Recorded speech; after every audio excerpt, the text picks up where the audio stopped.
Mega love shout out, Obet. Andito ako sa yung ano, nakapanood ako ng dalawang James GP mega love shout out. Thank you so much for the thumbs up. 2 million dollars mega love shout out. Yeah. Obet, pinanood ko yung dalawang advertisement mo. And now, andito na ako. 4 million dollars mega love shout out.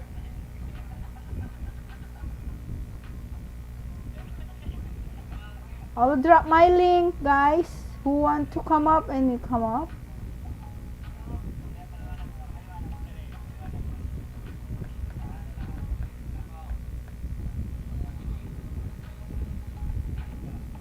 Alright, link is over there.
Mega love shout out. Welcome, Mr. Tragret.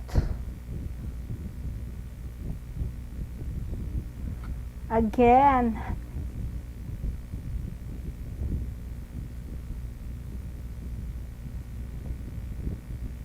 Again. Good evening, darling. Good evening.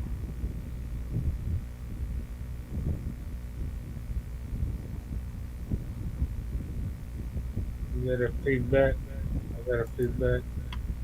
I don't know. I can't hear nothing. Clear. No, it's me. I gotta turn off my YouTube. There we go. Should be good now. Well, that's good.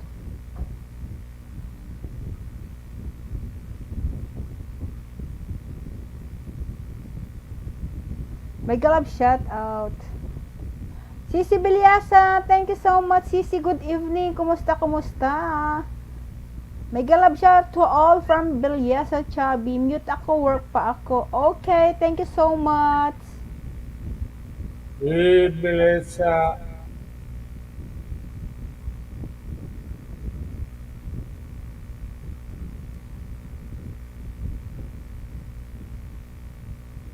Wala ako marinig, ha.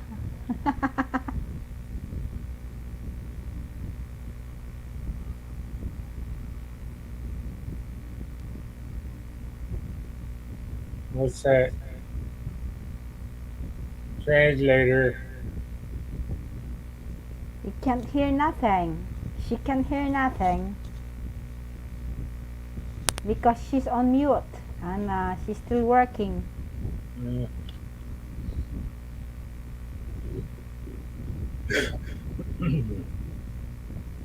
4 million in the house, mega love shout out. Thank you so much, 4 million. Come up, guys. And please to connect to one another. Miguel, mega love shout out. Miguel, how are you, Miguel? Come up, Miguel, and you will sing a song. Hey, Miguel.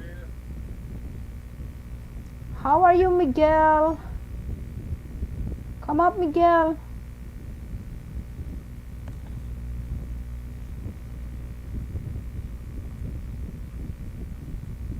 I can't sing because I don't have beard.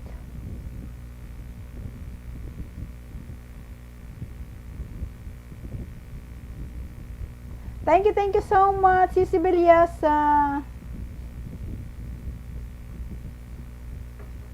I will go visit your channel, CCB. Okay, love. Mega love shout out 4 million from CC Bilyasa.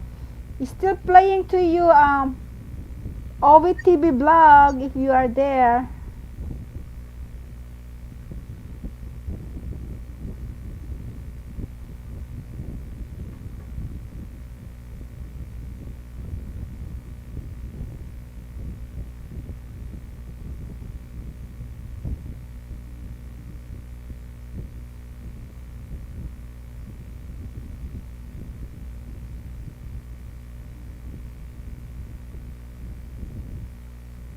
Alright, done to you, Obet. 4 million in the house. Mega love shout out 4 million. I'm going to visit your channel, CC Bilyasa.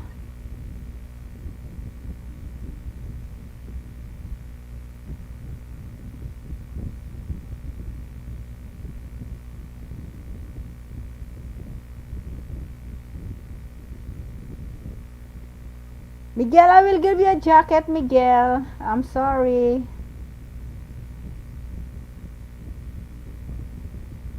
Alright, Sisi Bilyasa, nandito ako sa iyong channel. Hey, Peter, what's going on, bro? Mr. Peter Barbarian, mega love shout out. Good evening to you. Thank you so much. It's okay, Miss Ami. Can't sing because I'm ready bad at it.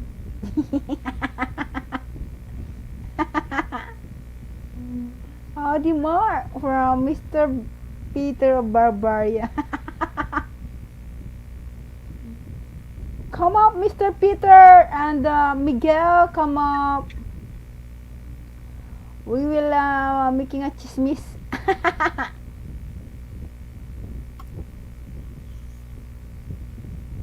Mark, hello from Miguel.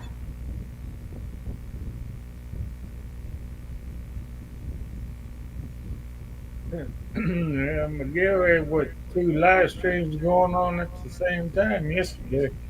What's that? Yeah. For a while.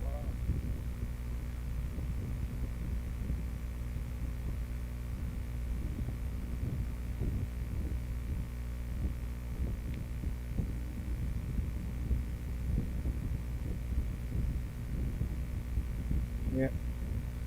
Time for me to go get some more coffee.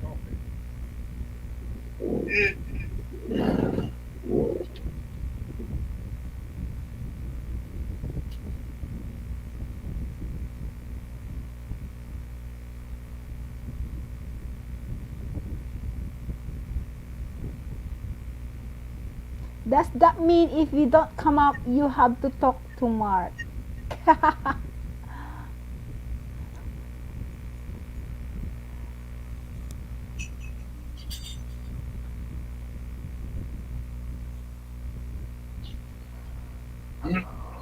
Do what? I missed Mr. that. Peter, you have to read. Have to read. I Miss don't know how to read. Bilyasa, thank you so much, Sisi. Ang ganda-ganda ng kasal nila, Mark. Mark at saka yung ate mo. Mark and Chris. Their journey to forever. The Markable Journey with Chris waiting video. Highlights. Yeah, you gotta talk to me if nobody else comes up.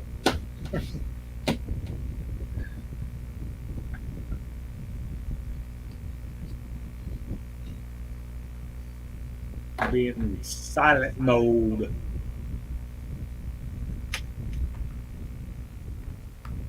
Please to connect to one another, guys. Connect, and support. And go check their channel, guys. And watch their movie.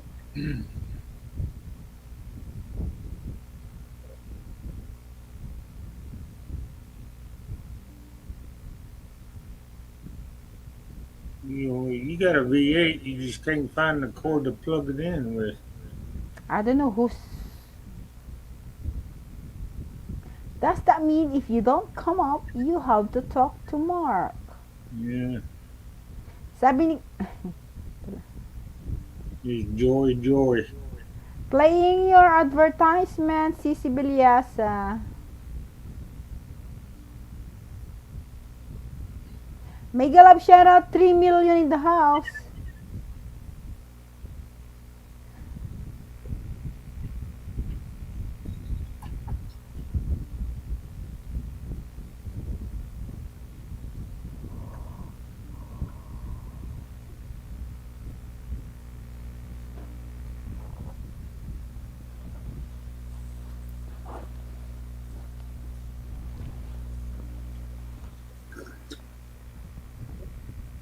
Yeah. You turn the coffee pot back on and coffee got cold. Even worse, we might have to do girl. to do girl chat. Yeah.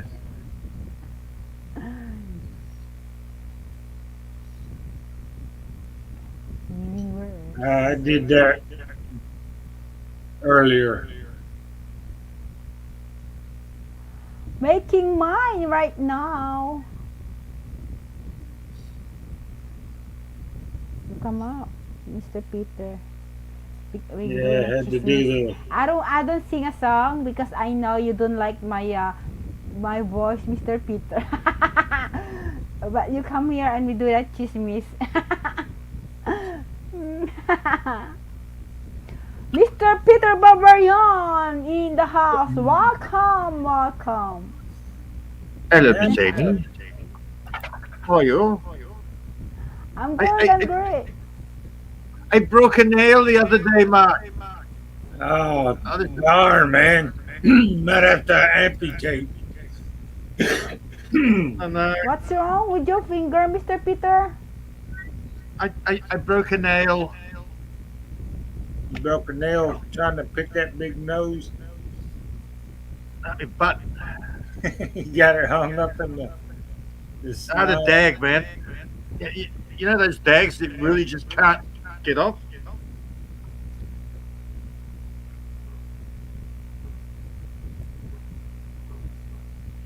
Yeah, well, I had to talk about hair up or hair down yesterday. Curl or no curl. Where?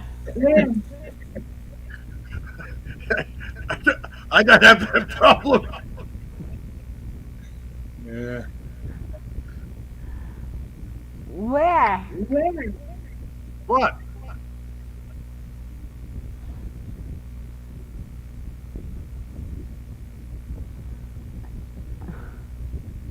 Where? Me and you talking about when you go into your wedding, hair up or hair down? Remember? Uh-huh. Curl or no curl? Oh.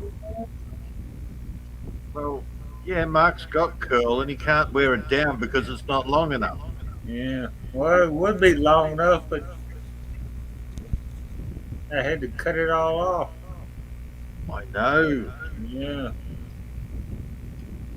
Mr. Trugger, where you at? Don't hide. Come up. Well, he turns on his video, then he might lose signal.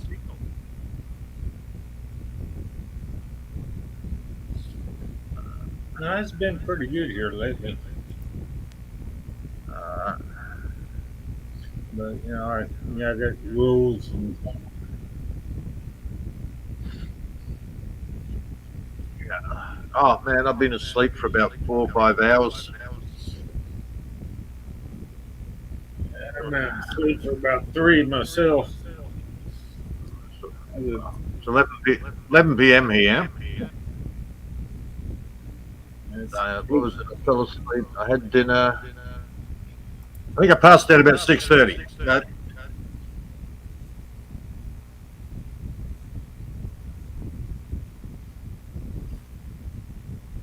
Been a long day. You get a lot of planting done. I'll blame Maria. She made me do a late night stream, yesterday. Oh yeah, I was there. Um, it was definitely interesting. I must have missed the interesting part. Oh, well, having fun with the loner. Oh yeah, she, she started digging that swimming pool yet.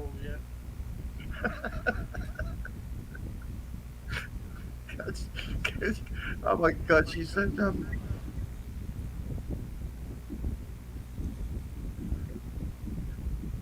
yeah, I've thrown off that retarded guy for this retarded guy, but I don't want to have sex with either of them. But I should.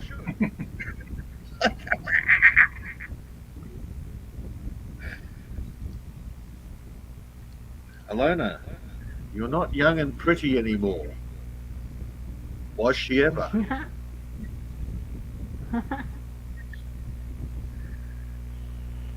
Be happy Boy with whatever you toy, do. hello host and co-host. Hi, how are you, boy toy? Come up, boy toy. Hey, been there. What's going on, bro? Hey, Bendy. All right. That was smoke rolled. Now it's time for that coffee. Yeah, I was kind of thinking she ought to be happy. She take what she gets and shit, you know. Oh, hell yeah. Oh, she's a freaking princess. Like another princess. She wants to know your bank account. And you got a strong banana before she even talks to you. Oh, yeah, she definitely asked that. That's the first words out of her mouth. You got a strong banana? You got a pension? Who's that? I want to see you, Alona. I'm Mm. going to become very weak. How's your pension? A big kid trying to get away from you.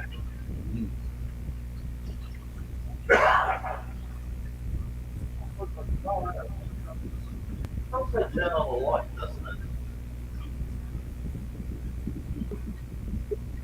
Brandy! Welcome, Hey, hello welcome. everyone. Bandy's Hey, in the house. Hello everyone. Hi, Bandy. Mega love shout out. The boy toy.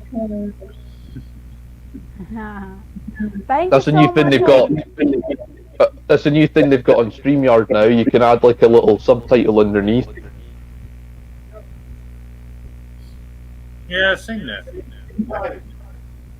I just found that out in just a second. I'm like, oh, okay, I'll try it out then.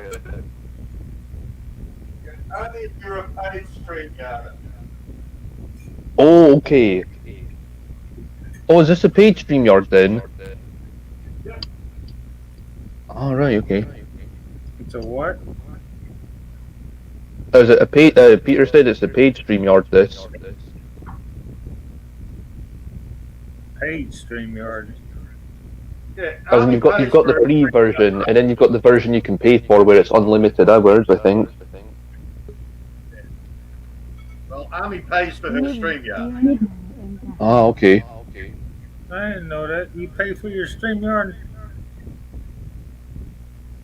I think if you get the paid version, you can get rid of the StreamYard logo as well in the top right corner. Yes. But you'll notice that a lot of the StreamYard, like John Quinn, he doesn't get that second line. All right, okay. Mark doesn't have that second line. So that's the main difference is unlimited hours. You get that second line, and you can get rid of the StreamYard logo if you want. Yeah. It's just an extra perk, apparently. Ah, right, okay. I didn't know you had paid for StreamYard, darling. Huh? You paid for StreamYard? No. Oh, okay, never mind. This is free.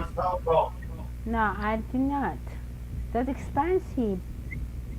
Yeah, it's free. It's free StreamYard. Yeah, Just this look free across. StreamYard. Okay. I can't afford to get to buy the StreamYard. It's very expensive. Hmm. Even if you So could afford it, I don't think it's worth it because there's ways you can get unlimited hours more easily. If you create 2 or 3 email accounts and you sign them up with StreamYard and then you just broadcast them to your YouTube channel, that's unlimited hours right there. Yeah, that's what I do. Hey, yeah. you just swap accounts. Once you run out of hours, you just go to one of your other emails and then you just sign up with StreamYard on that and then broadcast it to your channel. And there you go, another 40 hours or whatever it is. 20 It's hours only. It's 20. 20 hours. Mm. The Oh, it's free. only 20. Okay. John Quinn must run out very quickly then, because he goes live for about 12 hours at a time. Yeah, he What, does what one John live. does, he waits until he's like got half an hour left on a StreamYard, and then starts it up and just keeps running it. Oh, okay. Yeah, they don't He cut might. you off in midstream. That's They'll, right. they'll keep it going as long as you, but as soon as you cut it off, they'll make you wait another 30 days or something. I think that's only 2 weeks. Sisi Bilyasa, thank you. 2 weeks. You have to wait 2 weeks.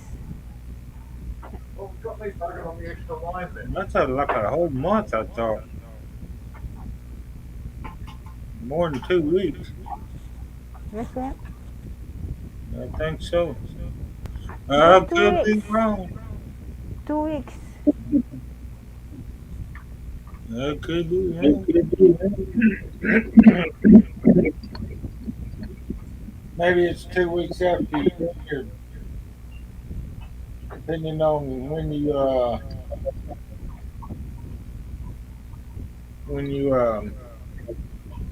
started. I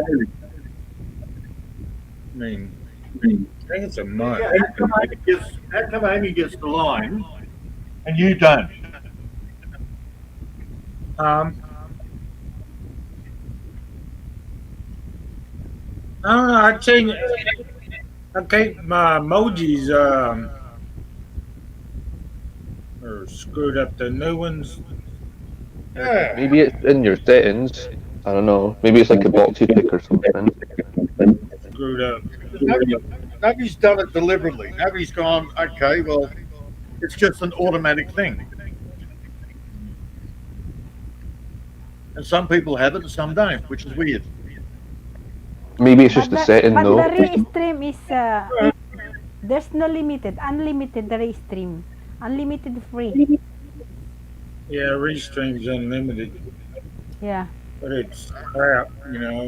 You cut off and yeah, it's crap. yeah, It's more intensive. yeah. Well, it's prettier. But, yeah, it does suck the bandwidth. Yeah, that's what sucks up too much bandwidth. I think Show's still using it. I just use it when I run out of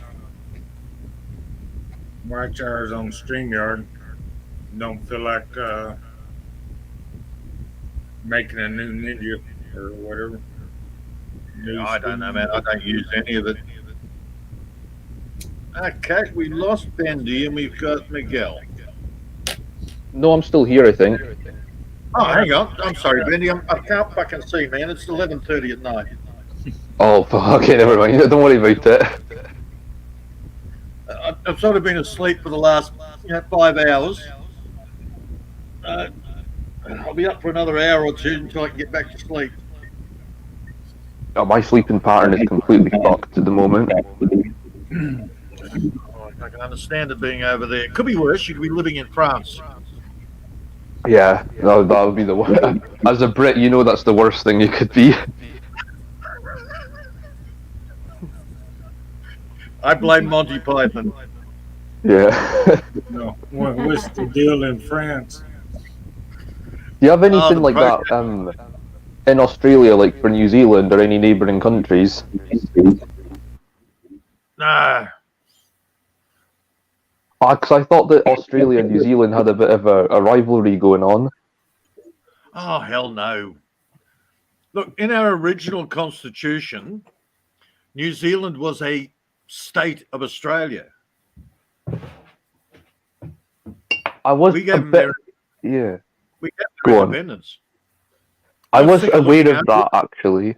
That it could have been part of Australia. It makes sense. I think there's more people live in Victoria and New South Wales than in Queensland, than New Zealand. So it could easily have been a state of Australia. Well, that was the original listing. But in the original, there was an opening for Western Australia, but it wasn't actually a state at the time. So it's, Oh, right, okay. it's yeah, it's just get off, dog. Fuck. Arr. Because the UK, we don't get along with any of our neighbours pretty much. Ireland don't like us. France don't like us. You know, we don't have much Gee, I friends don't know. around us. Hundreds of years of conquering the poor fuckers. I don't know why. Yeah, I can't imagine why. Why would they hate us so much? You know.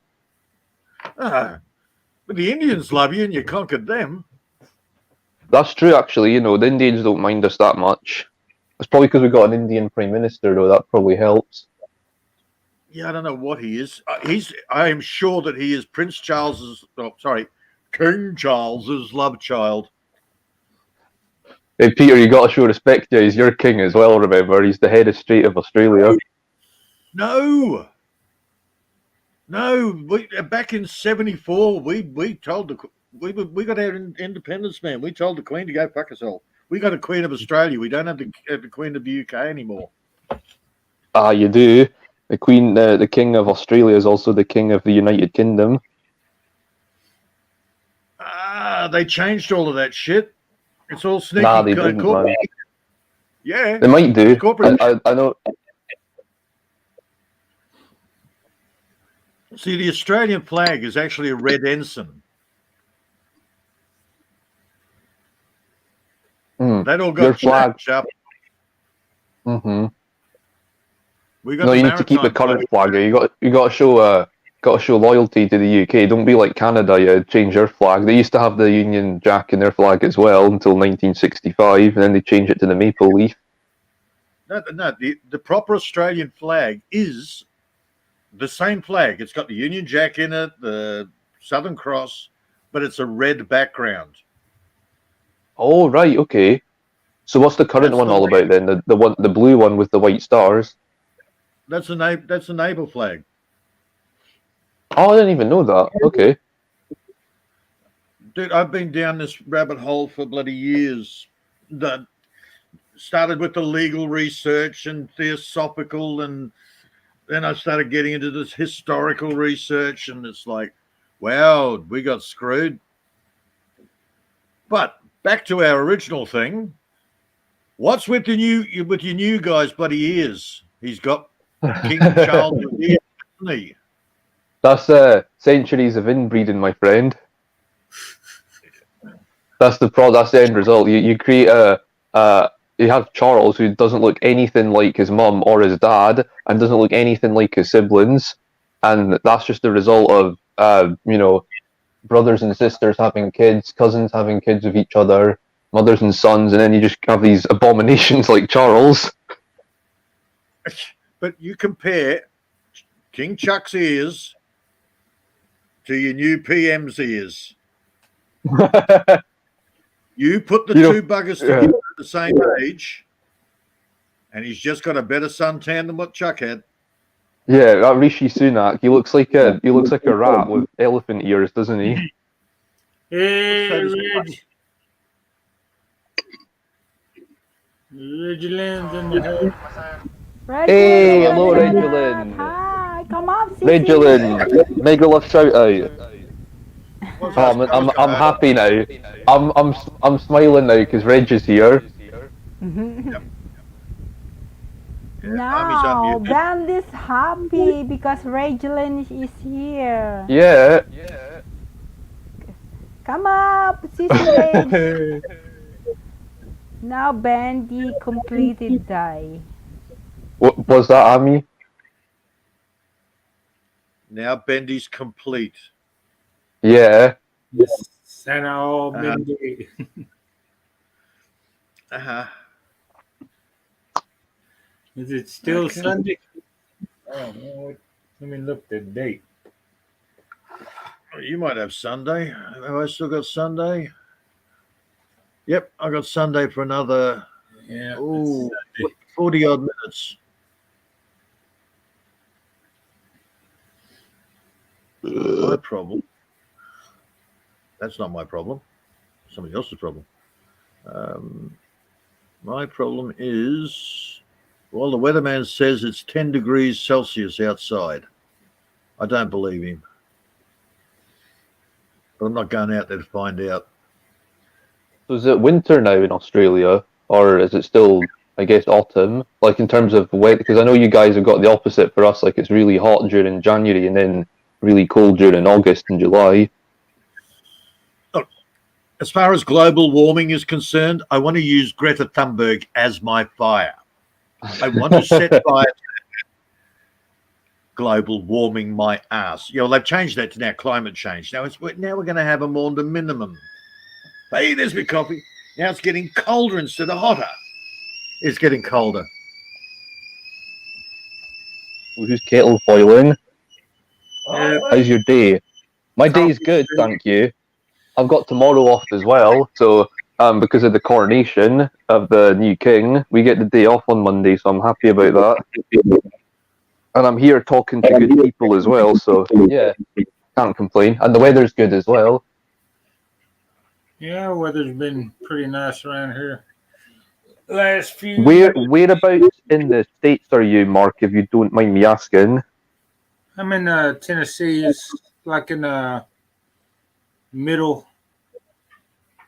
Middle of Tennessee, between this is gonna show my lack of geographical knowledge. Is it between Nashville and Knoxville, or I live pretty close to Nashville. okay. Those are the only two places in Tennessee I know. Knoxville, Nashville, and Nashville I only know because that's famous for all the music scene there. At least you know two cities. Yeah, and the only reason I know Knoxville is because there was an episode of The Simpsons where Bart gets a car and then him and his friends drive to Knoxville, Tennessee. That's the only reason I know those two towns. Well, I only know Knoxville because of Johnny Knoxville. Mm-hmm. Mm-hmm.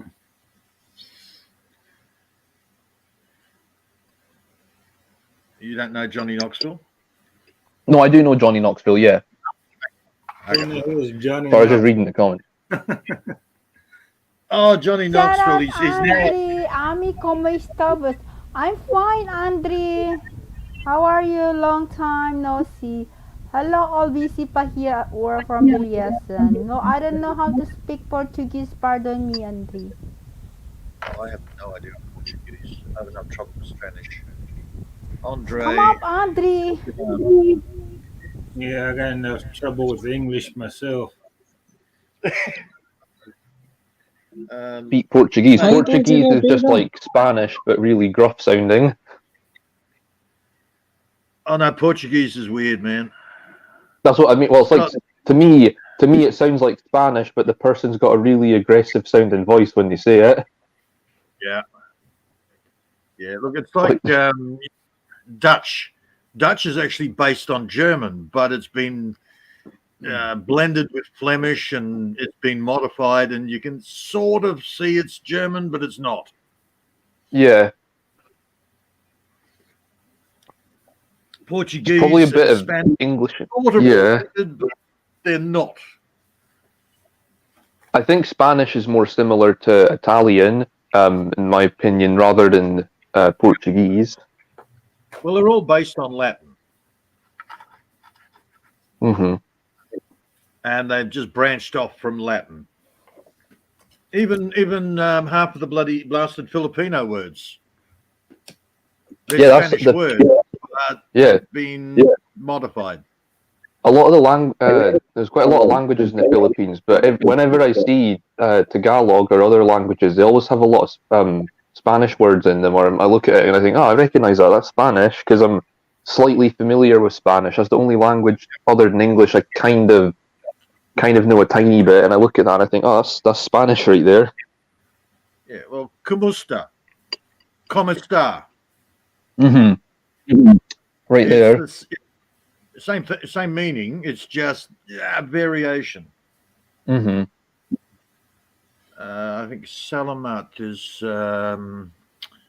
Oh God, it's based on something else and I've forgotten. But yeah, ¿cómo está and ¿cómo está? Because I say to Miguel, "Hola Miguel, ¿cómo está?" ¿Cómo está? Yeah. Yeah. Spanish there. Yeah. ¿Cómo está? about all my- Bien. Porque nada mal pasó. Yeah, now I'm lost. Okay. I said I just ran out of my Spanish. I think I'm just about run out as well, to be honest. Chaco. There you go. I used to know how to swear in about how many languages? Oh, mate.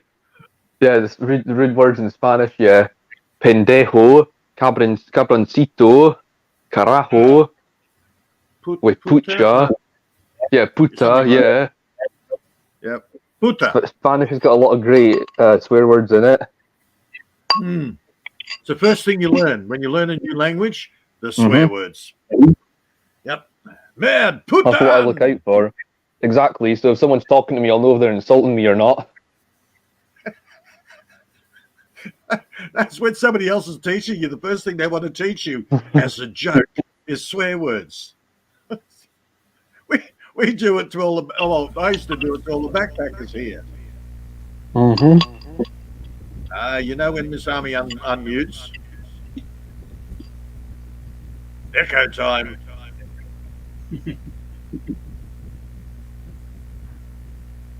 Andre, my nose is bleeding now.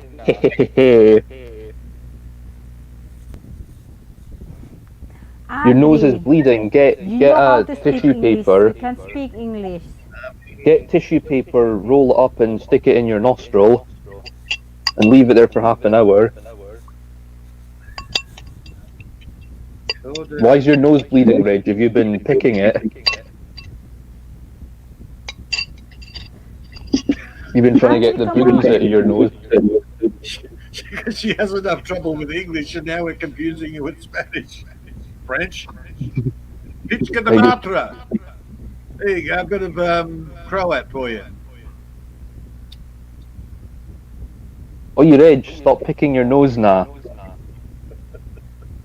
Nah. That's about the only word I know is nah. I don't think it means anything as well. It's just something you add on the end of a sentence. As far as I know, it's just now. Oh, okay. I didn't know that. I thought it was just like oi or something like that. I thought it was Cantona. Can't sing now.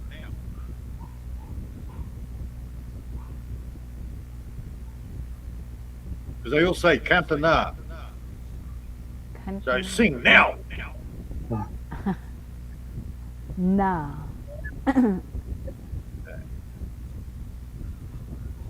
We need Na is just like expression. That's what I thought, yeah, just like an expression. Yeah, na is Like, express yeah. word. Expression. Oi, Bindi, I don't want to go there now. Now is ngayon. Ngayon na. Ngayon. Ngayon, now. Yeah. Okay. I just found the substitute now for na, and it makes sense.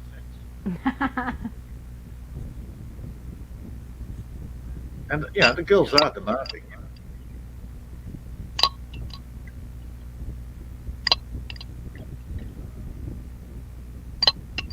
Yeah, a lot of Portuguese don't do English though.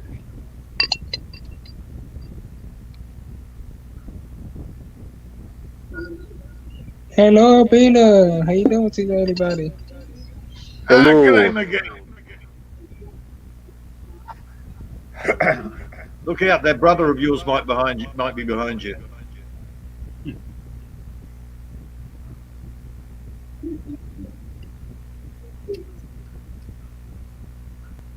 past expression to make it sweet now. Graciatino, mega love shout out. How are you, Graciatino?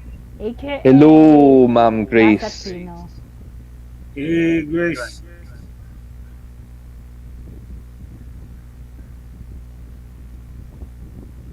Regulin Miller, Boss City, Makera, Intende, okay? Are you crazy, Andre?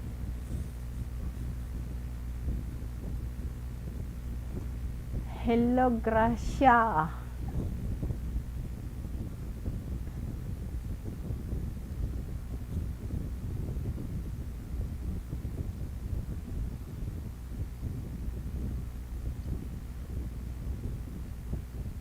There you go. Now I now know what "nah" means.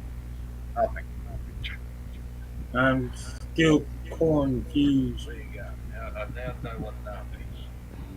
Yay, Miss Hot Gaspar. Ah, there she is. Hello, little heart. Miss Hart Gaspar, mega love shout out. Good evening to you, Miss Hart Gaspar. Did you bring Andy, or is he gone to sleep? Huh? Andy is Andy's heart's guy. Miss Hart's heart.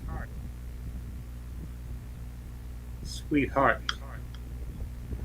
At Mark Truick, hey ya, I'm Willit no young king, he's in a video call. Okay. Yep. Okay, Mark's got the amulet. I've got the bloody Mrs. Brown. Oh, yeah. You can't yank the amulet anymore. It's cut off. Yes, thank you so much, Bandy. It's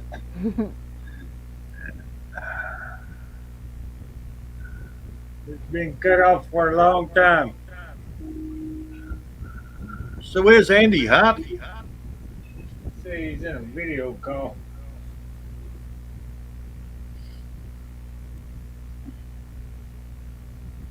Video. Thank you so much, Sissy Julian. Peter of Barbaria, hello, father, from Miss Hart Gaspar. Yep. Na na na na na.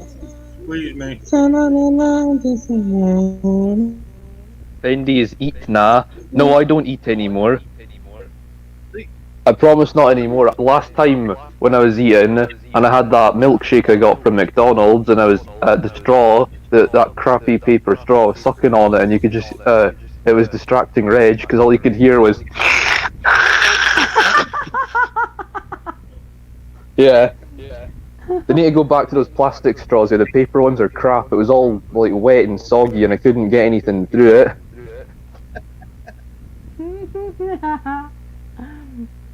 I wouldn't eat at McDonald's anyway. Oh yeah, no, fair enough. Not good for you, the McDonald's, but it's just close by. You'd liable to get botulism or something. Bowel cancer. Regulin Show, Curacao Tabatendo Forte. See, something you're lucky with in the UK. They've outlawed trans fat. I didn't even know that. Well, the European and England outlawed trans fat. It's linked to bowel cancer.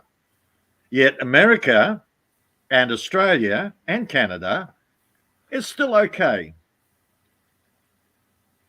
Just So graceful. what do? They send you a little kit. It used to be a little jar that you're supposed to crap in and send it back to them. Now they give you a syringe that you've got to suck up your own poop, put it in a little box, send it back to them. That's their answer to bowel cancer. Lord. Then they you get your DNA and everything off that and put it in a big computer and track you everywhere you go. Bendy, you need to eat healthy food now. I do eat healthy food. I only have McDonald's once or twice a week. This morning for breakfast, I had Shreddies and I had a banana. That's healthy, isn't it? I had 3 cinnamon rolls myself. It's my treat that I might have once in a while. And I'm skinny anyway as it is, so it's not like I'm gonna get fat from eating it, unless I have too much. Oh hell, that means there's 4 skinny guys on here. Yeah. Yeah. Okay, got to get a porker up here. We've got to balance the scales. Yeah, there's a lot of porkers online. I don't know what it is in pounds. I think you guys are more familiar with pounds, but I'm about 5'11" or 6 foot, and I weigh about 70 kilos. Oh, okay, so you built pretty much like my eldest boy. Probably, yeah. Well, I'm still quite young, so it's probably why I'm not still quite. I've always been skinny my whole life, anyway. Yeah. Got a 30-inch waist. I used to have 28-inch waist, but now it's 30. That's what mine is. 30. There you go. Yeah, See. What was I? When I was in my 20s, it was a 29-inch waist. Now I'm in my 60s. I've got a 33-inch waist. But then I've put on a bit of weight over the years with work and so forth. But Yeah. look, I'm 6 foot 86 kilos. Yeah, I'm That still sounds about okay. standard weight. Which is what do they call it? Textbook. That's the ideal weight for my height, apparently. Yeah. You need to drink vitamin Navendi.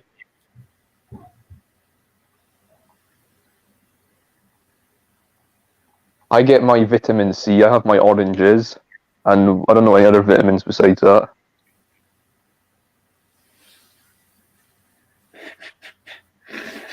Oh, you Red, you're being very bullying at the moment, aren't you?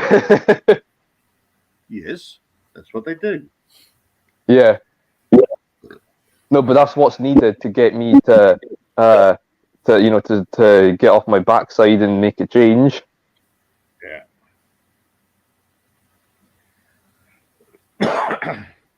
Yeah, no, I can't. Look, I can't eat local McDonald's. If I try and eat that, it'll make me sick. I haven't had any McDonald's in frickin' it's been years, 10, 15. Then you'll probably have the same problem. Your body will reject the trans fat, man, unless you're used to the deep fried food, all that fast food. Your body will reject it. I'm Scottish, where we deep fry everything, so that probably helps.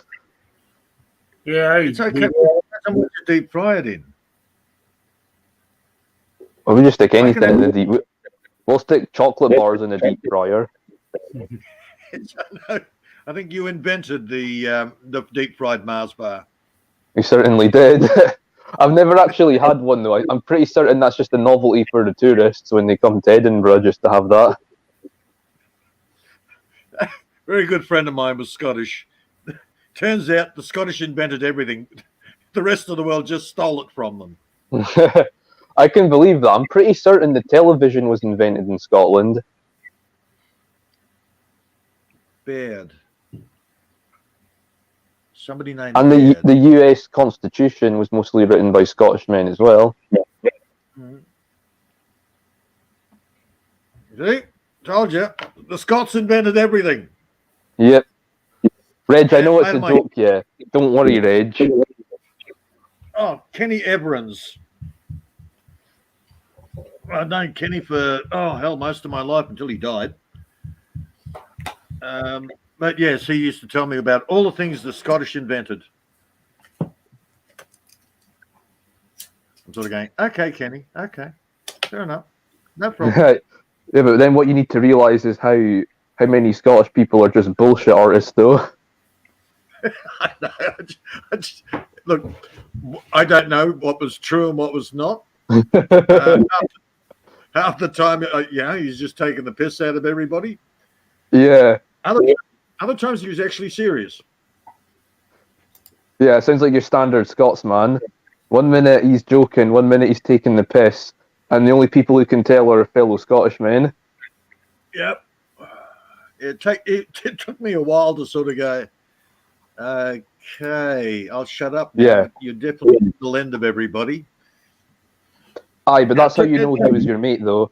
That's how you know he's mates with you, because if he's joking around with you, if he's just being a serious person all the time, then yeah, not your friend. Oh, yeah. Kenny was cool. I like Kenny. Let me add George. George introduced me to Billy Connolly. Billy Connolly, the legend. Oh, yeah. But that's back in the days where nobody had heard of Billy Connolly. And George used to import records, full LPs of Billy Connolly. And the very first one he brought in, he called me over. He says, "You've got to listen to this new comedian." Oh, well, not new comedian, our Scottish hero comedian. And I'm sort of going, "Oh, okay." So we went round there. We listened to the first side of the album.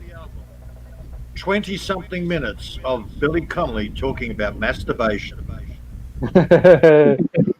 Oh my God, I was in pain. I laughed so much.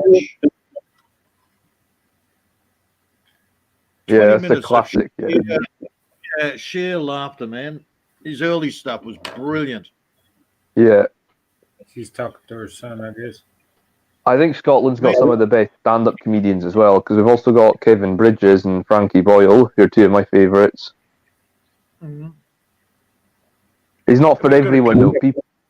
Some people I know don't like Frankie Boyle because they think he's too offensive. Oh, okay, I don't know Frankie Boyle. Look, my wife at the time, she's sitting there. We're rolling around on the floor, killing ourselves with laughter. Gloria, Australian girl.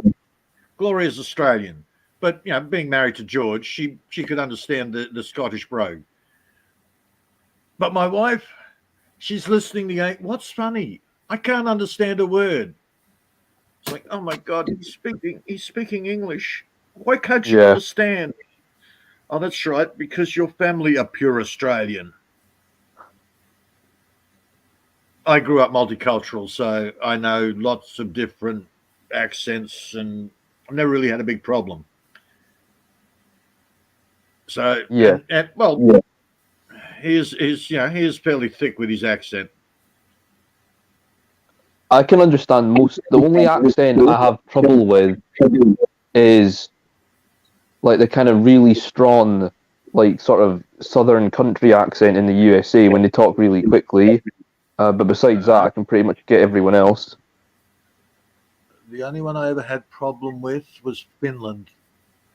Ooh, I've never heard anyone from Finland before. Neither had I. And then a good friend of mine at school, I never knew he was tall, redhead, looks like he could toss a caber. Big boy. And very intelligent. But I didn't know he was Finnish. So we went round. His mother had built him a laboratory on the side of the garage because we liked the chemistry. That's where we made nitroglycerin, but that's a different story. Well, the mother says, she's sitting there going, and I looked at Steve and he says, Mum's made us some drinks and some biscuits and cakes. Oh, okay. And I used to have to keep looking at him for a while. Then later when we were alone, I said, "Man, your mother's, I'm sorry, but your mother's in Australia. Why isn't she speaking English?" And Steve looked at me and said, "She is." Oh, shit. The accent was so alien to anything I'm familiar with. It took me ages, and then I started, okay, now I can actually understand her. It took me a few weeks. Not constant, but I'd go around there a couple of weeks. I love the Australian accent, like that really strong, thick, like Steve Irwin. I'm not really a fan of like the Kate Blanchett one where it's like that kind of posh upper class one. I like the kind of like sort of, I don't know what whereabout it would be regionally, but that kind of like really strong Steve Irwin accent. Yeah, that Steve Irwin was a put-on accent. You're talking more Oh. John Quinn. Oh, okay. Oh, I didn't know. That's kind of ruined my. That's ruined everything for me. I always thought Steve Irwin's got such a great accent. Steve Irwin's was a show. His American. So that would be like me coming on being like, "All right, ladies and gentlemen, how y'all doing today? Yeah, right, love." That'd be like me putting on some overly strong accent. Right. He married an American woman. Look, okay, the story's very simple. His father, Bob, had a crocodile farm. Now, the crocodile farm kept getting closed down for unsanitary conditions. Steve would get in there. This is like what was he, 12 years old? And he would get in there and clean up everything. His father, he lost his mother. His father got into the booze, yada, yada, yada. All right. Steve put his life into that. After his mother died, he put his life into the crocodile farm. Well, of course, as soon as Steve came of age, his father said, well, it's yours. Gave him the whole crocodile farm. And really nothing happened about that. But then he married the American girl. And she turned him into a commodity. And he made money hand over fist. She sold the crikey American, Australian, sold that to the American market. They ate it up, threw lots of money, and now they're the biggest zoo in Australia. Oh, okay. I didn't even know. So that was just manufactured, yeah. It's like, let's just make the most stereotypical Aussie bloke imaginable for the Yanks to watch. Yep. She marketed him. Then he got stoned by a stingray. Oh, crikey! That hurts! Yeah. Oh, I wish crikey! I wouldn't have done that. Yeah, he's always been a dickhead. He was a dickhead when he was a kid. Oh, he didn't live too far from me. We used to go up past that way every weekend. Hell, we got him to go over and stir up some girls so we could go and rescue the girls from him. Thanks, Steve. He was an annoying fat kid and he was an annoying chubby grown up. But hey, he was larger than life.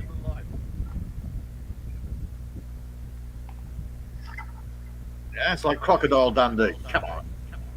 Oh, Paul Hogan. Yep. What's the view of him in Australia? Because he's kind of like, he's probably the sort of stereotype of your kind of like your Aussie bloke, but you're kind of your Bruce or whatever, like your kind of stereotypical Australian man. Well, apparently he was a painter. Not artist. He was actually he painted the Sydney Harbour Bridge. Also, he's not even like a proper, like he got an acting background. He was just a sort of ordinary like worker then.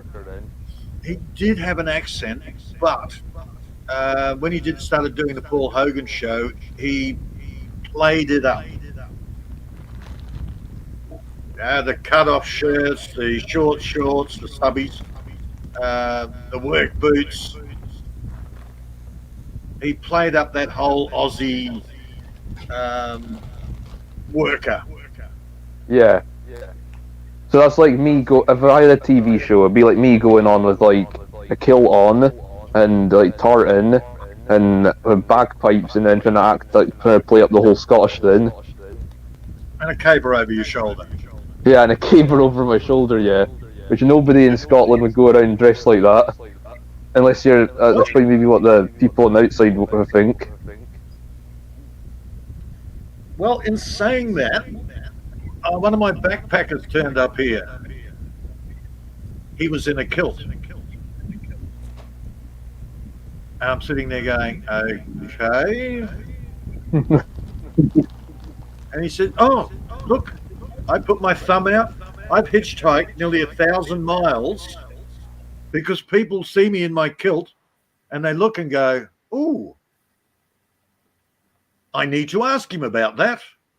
So he was actually getting lifts just for the fact that he was wearing a kilt. But he was do or die Scot. Yeah. Well, I know some of the Scots were wearing. Some of us were wearing kilts to the World Cup, even though Scotland hadn't qualified for the World Cup. The Tartan Army still went to Qatar. Basically, just were there to cheer on whoever England was playing against. So if it was England versus, I don't know, say Italy, I'd be supporting Italy, or if it was England versus France, we'd be there supporting France. That's pretty much our only role, yeah, is just to cheer on, make sure England loses. Yeah, I don't know why you hate the English so much. I don't, actually. I don't have anything against English people at all, but for some reason, something about football just brings out the worst in us, because I don't even care about football, and I don't hate the English, and even I really want the England team to lose, and I always cheer on whoever's playing against England, and I don't even like football, but like, if ever I see England lose, I'll start cheering, and so will everyone else in the pub. I remember in the World Cup when England was knocked out in 2018, the entire pub erupted in cheer. Everyone was celebrating when they got kicked out. Okay, yeah, see. I don't know. I think it's because when we have the news, like in the newspapers and on TV and the news, all of the media is just always sucking up to the England team, always like praising them. And the thing is, it's the national news, so people in Scotland and Wales have to see it as well. And we're sick of seeing everyone, like, I don't know, sucking up to the England team and like toadying to them, and just yeah, I think that's why we just hate it, because they wouldn't do the same for Scotland or Wales if we got into the World Cup. See, yeah, you asked about New Zealand before. New Zealand is like our Wales. That's where all the sheep shaggers are.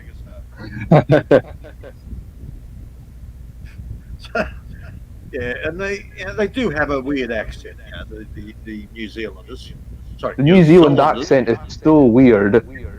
It's like if an Australian person took some illicit substance. That's what New Zealanders sound like. It's like they can't open their mouth when they're talking. Just go chuck, Yeah. just go chuck the fudge. And I come from New Zealand. I've got a couple of friends that are Kiwis here, but they lost their accent fairly quick. But occasionally, when they get excited, they flip back into the accent. Actually, one of my best friends is Kiwi Samoan. Oh, okay. Kuya Joey, may galab shout out. Yeah, Joey. Hey, as I said, I grew up multicultural, so I don't do any of that. I'm an ethnic. So I wasn't born in this country.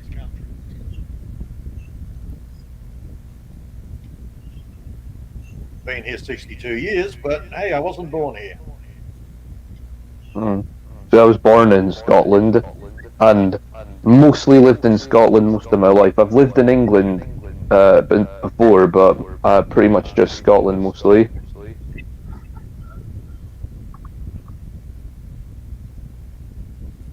I do. There is a Scottish chickie I really do like. She does that. She played the master in the Doctor Who thing. Missy. I'm trying to think her name. I know who you're on about. I like the personality of that woman. She's a cracker. Oh, you thinking of is it Karen Gillan you're thinking of? Oh, I'm not sure. She's about, I don't know. She's late 40s, early 50s, something like that. Oh no, it might be. Oh no, I can't remember. She did the female incarnation of the Master, and they called her Missy. See, I don't really watch Doctor Who. Okay. Doom Patrol. I don't even know what that is. Okay, it's another show. The Yanks liked it so much they imported her over to America to play in Doom Patrol. Doom Patrol. I ain't never heard of it. The Scots who make it big in America have got almost no accent whatsoever, though. That's probably why they made it big there. Like, you look at Craig Ferguson, he's like one of the least sounding Scottish people I've ever heard. He's still from Scotland, but he doesn't, like, I don't know what Americans think of how he sounds like, but he barely has an accent. Well, see, in Hollywood, it used to be you had your black hat, your white hat. You always knew the evil guy because of the black hat. Then they changed it. So the evil guy was always the smoker. As soon as he lights up a stogie, he's the bad guy. You know it. Now, the evil guy is either Australian or English.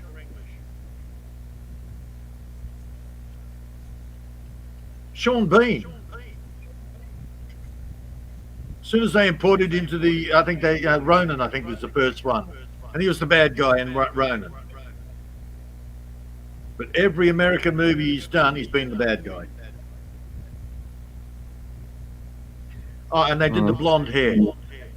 Yeah, but in the early days of Hollywood, the blonde hair was always the hero. But then they changed that so that the blonde hair became the bad guy. That's true, actually, because I remember when I had to study film at school. That was one of the archetypes you had to learn about evil people. Is usually they're always blonde, usually slit back blonde hair is a sign that they're a villain. Kyle! Aye, like your Nazis, yeah, like your blonde-haired Nazis or whatever, like an Inglorious Bastards.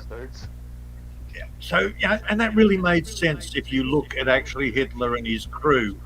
Where were the blonde-haired guys? Did Hitler have blonde hair? Did Goering have blonde hair? Goebbels? Any of them? No. Himmler? No! That's a Hollywood portrayal. Mein Kampf was written while Hitler was in prison after the First World War, so it had nothing to do with that. Nietzsche was the one with the Aryan Superman, not Adolf. It's the biggest, load of propaganda I've ever heard. Try reading Mein Kampf. You won't find any Aryan race superiority crap. I don't recommend Mein Kampf, not only because it's full of racism and anti-Semitism, but I actually had to read it when I was studying in school. It's one of the most boring books I've ever read in my life. It's terrible.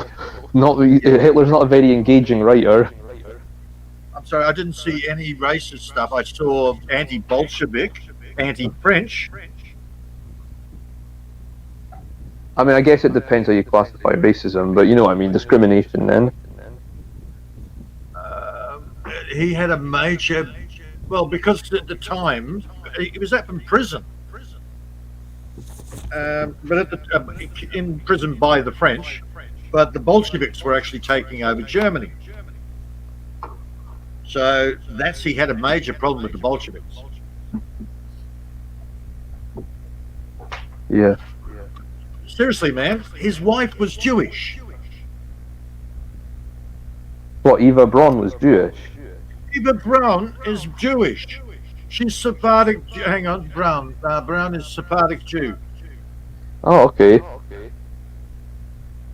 So that's The why narrative is so fucked up. His wife.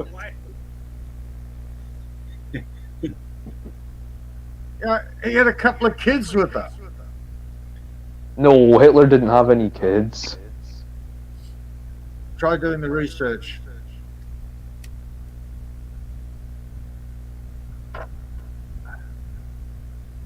God, can you imagine finding out Hitler's your granddad? The granddaughter is still alive, I think.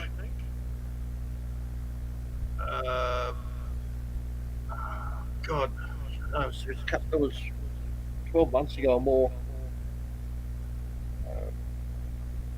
But yeah, she's not going by Hitler, of course. That's one of the names. You're not in Australia. You are not allowed to call your child Adolf or Jesus.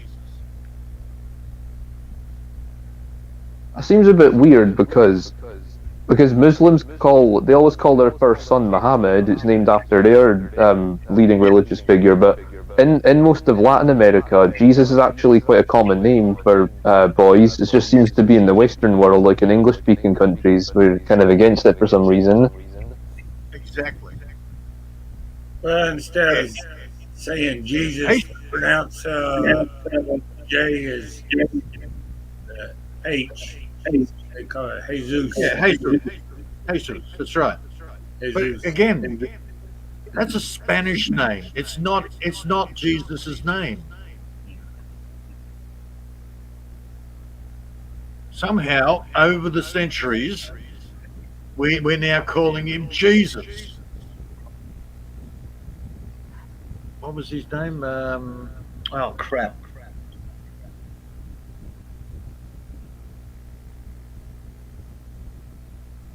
No, I got a mental block. Again, rabbit holes.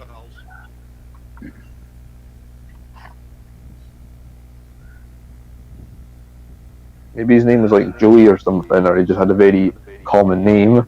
Maybe it's Steve. No. It's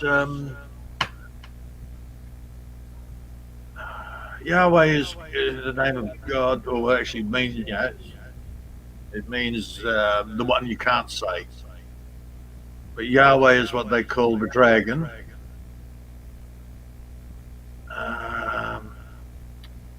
Yeshua.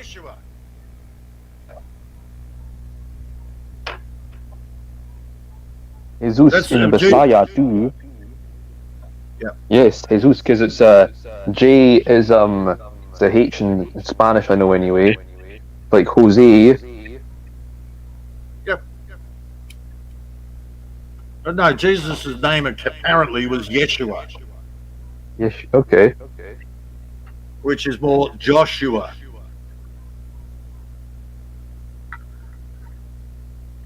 But somewhere along the line, some Spanish pope decided it was going to be Jesus.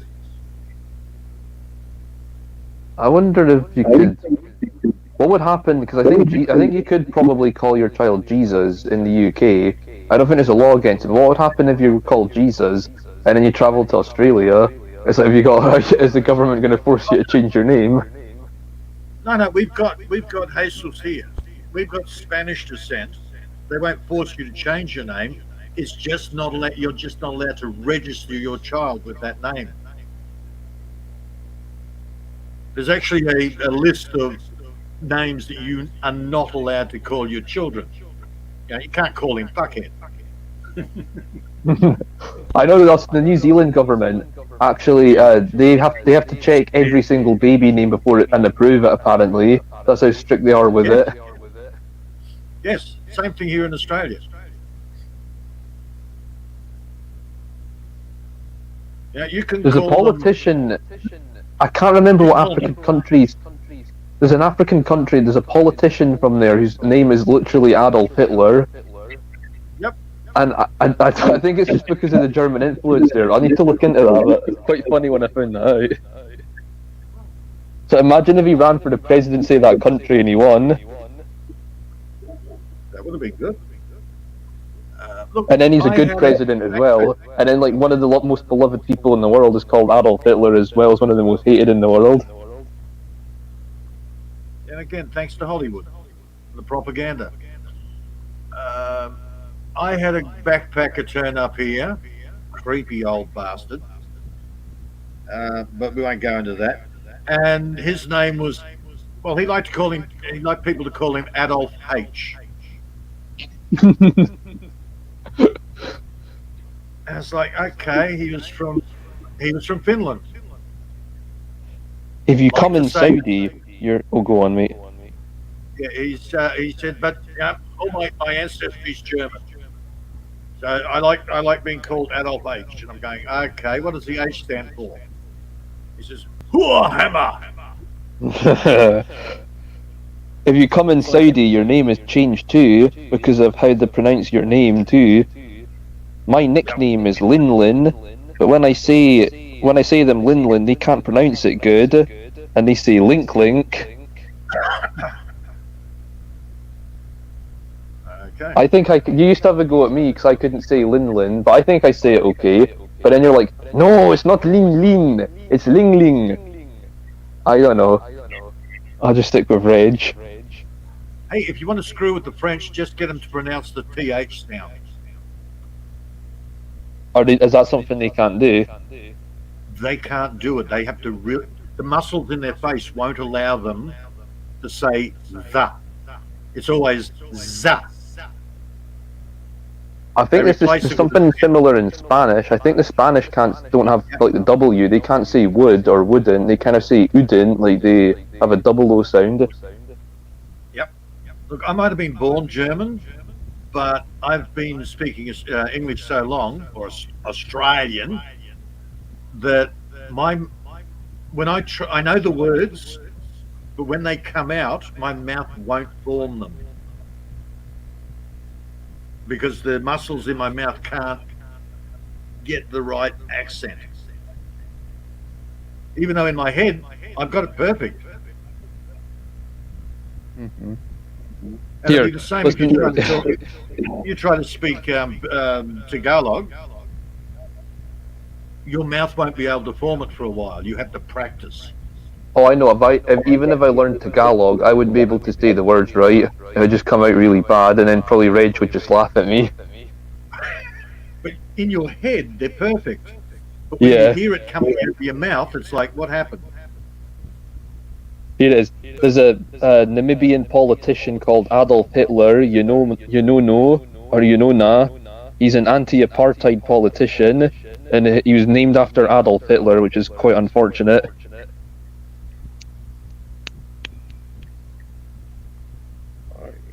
When you do the research, you'll find that Adolf wasn't as bad as the Hollywood make him out to be. Yeah. Reg is good now. I have a lot of name in social media and TikTok. They know Reg, but they know Love Her. That's why that's why when I'm on TikTok they call me Love. You've got quite a big presence on social media, Reg. I was quite surprised. You've got like 400 Indian men that won't fucking leave you alone. Yeah, that's just Indian, man. Yeah, no, that's what they're like on Facebook. My sister was telling me about it. The comments they leave and the stuff that they write. My God. Man, they come straight out into somebody's chat. First thing they want is a jacket. Once they've got their jacket, it's like, I love you. I want to mount your leg. It's pretty quick. I wouldn't want to be a woman on social media because of that. I couldn't even imagine that.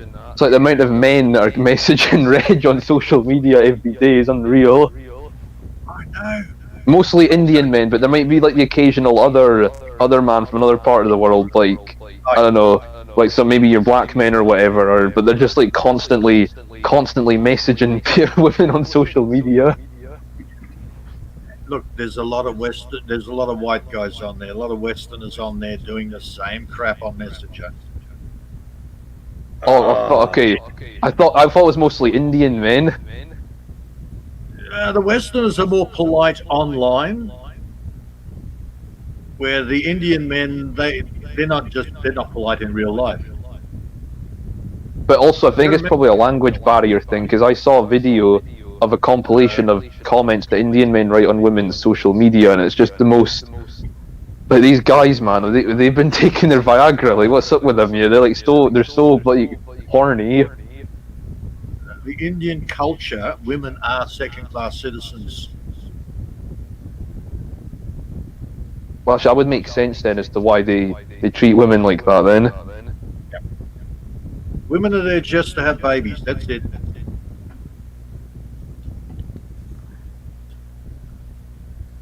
There's what do they call something sisters? A couple of young Indian girls. I think they're about 18, 19, 20, something like that. They've got a channel, and it's half Indian, half what do they call it? Half Urdu, half bloody English. And I tried watching that a couple of times, and I'm sitting there going, "Oh my crap! I'm gonna beat the crap out of some of these guys." Yeah. I just saw or said on my Facebook, Bendy's so funny, but I don't chat them.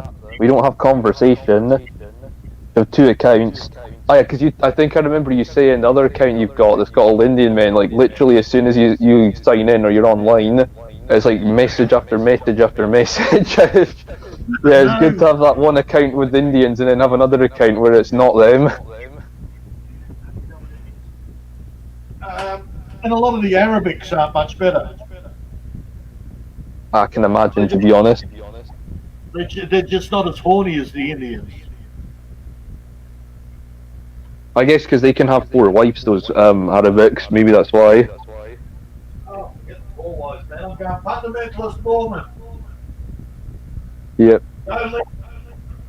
I used to have Facebook, but I deactivated it in 2014, so I haven't used it in 9 years. But maybe I might reactivate it. Oh, you've still got Messenger, haven't you? No, I don't even have. Well, I could reactivate Messenger, but I don't have Messenger.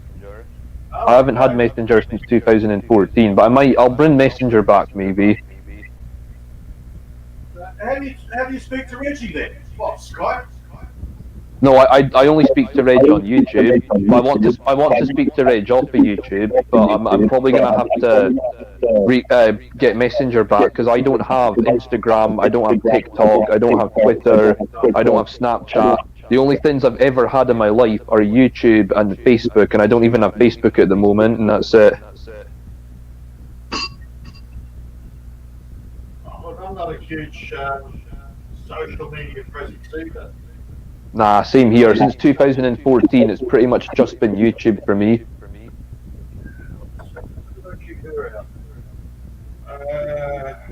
About 8-9 years ago. I don't do anything. She signed up a Facebook page for me, and that was so I could try and chase up some of my old schoolmates, see who's still alive and who's not. But then she started posting stuff on my Facebook page. But I haven't done anything on it in, oh God, nearly 9-10 years. I don't know if I want to catch up with people when you're at school. So I found out from one of my mates, apparently someone who I went to school with is currently in the mental hospital at the moment. They got sectioned and institutionalised. Like, fuck. I'm not surprised, to be honest, knowing what they're like in school, but I don't really want to know what other people are up to if that's what one of them has happened to them. Man, we had one guy there in year 10. He was drunk every morning. We thought, yeah, he's going to be a street sweeper, or he's going to be laying in a gutter somewhere one day. No, he ended up becoming one of the largest jewellery store owners in Queensland. Oh, that's pretty good of him. Yeah, so it's a good success stories. But then most of the guys I grew up with, they're all well and truly dead. Unfortunate though, isn't it? But yeah, and when I go to block them, they always call them phone is get to start again. So I'm tired to. What? So when you block them on Facebook, they phone you. Also, have you got your phone number on Facebook, Reg? You need to remove that, yeah, because they're gonna phone you if you block them. Yeah, they fucking can't take a hint. I just wonder what you thought when you had 400 friend requests from Indian men. If I had 400 friend requests all from India, I think I would probably just ignore all of them. They all have it, man. The Indian men are on the Filipinos like a rash.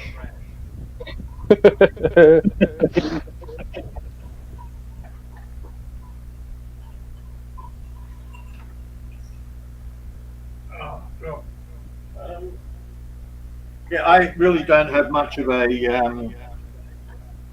online presence. Yeah. To be honest, I'm very private online because of the community I'm in. Because a lot of the UK gambling and drinking community are subscribed to me, and they're very, very into doxing. If they get my name, or they get where I work, they would call my place of employment and try and harass them to get me sacked, or they'd put false information out there, like they say that I've done this and that and put my name with it, or that's why I've got to be careful. Oh yeah, I heard you yesterday. Yesterday, Dave. Like if like say if you were in that UK community, they would take your name and they would make up a bunch of false allegations, and then they'd spread them around to try and, in the hope that someone will come and try and get you. Like really, really bad false allegations. I don't even really want to repeat on here, but the kind of thing that someone would want to come and find where you are and like do something to you in person. Well, that's why we went to the Filipino community, because it was a nice, friendly atmosphere. It wasn't. Yeah. Unfortunately, some of the Westerners came over and they brought their, that crap with them. Peter, I honestly feel bad because people from the UK community, the UK gambling community, they've been following me in Bassetino to the Filipino channels, and now you've got dickheads like that Luke Skyporker who's now watching, who's one of the pricks from the UK community. Yeah.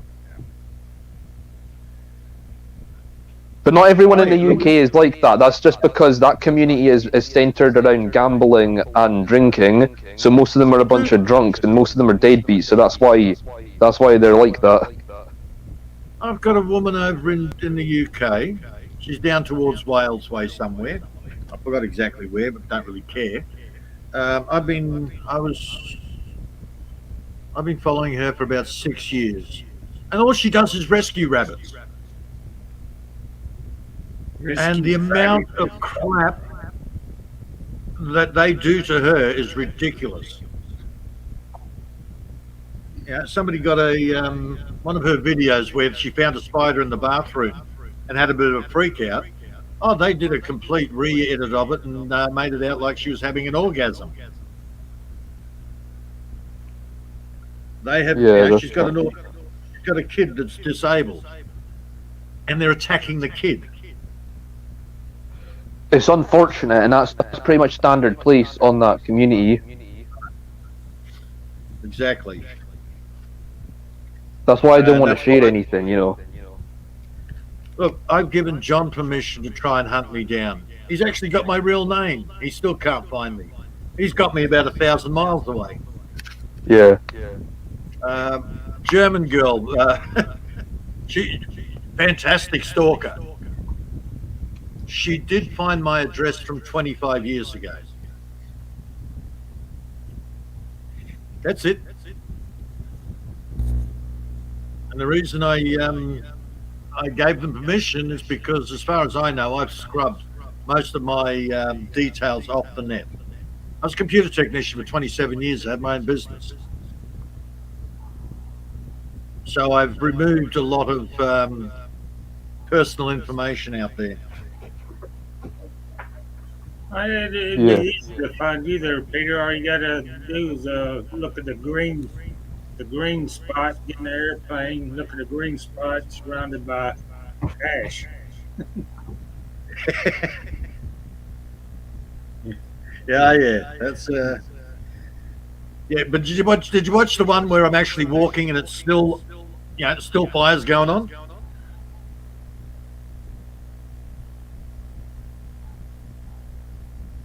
Yeah, I think I might have seen that. That one's a little half-wit. As I'm walking back, I just finished doing the recording. I blame Lean. She keeps bugging me. You haven't put a video up. And I said about the fires, and she's, you have to do video. Okay. So as I'm walking back, about 30, 40 feet behind me, big tree collapsed. It had burnt through at the base, and I'm sort of going, maybe I won't come back out here for a few days. This is a little crazy.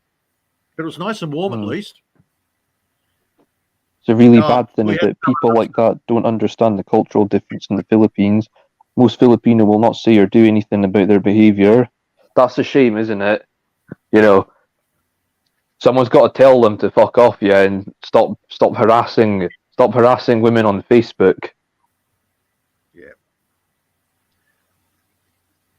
Yeah, I see. Again, a lot of it's not because I'm old enough. I remember how women used to be here 30, 40 years ago. And that's what I see in the Philippines. I see the same sort of what would you call it, belief system. The women here just want to be bigger and tougher than men.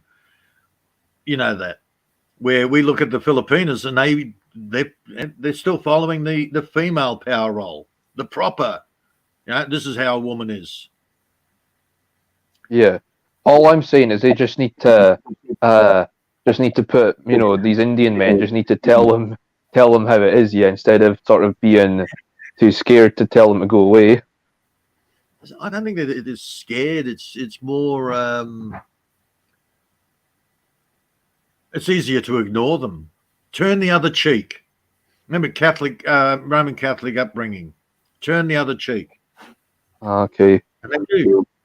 They keep turning out the other cheek. The problem is... See, that's the difference, because here it'd be more confrontational. That's the way I'd be used to it. It's like, Oh, hell, the girl will sit there and pull you out in the middle of the street and start yelling and screaming. Yeah. Even though it's her fault. Yeah. Yeah, no, it's still... They're not westernized yet. But apparently, hey, they're turning into a little America as well. Mm-hmm. They got Dunkin' Donuts and they've got all that sort of thing. Yeah. What's that, the Rammstein song, America? Have you ever heard that? Say it again. The what song? Rammstein. America. How does that go? We're all living in America. America. I don't know that song. I'll need to give it a listen. Oh yeah, it's a very clever song. If you watch a lot of Rammstein clips, they're very political and they're very clever. Lucky Strike in the Arabic countries. You've got Coca-Cola everywhere. Santa Claus is everywhere.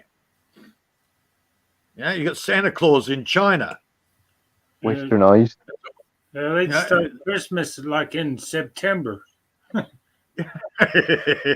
So funny, because when I open my Facebook account, I have a lot of friends, and my madam goes seating in the kitchen, and she hear my vibrate all the time, and she, what happened to your phone? Is it broken?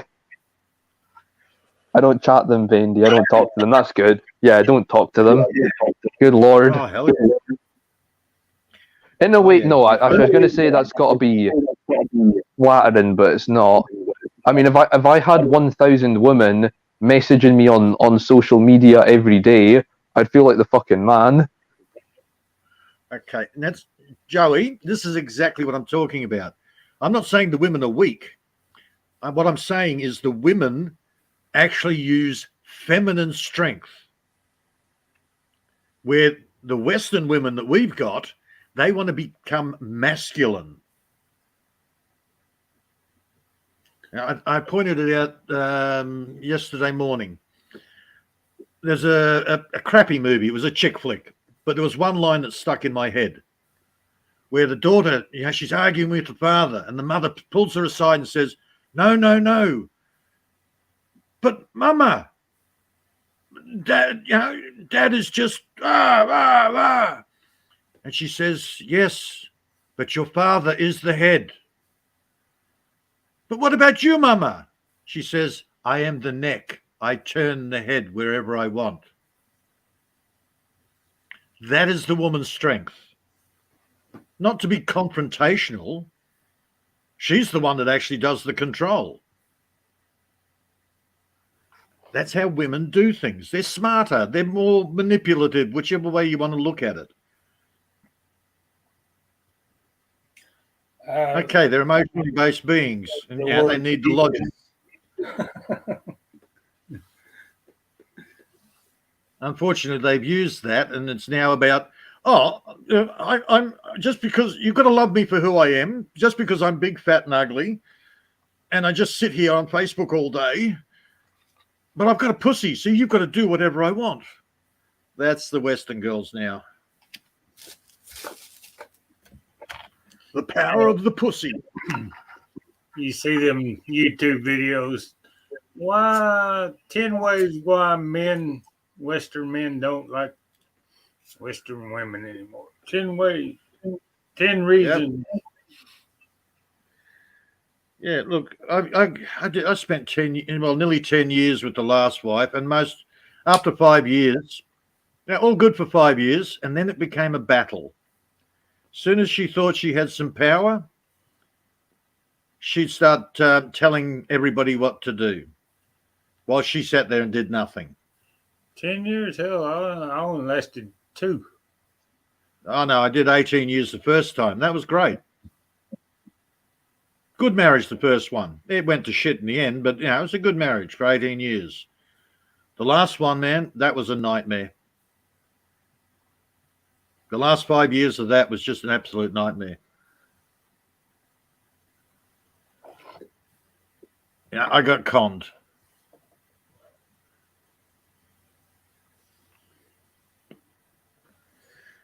That's fine. Hell, you want to see Nightmare? Go see John's ex. Fuck. Well, what's John's ex like? Bad, man, bad. She's bad. Okay. I'll sum it up. She rang him up online and sat there going, "Oh, your son wants to talk to you. He hasn't seen his son in 10 years."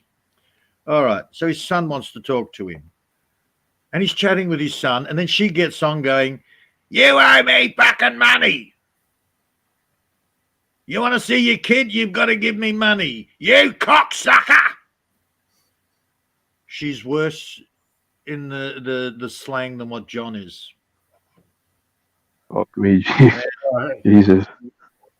And then she'd hang up, and then she'd ring back, abuse him some more, then hang up. At least 10 times she rang back. John and I were sitting there counting. 1, 2, 3, 4. Oh, hell, I didn't even get to 10. Oh, man, she's oh, no. On a par with my ex. On a par with my ex. Oh, look, man, I spent 8 years trying to battle her in court to see my kids. She took the kids 1,300 kilometers away. And the system now just sucks. It really does. It sucked when John was trying to get access to his kid. I won't go into any more details of John. It's up to him to say something if he wants to. All John wants to do is see his son. Mm-hmm. Yeah, it's pretty shit, man. There's an Australian YouTuber I used to follow. Well, I don't know if he's still around, but he was called Lord Dobby, or Garage Arts was his original name, but then he became Lord Dobby. His whole channel was about his because he married a Chinese woman, but then they ended up getting divorced, and then I think he lost complete rights to see his child, and now she's remarried to someone else and has been told he can't see his kid till they're 18, even though he was perfectly good dad, but it's just the system's fucked him over. Yep. Okay, so you understand. The system is whatever she says so. Yeah. If she says, "Oh, I'm scared." Okay, why are you scared? I'm just scared. Okay, well, you know what? It's funny you say that. That's exactly what his Chinese wife, Qian, that's what she used to say. She used to say that he scared her. Yep, no proof. Don't have to have any proof. You just have to say you're scared of him, and they'll the courts will automatically grant her a DVO, AVO, whatever you want to call it. You don't have to have any proof whatsoever. All the woman has to do nowadays is say she's scared. Yeah, and as you said, the Chinese woman did the same thing. John's ex has done the same thing. Hell, my son. She hasn't done that, but she says, well, you're not coming near the kids. Well, he's now got a new family, so he's just waiting for the kids to sort of wake up. That's going to take a while. The problem is the woman actually indoctrinates the kids against the man. Oh, they tell all sorts of stories. My ex did it with her two kids against their father. And I was stupid enough to actually believe her originally. Oh, no, he beat me. The kids had never seen it. Nobody had ever seen it. But she used to tell the kids and me, oh, no, he used to beat me all the time. He got drunk and he beat me. I had a mate turn up one night. His name was Rob, the same as her ex. And I said, oh, g'day, Rob. Her 2.5-year-old daughter started screaming because she thought it was her evil father that always treated her lovingly. I found out more, Freedom of Information Act, all that sort of stuff. I found more out about him afterwards. It's like, seriously, she follows a pattern, man. The courts won't take any notice. Oh, no, that's too long ago. You know what the courts ended up doing to me? They said, well, you've now got to travel. You've got to travel 300 kilometers to come to court. You've got to spend 4 days in the city, pay for your own accommodation from Tuesday till Friday. I said, well, that's a bit ridiculous. You're supposed to, bring it to a courthouse near me from where the thing happened. Oh, well, we can't deal with it out there. You have to come in here.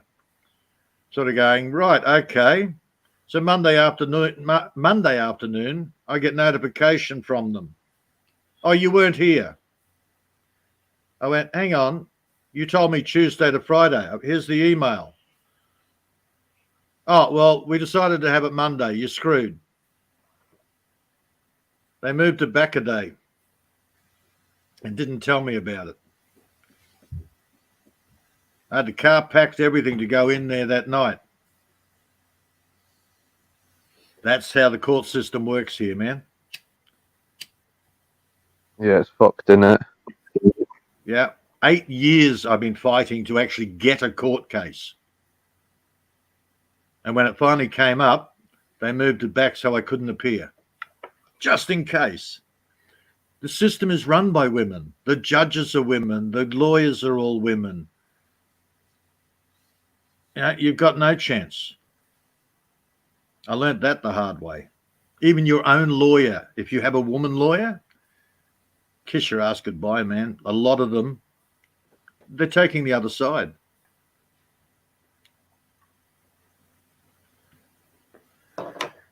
So all I can do is the same thing John does, the same thing my boy does, and the same thing so many other guys do out there. Is one day the kids will go, that doesn't make sense. Maybe my father wasn't as bad as Mum says he was. Mm. Again, it's the way the system is. It's not just the child system. Even online, people say, people accuse others of doing the same shit that they're doing. Yeah, that's going around a lot. Yeah. Let's accuse him of having 600 ninjas. I would never do that. And then you find out the one doing the accusing has got about 600 ninjas. Oh, yeah. And that's just on a basic level. Like, just so... Yeah, we've sort of talked about bits and pieces before, Mark. I'm just over it. Oh, he's doing videos on me. Well, what about the videos that you've done on him? You're as bad as each other. Yeah. Don't make me take sides, man. You're both fucking idiots. Yeah, that's what I went through. Yep.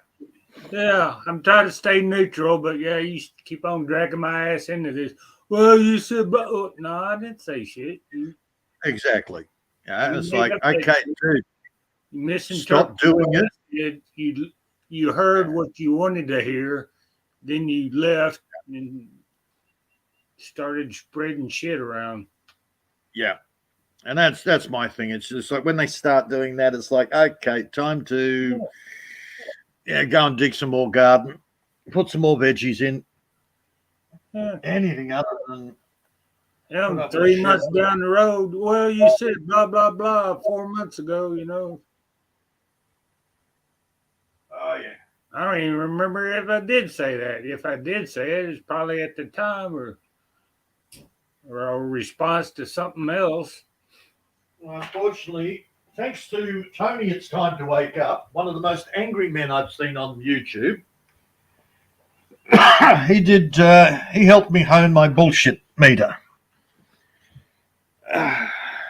So you got another guy who sits there and he does grabs hold of somebody's video and then does an overlay over the whole lot and starts going and just bagging this poor woman. And it's like, seriously, why are you making bad videos? And then a week later, his excuse was, oh, she's trying to get dick pics of me. That's why I made the video. But she didn't try and get that until afterwards to try and get that video taken down. Hey, Martina in the house. Hey, Martina. The domestics. It's like children in a freaking schoolyard. He said, she said, he said, she said. Go to your That's like, rooms. you know what? That's like that UK community I'm in. It's the same. It's the same thing every single time. It's always you said this, you said that. You're speaking to him. You're speaking to them. You're friends with this person, and I don't like them. And I'm like, fucking grow up here, will you? Good lord. Yeah. Exactly. It's like, look, I've raised 6 kids. And when the kids do exactly the same thing, you just send them to their rooms until they calm down. Mm-hmm. But unfortunately, somebody hasn't taught these. The difference is, Peter, is they're kids. They were kids at the time, yeah, and maybe still are kids. But I'm relatively young in the UK community. I'm close in age to Reg, but the people in the UK community are mostly in their 40s or their 50s, but nobody's taught them how to behave like adults. Well, that's what I was just saying. Yeah, nobody ever taught them to grow up. I send the kids to their room until they calm down, or I tell them, stop being stupid. I taught them, but nobody ever taught these other kids. They're probably because they're just raised. It's a cycle, mate. It's just like low lifes raising low lives, and then raising low lives. It just carries it on. If the children don't amount to anything, their children aren't going to amount to anything. Right. Hell, survey says, single mother families, the children are going to be delinquents. Mostly, not always, but it depends on the mother, I think. Survey says. Yeah. Not all, Martina. a higher percentage of criminals and street tarts coming from single mother families. Survey also says single father families, the children actually come out better adjusted. Go figure.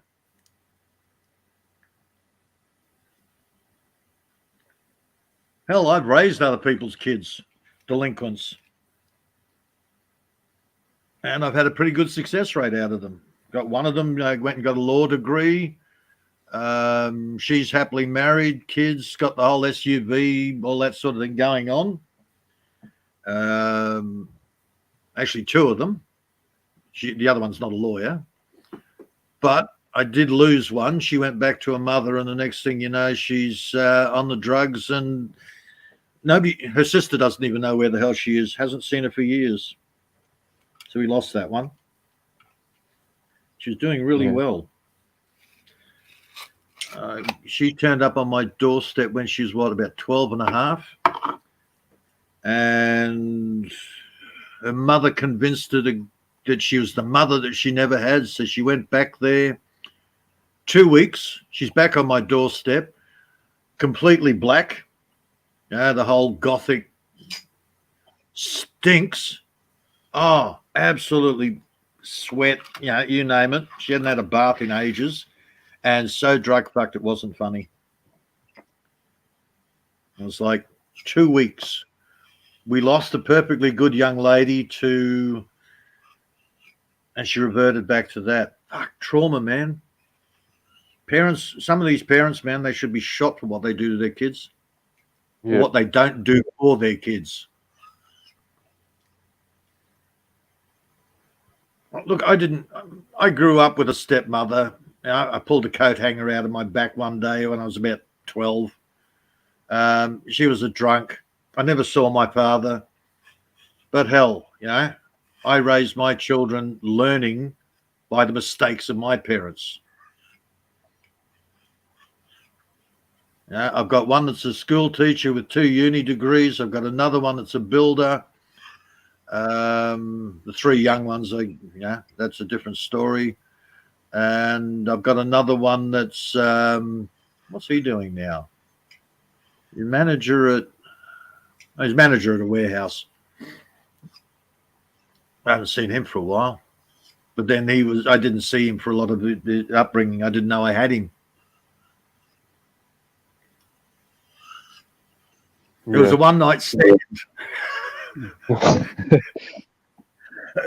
was a one-night stand, and I found out 5 years later, a mate turns up, he says, "Oh, you know the night you and Lee spent together?" And I went, yeah, we broke the bed. And then he said, yeah, that one.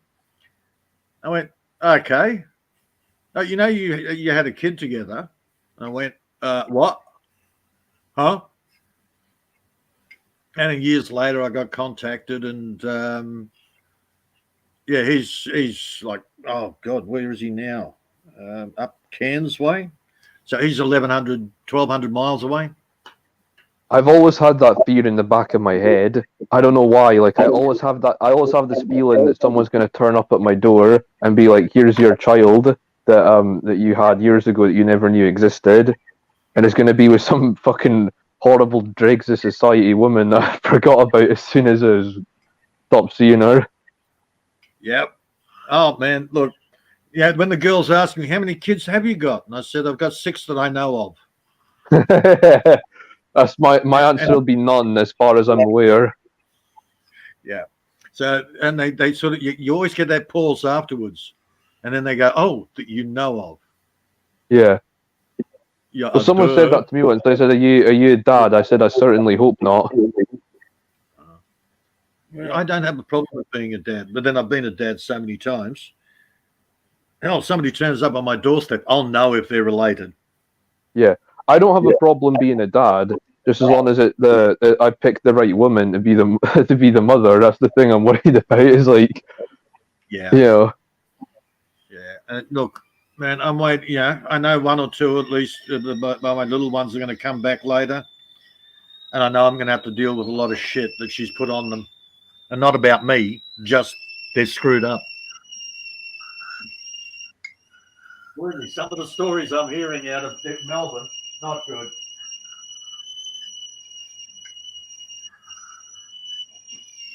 Finally. Who's boiling the kettle? That's me. Coffee time. Coffee time.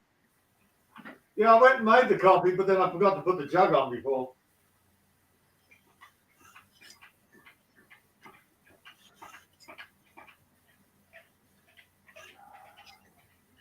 Now, I have heard some horrendous stuff coming out of bloody Melbourne, and that's via the bloody child protection, all that sort of stuff down there. Look, the new boyfriend. Now, he's admitted that he got drunk. He went in, he trashed the house. He broke just about every piece of furniture in the house. So she goes out and puts an aggravated violent, AVO, I think they call it down there, domestic violence order. Puts one out against him. And 4 weeks later, he's back in the house. So I said to the court, what's the problem? You got a problem with that? Oh, well, he is doing anger management. And the child report, my second eldest boy is saying he is petrified of this wanker coming back into the house. Doesn't matter. Go work that one out. Others understand. Women get Yeah. shit beat out of them, but they always go back to the same old asshole. Yeah. You It's just like, get the what? crap beat out of you. Oh, I'm more interested in the court's take on it. Oh no, he's going to go. He's seeing a counsellor, and then the next report says no, he's not. He's refused to see a counsellor. I said, hang on, you just said he's seeing a counsellor. This report here says different. Well, he's going to have to see a counsellor before he goes back in there. All right. Okay. What about this other report here where, from the schools saying that children are turning up, they're underfed, they're turning up with muesli bars for lunch, and they all stink and they're in rags. There's only one that's turning up in a school uniform. What about that?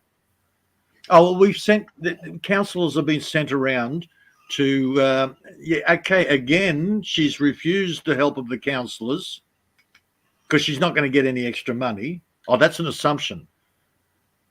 This is the shit that goes on. Yeah. Their official fucking places are saying that the kids are in danger. And all because some fat bitch that says she's a justice or an assistant justice or whatever the hell the weird name she's calling herself says, oh, no, it's okay. And the report was, oh, my feelings are nothing to do with fact. I said to him, one of your own regulations in law, assumption, presumption, and hearsay have no place in a court of law. Oh, well, we don't follow that. We're the family law court system. Man, it is so screwed up. It's not funny. And I was looking at a way to help all these other dads that have been screwed over. I had to admit defeat. I've got no way in. I've got no way of logic winning. When it's I feel that it's the right thing to do, it's like, wow, that's not law. That's our system now. Peter, would you care to explain for the Filipinos in the chat what a wanker is? Oh, a wanker, owner-operator, masturbator. Yep. See, there you go. You take that to the now to the slang version, a complete dickhead. Yep. Two meanings of it nowadays. Yeah, it's got two meanings. I mean, I guess technically a wanker is somebody who wanks, as in someone who masturbates, but it's just like calling someone an arsehole or a dickhead or a bellend or a prick or an idiot, pretty much. Yeah. Oh, yes. I'm still stuck on that nah thing. I always thought nah meant now because it makes sense. I thought it meant yes.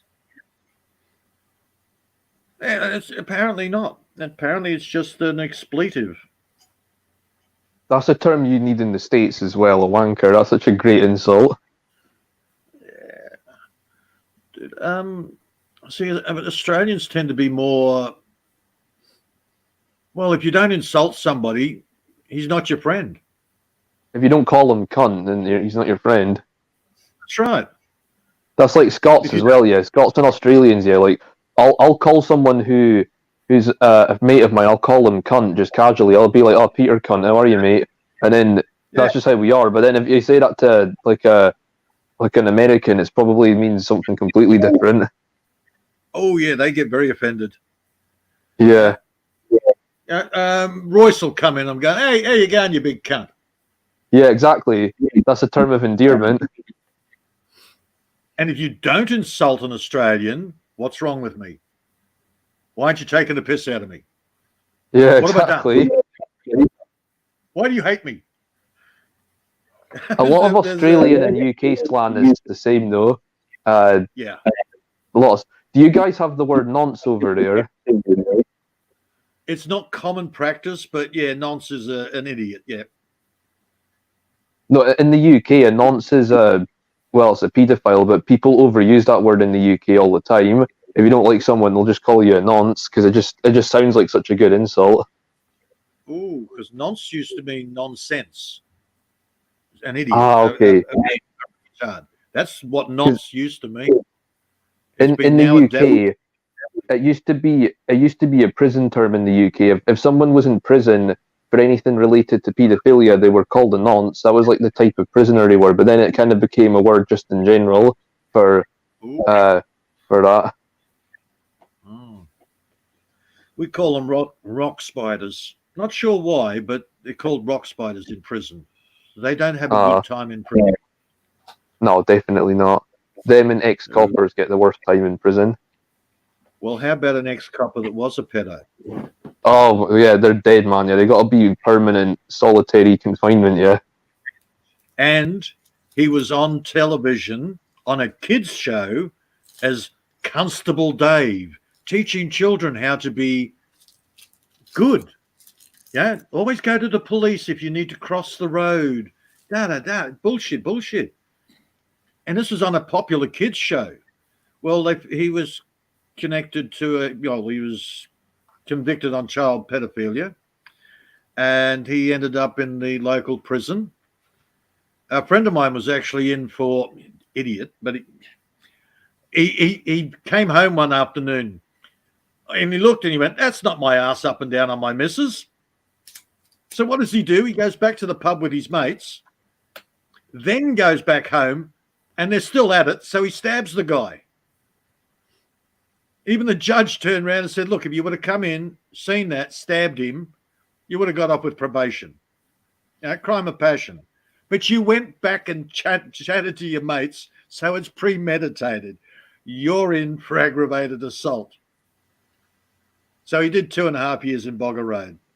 But the guys came up to him and said, "Okay, we want you up the end of the hall.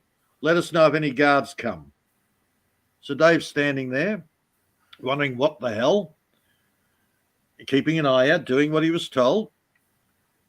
And up the hallway comes 4 guards with this Constable Dave in the middle. Right. Then the guards disappeared, apparently. And then the crims came out of the side doors.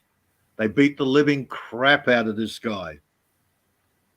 He survived, but they moved him out of Bogger Road and put him in a minimum security. Yeah, man. Oh. No sympathy whatsoever, because... Oh, yeah, no sympathy, but like, fuck, man. Imagine being in his shoes. Yeah, the problem was my father he lived in the same area, and his lawnmower kid. I was over there that weekend, and the kid comes in, and he's like, he's been crying. He's like a 14-year-old kid or something, 13, 14-year-old kid. And the old man used to pay him $20 to mow the lawn. And the kid was wrapped. Well, the kid's in tears saying, "I can't mow the lawn. Oh. And I just turned around. I think I was about 20 or something. And I said to him, "What's going on, dude? Seriously." He says, "Oh, I'm not allowed to talk about it." Well, he talked about it. Apparently, he was raped by one of these guys, one of the local coppers.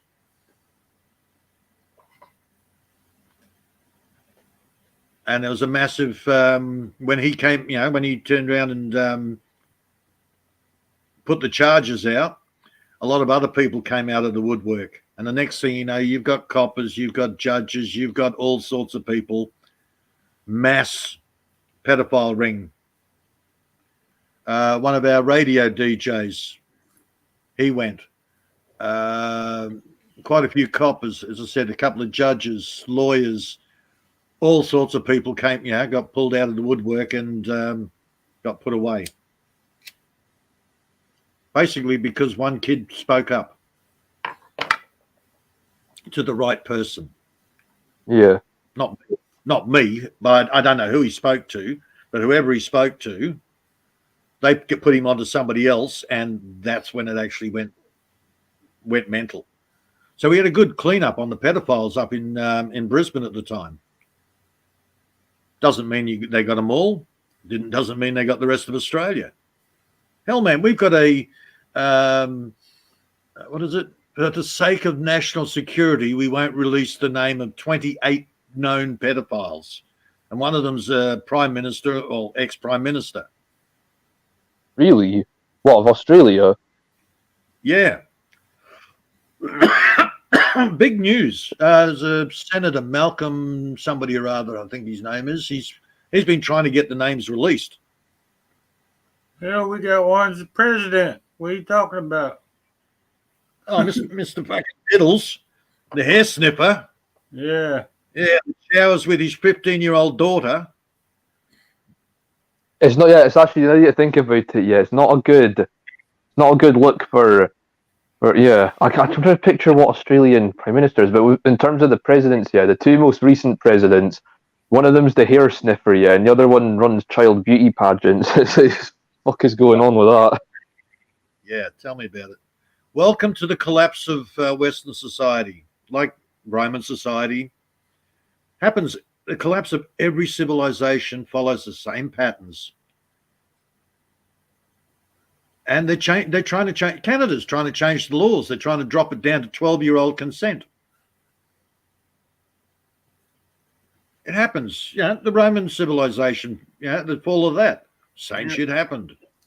Take away your weapons and Yep. what's next? Oh, bestiality being okay. Yeah. That's the final one, and then the civilization's gone. If famine doesn't take it over first, because you got your famine and your plague that comes with it, and plague is usually from unclean conditions because the infrastructure's fallen down.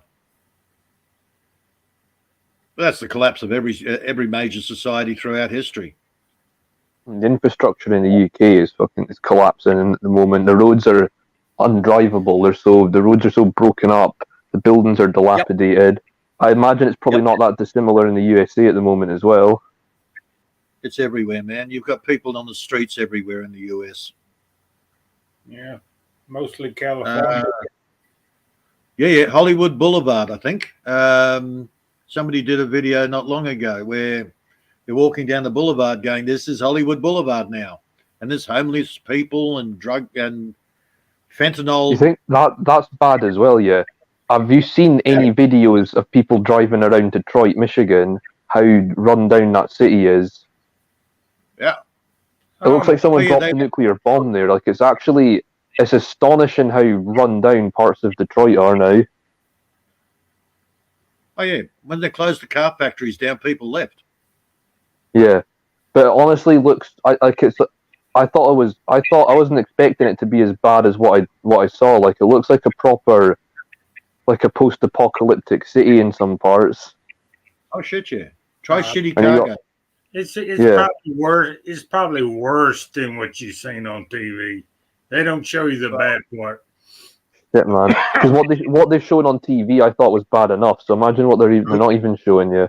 Oh shit! They're not showing it on TV. That's just it. They're not. You have to go to places like BitChute, all those non-censored platforms to actually get videos. Hell, talk to Billy Jack. Ask him about shitty cargo. That's what he calls it, shitty cargo. It's the murder capital of the world, apparently. Yeah, Chirac, I think it's also called as well. How's that? Man, it is what you hear on the media is definitely not the real world. Only what they want to tell you. Oh, even the local news, man, around here, man, you don't hear half the shit's going on around Nashville and stuff. Right. Yeah, there's been a school shooting in Texas again, apparently. What is it? We were talked about it, I think, last week or a couple of weeks ago. Now, how is somebody sitting in their house a terrorist attack? Coppers come in and kill the people in the house, but apparently the people in the house are performing the terrorist attack. That's how weird the media is. Well, the media, you don't hear anything about California because it's a blue state, but apparently Texas is a red state, and you got all these liberal media people trying to turn it into a blue state. So you hear all these shootings that are going on in Texas and stuff because they want to outlaw guns and everything. Again, you can go the full conspiracy thing. How much of it is false flag? How much of it is, set up? Well, it's like, wow. Well, the silly thing. If I was to go into the court and turn around and go, well, I prefer to be called she. I'm transitioning. Odds are I would have had a better chance of getting my kids back. That's how fucked up the system is, man. Maybe you could. Yeah. I mean, is there any way for them to prove that you mean what you say? If you went to the court and just said that, they probably would have to take you seriously. Because if they didn't, you'd probably be like breaking some sort of one of these equality or diversity laws. Yeah, they're not laws. They're statutes. They're acts. They're we say so. Yeah. Yeah, it's all we say so. That's our system now. We all live in the we say so corporation. Dude, seriously, you've got some little dude sitting in his office, scribbles on a piece of paper, and everybody has to do what he says. Why? Otherwise, you'll get the thugs to come out, beat you, and put you in a cage. Isn't that the mafia? Oh, hang on. No, that's the government. I have been down this legal rabbit hole for how long? Way too long. And again, looking for meaning behind it all because they believe in the, everything's based on the Bible. Okay, so I got into the theosophical, the biblical, the whole lot. None of it's meaningful nowadays. 20 years ago, yeah. Now it's whatever the person sitting on the bench says. There's 30 years. Yeah, it could be even further. But no, there's a guy just recently down in Melbourne. All right, so the coppers he was walking down the street. He wouldn't give them then his name or he wasn't wearing a mask or something. He's been fighting in court for 2.5 years. And the coppers and the local magistrate wasn't even a magistrate. It was, again, another weird title. Says, oh, no, you're guilty. You've got to pay the fine. Well, he's taken it to the Supreme Court. The Supreme Court's turned around and haven't even made a ruling yet. The coppers have all decided, oh, no, we're choosing not to follow this. So this poor guy has spent thousands upon thousands of dollars in court case fees. And basically, it's because it was illegal anyhow. Whatever he was supposedly have done wasn't illegal. It wasn't a law.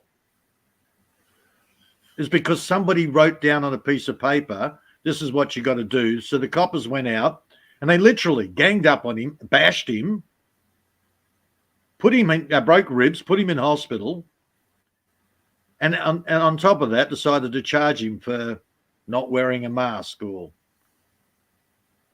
So now he's turning it around. He's now going the coppers because everything they did was illegal by their own rules.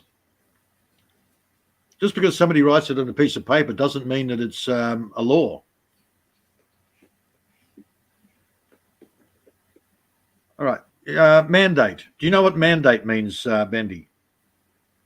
Mandate, in what context?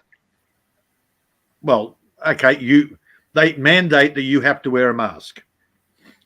Oh yeah, okay, so that's like yeah, it's not codified, it's not written down, it's not there's no official document or act of parliament that says I have to do that. Is that right or is that wrong? But no, they actually wrote it in a piece of paper, so it's to them it's you know. Now, what So the actual how does that differ from, say, a law then? Like, say you have to wear your seatbelt because it's the law. No, it's not the law. See, that's where people get it confused. Again, that is a mandate. It's a law here. You have to wear your seatbelt. It is a law in the UK since 1983 to wear a seatbelt. The media will tell you it's a law. You ask any legal professional, they will tell you that it is a mandate or it is a regulation. Now, a mandate is a gratis offer. In legal terms, it means I'm offering you to wear a mask, but I'm not going to pay you for it. But people take it as a mandate means you have to. But in legal terminology, you don't have to. But the coppers will tell you you have to because they believe that a mandate is law. But then you go to court and they go, oh, okay, well, you don't have to. Well, because we've got something peculiar in the UK, mainly in England, more so than Scotland, but we have a thing called common law, which is not actually written down anywhere. There's no act of parliament that says that. It's just kind of, but you can take from the name, it's just common law. Like, say, if you breach the peace, that's when you're breaking common law there, but you can't actually get a criminal record or it's not on the statute books, but you can still get in trouble for breaking those laws. Okay. The law is do no harm. Breach of peace is not breaking the law. That's statutes, acts, regulations. That's not law. Common law is do no harm. It's God's law. Yeah, exactly. That's why it's not written down or it's not passed by Parliament. It's just kind of inherent laws that, like you said, they're God's law. I'd imagine you have something similar in Australia, because I'd imagine your legal system is based off the one in the UK. So is the Americans. Oh yeah, and the Americans, they've got same legal system.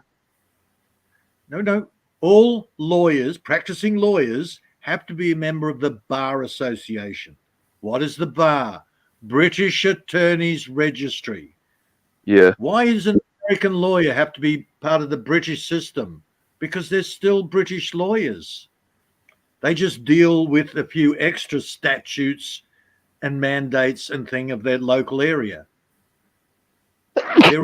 Yeah. Australia, New Zealand, Canada, US, we're all part of the Bar Association.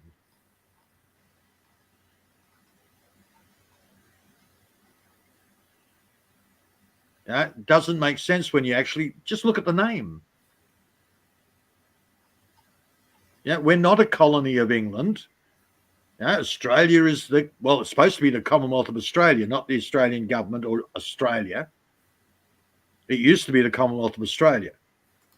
That's only very recent though. Australia didn't get full independence from the UK until 1986. 1974, they sold us out. I think that was when the Australia Act was passed, because Australia is an independent country, but the House of Commons of the UK could technically rule over the Australian government until they never did it, but they had the power to do it up until 1986. Same with Canada until 1984, and that law still exists in New Zealand. Technically, any law passed in New Zealand, the UK government could override it if they wanted to. So long as they go through the Rarotonga Commission. They're never going to do it though. That's the thing. Could you imagine how much of a scandal that would be if New Zealand passed a law and then the British government was like, nah, we don't like that, and then they just undid it. Yeah, see, they're only leasing New Zealand from the locals. Every year, there's a ceremony where they go and approach the tribes, and they re-sign the document for another year. New Zealand's a weird little duck. Certainly is. They never gave up. The locals never gave up their independence. There you go, Reg. I think I got that link typed out right. Come on up, bud. To get Ami, you awake? Ami, Ridgeley wants to come up. I dropped the link there. What time is it where Ami's at? 11 p.m. Is that past her bedtime usually? Especially when she's working. Yeah, that's what I think. Because at 11 p.m., if I was working the next day, I'd probably fallen asleep by now. Where's Reggie? Reggie's in the Arabic country somewhere, isn't she? Yeah. She's in Saudi Arabia. Yeah. No, it's Pfizer that's in Indonesia. Yeah. Yeah. Okay. I was just trying to work out the timelines, that's all. Yeah. Reg is it's 4 p.m. in the UK at the moment. I would imagine where Reg is, it's probably 7 p.m. or 8 maybe. Yeah, that's a guess. Yeah, 7 or 8 p.m. It's hard to say if Ami's asleep. She'll nod off during the middle of a song. Yeah. That's just that. Reg has fallen asleep a few times on stream. I've clicked on a stream and I saw Reg snoring a few times. we got Maria. Oh my God, we got Maria. Maria. She for about 10 seconds. Oh, she was ripping out some snoring. Like she'd been working all day, and then she'd come in and she did a late live stream, and she must have been on her back and with the headset on, because all of a sudden there was this horrendous noise, and it's like, oh my God, I didn't think a tiny little Filipina could snore that loud. Yeah. Okay, everybody, you're my witnesses in chat. See, a woman snoring. Yeah. Then she it woke happens. up. I've heard women snoring before. I've had women next to me in bed snoring. You should have heard my X-Man. Oh my goodness. The windows would rattle, literally. I don't think there's anyone who snores as loud as my dad, though. He doesn't snore that loud nowadays, but like I remember when I used to live with my parents when I was a child, I could hear from my bedroom, I could hear my dad snoring from his room. It was so loud. Oh wow. And he didn't believe it. So I had to record it to prove he was snoring. Hello, Ma'am Regelin. Hello guys, how are you? Hello. Hello, Reggie Lynn. Sunday fun day. Well, apparently, Ami's not asleep. Yeah, I thought that Ami is sleeping. Ami is still in Philippines, yeah? Yeah, she's. Oh, Her son's getting married in a few days. Oh, that's nice. Well, I've had the kids come in complaining that they can't get to sleep for all the noise of their mother snoring. Sir Peter, you know what? I hate to listen some people snoring. Like I can't She was sleep. bad. And she would sleep on her back. It was like a stranded whale. Yeah. You know, And you'd sort of before focus, she'd roll over and she'd lay on her side, which is great. And then she'd stop snoring as soon as she got on her side. But within a few minutes, you could feel the bed move and she'd back on her back. So, oh, no. Finally, Sir Joey, I convinced her to get her own bed, sleep over the other side of the room in her queen-size bed. And that's after 5 years, I finally got some decent sleep. Oh my goodness, she was bad, man, and definitely a blanket hog. So in winter, you made sure the fireplace was going because you wouldn't have any blankets at 2 o'clock in the morning. Yeah. I slept on the couch the last 2 years. I was with my last girlfriend. Cause she had 5 dogs in the damn bed. Four dogs. Yeah. Oh, Susie used to do that. A mate of mine, his wife, she'd complain that Steve would fall asleep on the couch in front of the TV all the time. And I'm sitting there going, well, why do you do that, Steve? And he says, oh, yeah, I'm just watching TV. I fall asleep. And then I turned around and I said, but Susie, where the hell is Steve going to sleep in the bed? Oh, well, Honey's got that spot and Lucky's got that spot.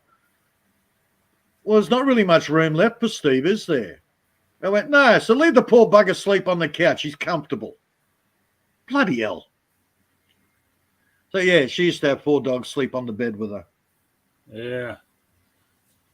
I only do that because Steve won't come to bed. Bullshit. Okay, you caught me. I grew up with Sue. I didn't, I could get away with the excuses. Yeah. But I could get away with the shit because I'd known her since, hell, we were kids. Always calling her on a bullshit. They ended up breaking up. Again, what was it, 28 years, 29 years of marriage? He'd finally had enough and he ended up getting him, leaving and getting himself a girlfriend. Really shut down. She moved into a retirement home. 55 years old, she moved into a retirement home.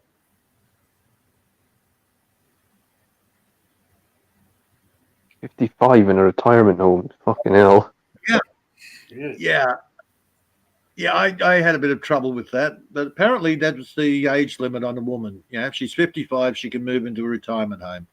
It's like, but you're not that old. Why are you in a retirement home? Yeah, they're gonna have to drag my ass out of here. I ain't going to no retirement home. Of course, I ain't got no. Dude, just roll me out the back door. Yeah. Roll me out the back door. Chickens can feed on my corpse. Once the chickens are nice and fat, the dog can eat the chickens.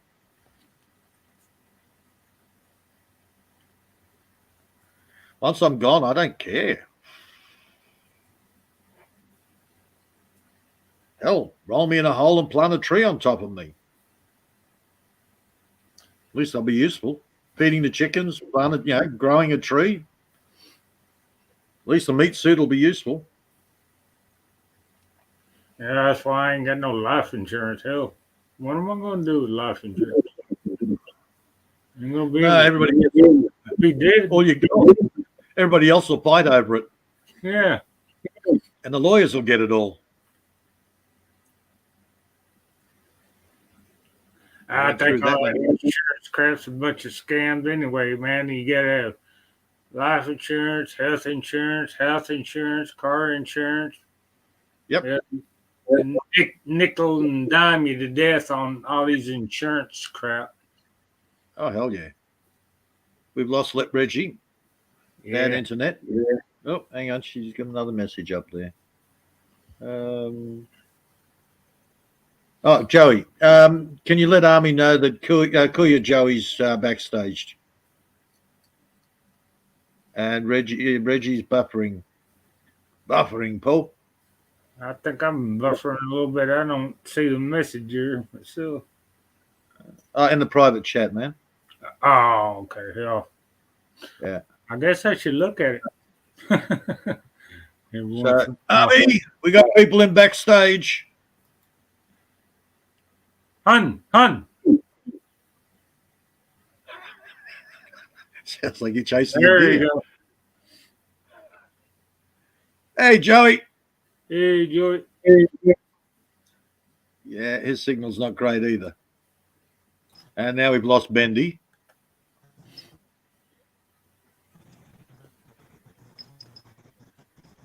Hey, Joey. That might be Army signal that's causing all the not letting everybody up. That's the weird. I live the most remote of everyone. And look at my signal. And I'm running off the phone. Yeah, I got the laptop's hooked up data onto the phone. Go figure.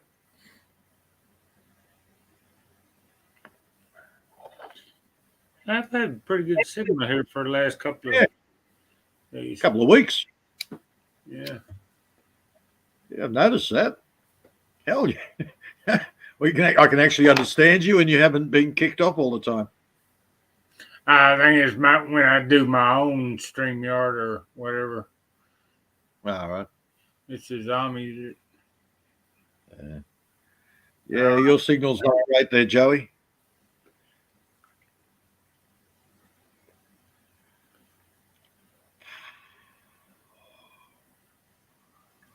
Well, so you got to remember that the Filipinos don't get Social Security from their government.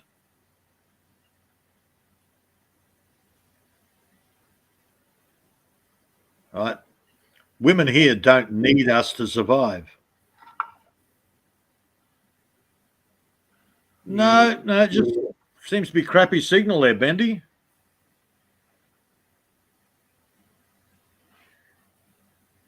So, again, it's old school. Back in the days before women got Social Security and all that sort of crap, yeah, they relied on the men to provide. And they did what it took to make sure that they didn't go out on the street. With Social Security, we don't have homeless women everywhere. We just don't have women. What do we need a man for? The government will take care of us. We just keep having kids. We've got a maid. We have kids, 3 different guys and women. Hell, my ex would be making, because she's popped out a couple with the boyfriend. I'm not sure, 1 or 2, or maybe she was having a second one, but I think she might have lost that. Don't know. But either way, she's pulling in over $2,000 a bloody fortnight, and she gets cheap housing down there. Yeah. Speaking of Social Security, I'm going to go apply for mine. I paid into it all these years. I want to get my share of it back. Oh, hell yeah. I was forced to pay into it, so now I want to get some of it back. I'm not going to get hardly all of it back. But I'm in total agreement with you, mate. some is better than none. They force you to pay the tax. You might as well get something back. Look, they've got it because I live remote. I get 34 cents a litre back on fuel. I'd make sure I claim every cent. I don't pay tax anymore, but I sure as hell will get the tax off the fuel that they're charging. You got to remember, we're paying something like $2 a litre for fuel, which is about, $8 a gallon? Damn. I think the last time I looked, it was like $3.40. Yeah, but our fuel is heavily taxed. Ours is too. It's like cigarettes, alcohol, fuel. They'll tax you as much as they can get away with. The tax is more than the damn cigarettes. Yeah. It's like 300% tax. Yeah. Alcohol is at least that. And they call it a sin tax. What's the sin about it? The sin is getting taxed. That's the sin. I'm sorry, here they call it a luxury tax. Oh, well, they got the luxury taxes. They had called them something different. Yeah, see, you got to remember, ours isn't a general sales tax like you've got there. Ours is called, it's a GST, but it's a goods and services tax. So every time something moves from one warehouse to the next one to the next one, it's an extra 10% tax.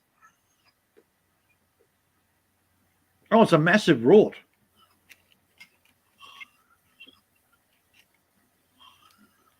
New Zealand is worse.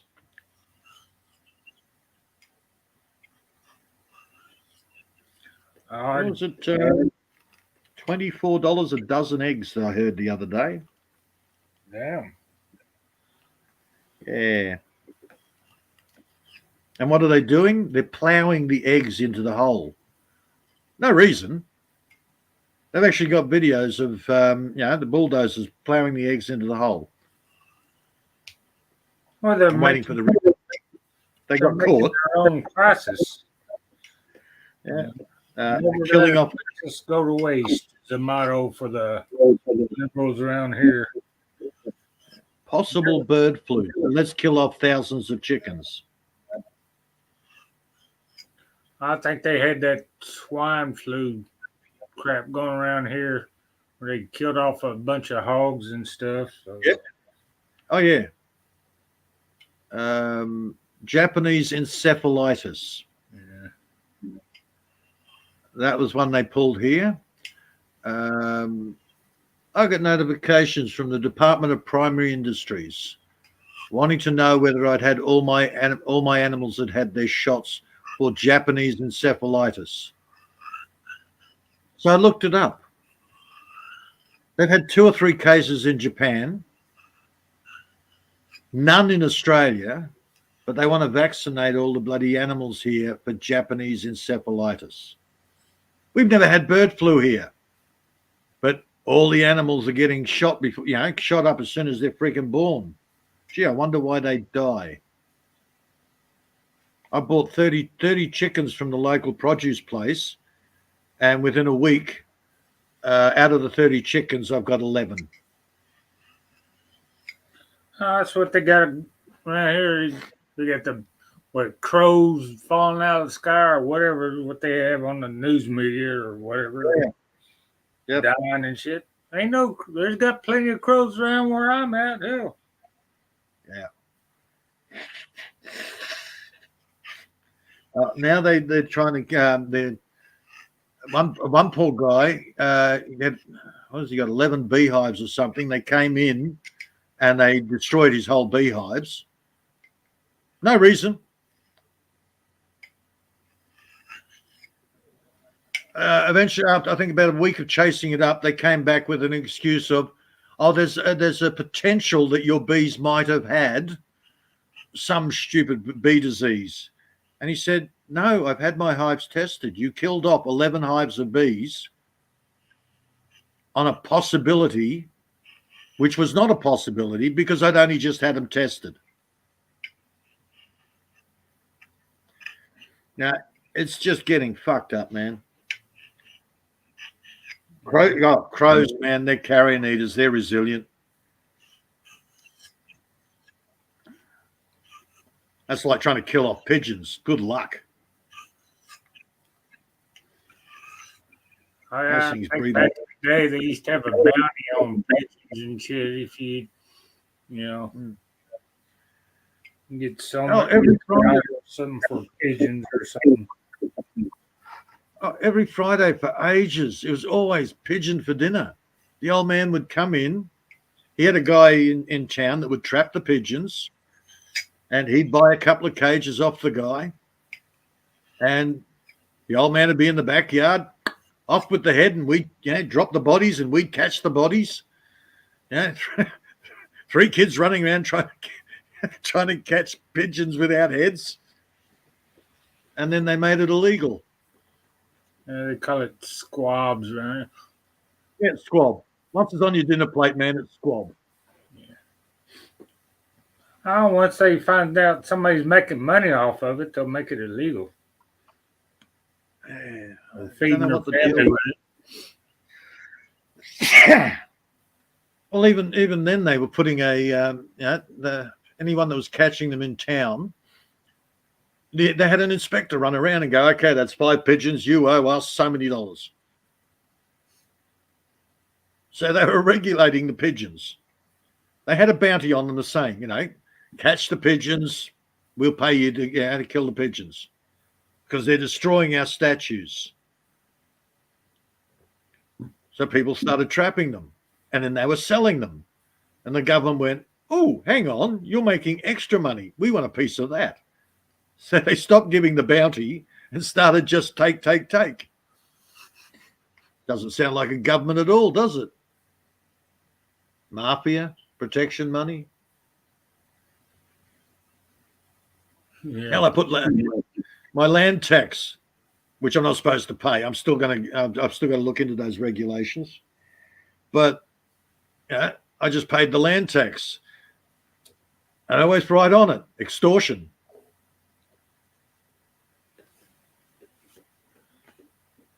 Yeah, I mean, after you buy something, you already paid the tax on it. Now you got to pay tax on it every freaking year and shit, man. Yeah, and if you don't pay your $1,000 a year or whatever it is, they'll come and take your property. Why? Oh, yeah. You don't own the property. Who owns the property, man? But it's for the schools and the roads and the maintain the No, it's not. blah, blah. Yeah. Again, the fines, when the coppers pull you up on the roads for not wearing a seatbelt or whatever, that is supposed to pay the bloody the road repairs.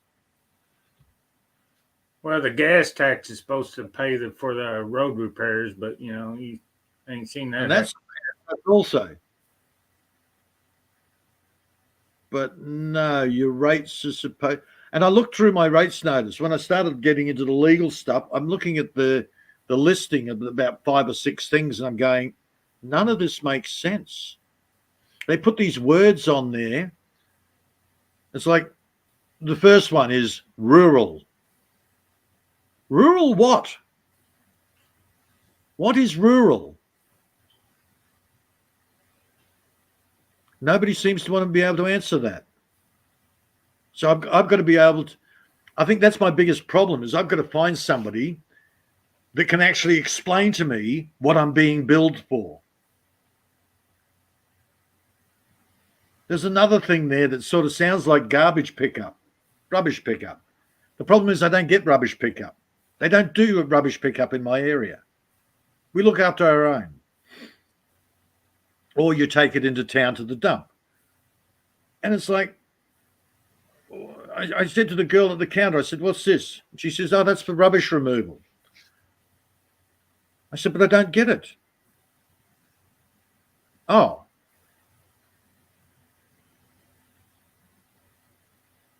Oh, no.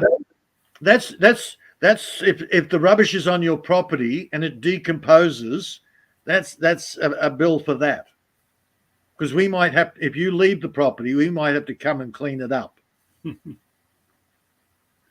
I'm going, can you give me somebody that actually knows, please?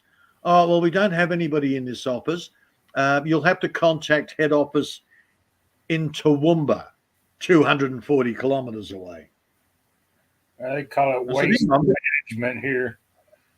Yeah, waste management. The people up the road in the other shire who actually get waste management, they've got 2 lots. They've got the same thing I've got, but they've also got garbage pickup, which is a different thing. I said, but she said, oh, you have to contact head office in Toowoomba. I said, but hang on, this is all under the Darling Downs, so I should be able to contact somebody in Dalby. Oh no, we don't have anybody there. We might have somebody in Toowoomba. If not, you'll have to go to Brisbane. You go, hang on, what? This is a local council thing. Well, I'm not. You'll have to go and talk to somebody that knows. I'm just a girl at the desk. For the Dub Gaming. Yeah, Right. for the dub.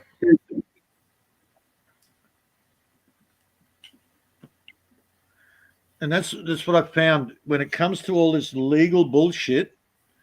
Trying to find somebody that you can actually get to answer your questions. Man, the runaround. Forget phone calls. Dude, you ring up and you get this lovely little girl going, "Oh, hello, how can I help you?" Yeah, from India. Yeah. It's like, hang on, I'm trying to ring up the local council legal department. "Oh, yes, I am here to help you. What is your legal problem?" Going, "Are you here in Australia?" "I should be able to help you." I said, "Local council, my local province." "Ah, yes, I have the documentation on the screen in front of me." Oh God, so have I. It doesn't make sense. Can you explain this then? "Oh no, I cannot explain that. I shall get my supervisor." "Oh, my supervisor is not in the present moment. I shall organize a phone call back for you." You never get the phone call. Dude, I have spent hundreds of man hours on the phone trying to get information, and they deliberately make you chase your tail all over the place. That's why I'm going to file from my Social Security man. It's going to be red tape through the pass, I'm sure. Or even Amazon. So I'm having trouble with Amazon doing deliveries. They dump it 80 kilometers away at a real estate and go, "Well, that's our nearest depot. So, tough luck." And then Amazon is sitting there going, "Oh, I'm terribly sorry. We have no control over the carrier that we use." And Amazon going broke now, or Yeah, apparently they're closing down quite a few outlets. I wonder why. Dude, I want to ring up Bezos and go, "Dude, you're being screwed by your employees." well, they had to hire all these overpaid, package handlers. Now they're crying about give them to work. Now they're crying about having them. Mm-hmm. Oh yeah. Oh, they're probably hiring all the trans. Oh yeah, all the deadbeats. I mean, Dude, I'd never hire a trans person.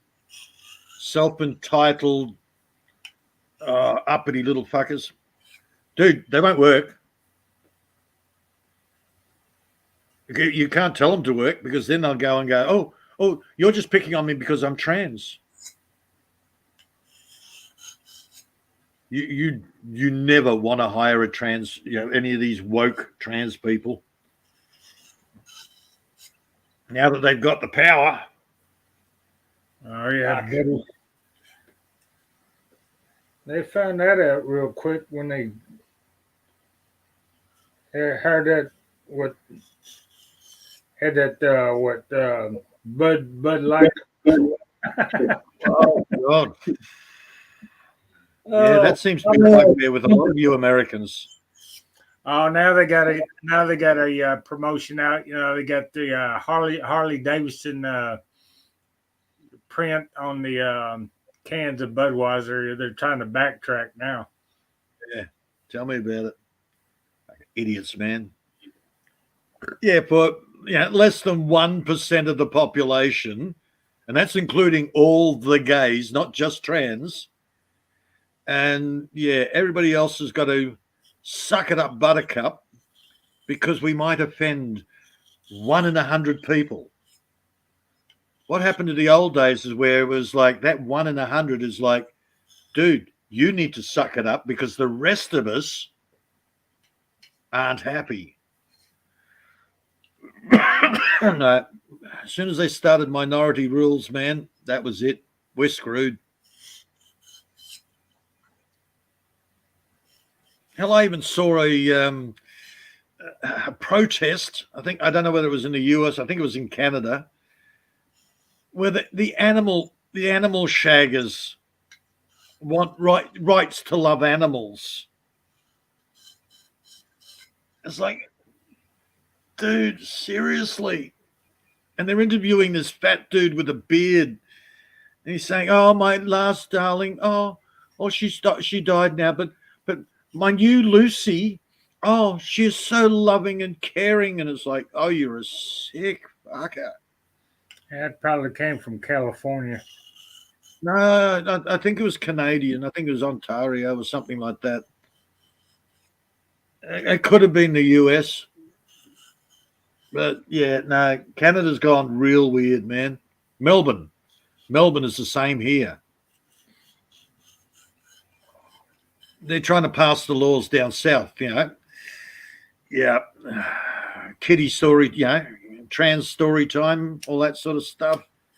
They're trying to pass the same woke laws where you've got to use pronouns, otherwise you're in jail. You don't call it, you don't call one of these wackos the right term. Oh yeah, you got that crap on the news every other day about, oh, we got some guy went in the girl's bathroom, raped a girl or groped her or whatever, blah blah blah. You know. But it's okay. He was trans. Yeah. He identifies as a woman, so it's okay. Two women having sex is okay. It's not a fucking woman. It's a mental dude with a dick saying that he's a bloody puppy dog. Oh, sorry, a woman. Freaking hell. You call yourself whatever you like. Hey, Just well, don't expect.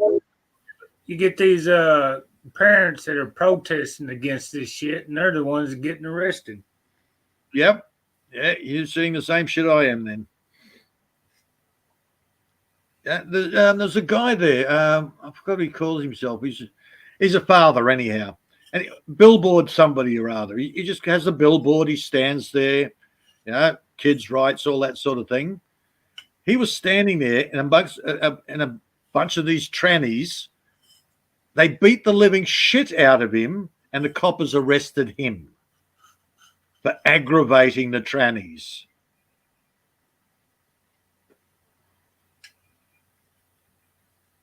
Yeah, seriously. Yeah. You hear about the protest over here all the time. A bunch of protesters stopped the car and beat the crap out of somebody, dragged them out. Then you get one guy that's got balls and runs over the son of the bitches, and he's the one that gets arrested. Yep. Oh man, I'm just happy that I'm not living in the middle of it. Yeah, me too.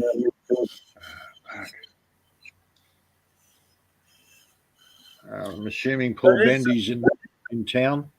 But it's about 30 minutes away. Yeah, well, same here. Yeah. Like Bud's got a nice little farm and all the rest of it. But yeah, he's only right there. He's on the edge of town. Yeah, he's like 10 minutes away, maybe less than that. Oh, he said a minute. A minute, yeah. A minute's drive, and he's at the bloody supermarket, basically. And he's right. Yes, yesterday morning, well, in afternoon for you, he was actually shopping when he came up on the stream, and he's still alive. He drove home, and he said, "Yeah, okay, I'm home now. I'm in the driveway." And it's like a minute. Hell, I would have walked. Except he did buy a lot of stuff. 6 bottles of liquid cheese, Doritos cheese in a bottle. Oh, cheese yeah. sauce. Cheese sauce. I've seen that part. Yeah. So, yeah, it didn't take him long to drive home. And it's like, dude, if the shops ever go down and people are hungry, they're going to eat your animals. Yeah, the zombie hordes are going to get you big time. Yeah, you better start locking and loading, man. You know, that's why I always about. Did you count your chickens today, there, bud? Yeah. Yeah, you won't be worrying about the raccoons getting the chickens. You'll be worried about your neighbours eating them. Oh, he's got a. He did say he had an underground shelter or storage or whatever, and he's got this and he's got that. But yeah, great to be prepared, but I suppose there's plenty of bloody compost for your gardens. Oh, there's another looter in the compost. You can grow some nice cabbages on dead bodies.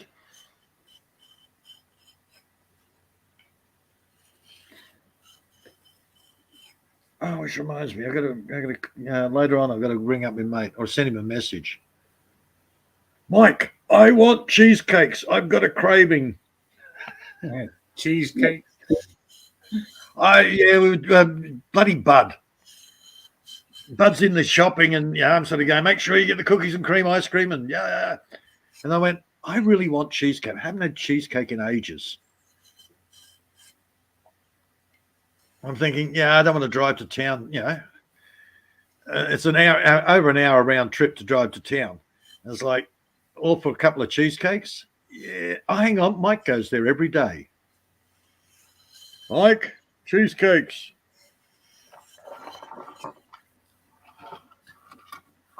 We'll remember that. It's not the right time for bloody ice cream at this time of the year, but cheesecakes, I'm good. I had cheesecake a few weeks ago. And the worst thing is, I really like the home brand cheesecake. Yeah, I don't do the $12 Sara Lee's and all that sort of thing. I'm sitting there going, these are like fluffy. There's nothing. There's no content. It's not even a cheesecake. Yet you get the $3.50 bloody home brand, and it's like, that's food.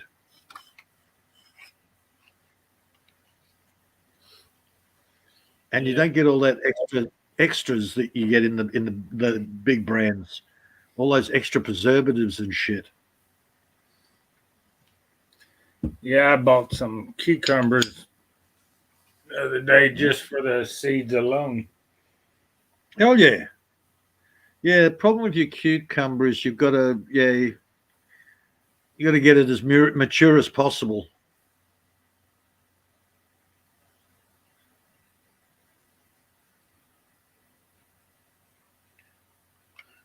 So basically, you just sit it on the bench and let it rot.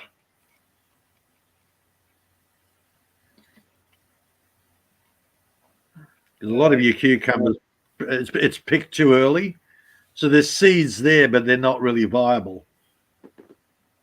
Yeah, I just throw them in the ground. If it works, it works. If it don't, it don't. Yeah. It's like the eggplant I picked off the bush the other day. I'm looking at it going, well, with the big drought and everything, they're a bit slow on the growing. And I picked it off the bush and I took a bite into it and went, oh, this is very hard.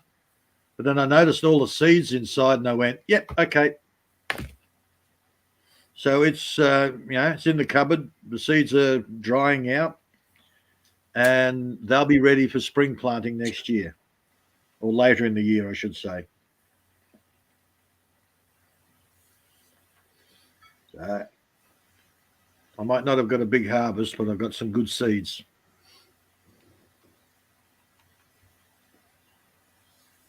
I need a couple of good days of rain.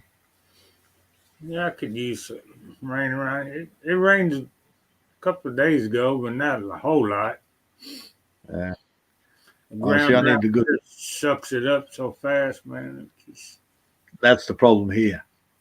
That's why I need a couple of days of good rain to fill up the dams again.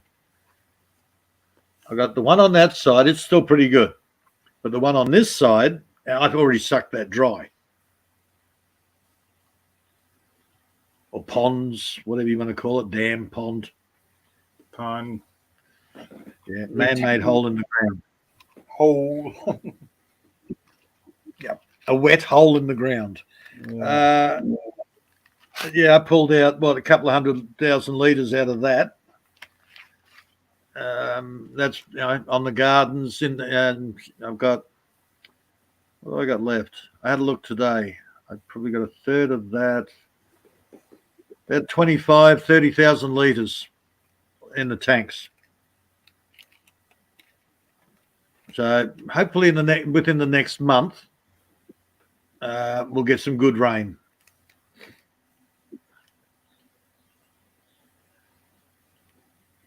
And then I can fill up the tanks again. I think it's supposed to rain here sometime. I never seen it. It's supposed to rain the other day, but it never did. Yeah, I don't believe the weatherman. Oh, yeah, the weatherman is the only guy that can get his job wrong 99% of the time and still keep it. Except for the government employees. Yeah, tell me about it. The best I ever heard was severe thunderstorm warning. I actually got the notification on my phone. Severe thunderstorm warning in the area. And I looked out and there's not a freaking cloud in the sky. Yes, Maria. Hey, Maria. Maria, go to bed. Sleep, woman.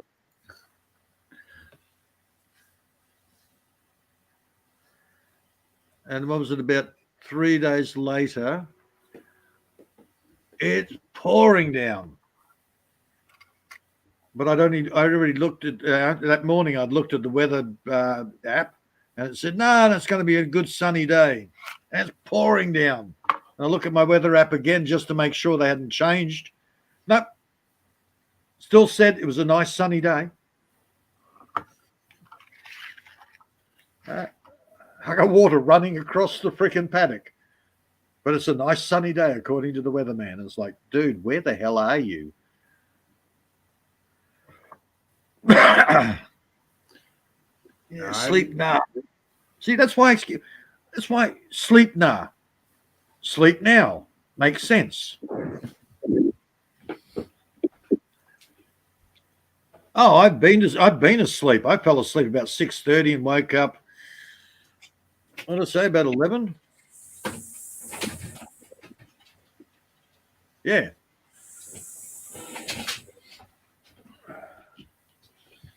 Only one. I only have one. And I finished that one. I'm going to have another one. Yeah, what's it? 6:30 to 11. So that's what? 4.5 hours. Yeah, I've had 4.5 hours sleep.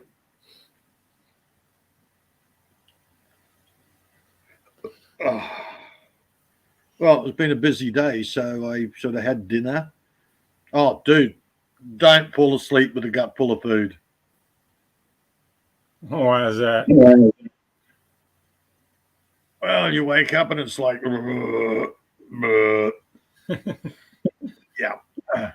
Well, the food hasn't actually gone down yet, has it? It's sort of, yeah, I might have one meal a day, but it's a big meal.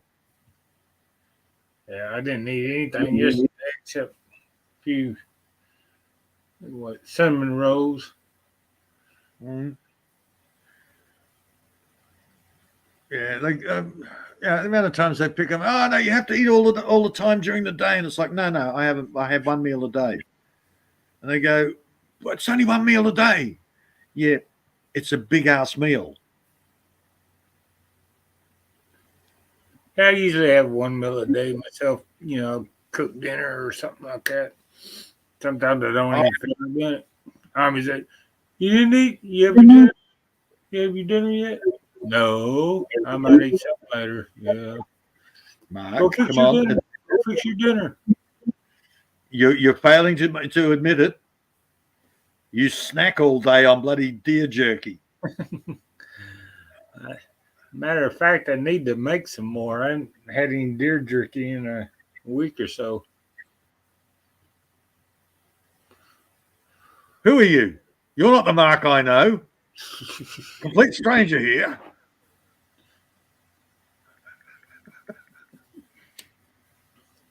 I've been tubified. You terrified. Bashed by an evil woman. Don't Mm. you eat the jerky on screen? No sleeping Well, on screen. No, don't lay down.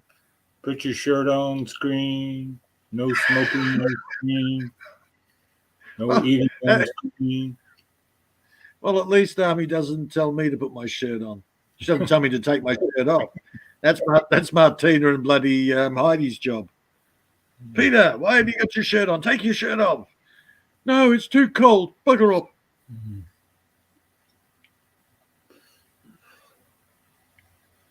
Yeah, good luck saying hello to Army. She's asleep, sort of.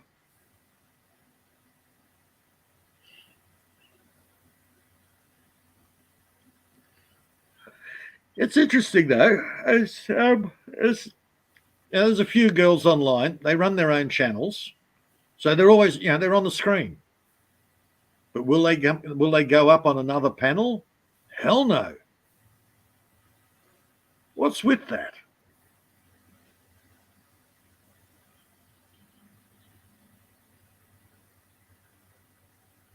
We've been talking about the weather for the last 10 minutes there, Maria. Where you been? Maria, it is cold. I need a cute girl to come and hold me and keep me warm.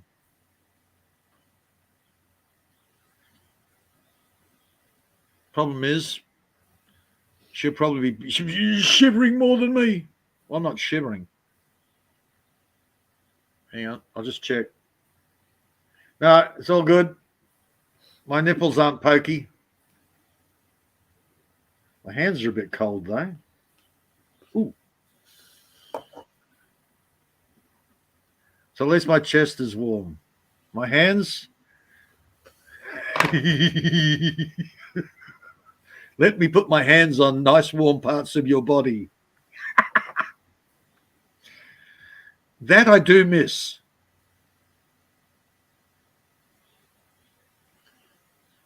That was always fun. Cold hands, warm body, girls screaming. Ah!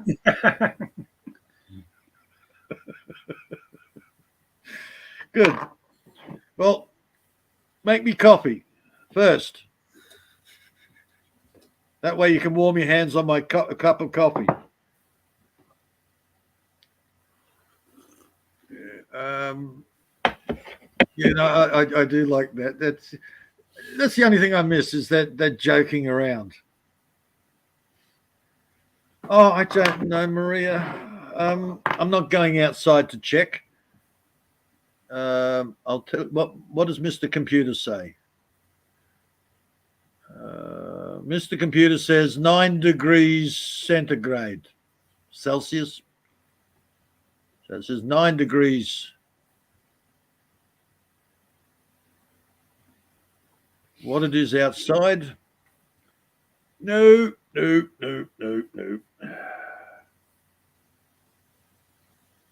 Okay. Here's my heater. Oh, no, it's warmer inside. It's not 9 degrees inside. That's just what the computer says it is outside. I'm good inside. I'm not wearing my shorts. And I'm wearing socks.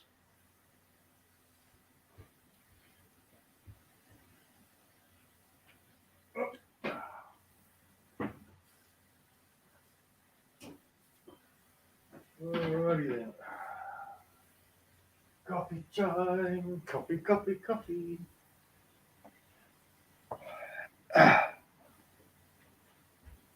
Yeah, it's about time for me to switch from coffee to tea.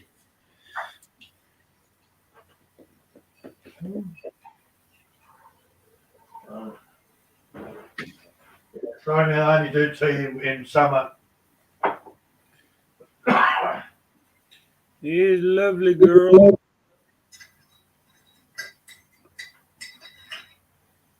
Who is lovely girl? I have no idea.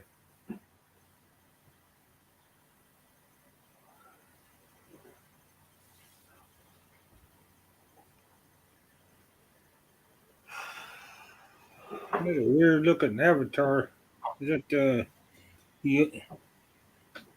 Yosemite Sam looks like? Oh, where's my buddy James? He's walking down the road. Yosemite Sam. Who's Yosemite Sam? Somebody used to have Yosemite Sam as their avatar. There's a dude though. It just looks like Yosemite Sam from what I can see. It's kind of blurry. Okay. It looks like some kind of gargoyle with hands. Yeah, because Settenways used to have the animal from the Muppets, but for some reason his avatar hasn't worked for ages. Gosh, I've been doing Pappy.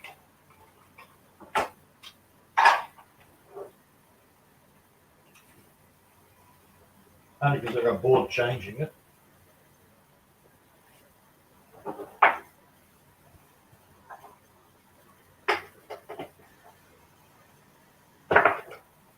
Yeah, somebody used to do the Yosemite Sam with the 6 guns. Oh God, who was that? That was years ago.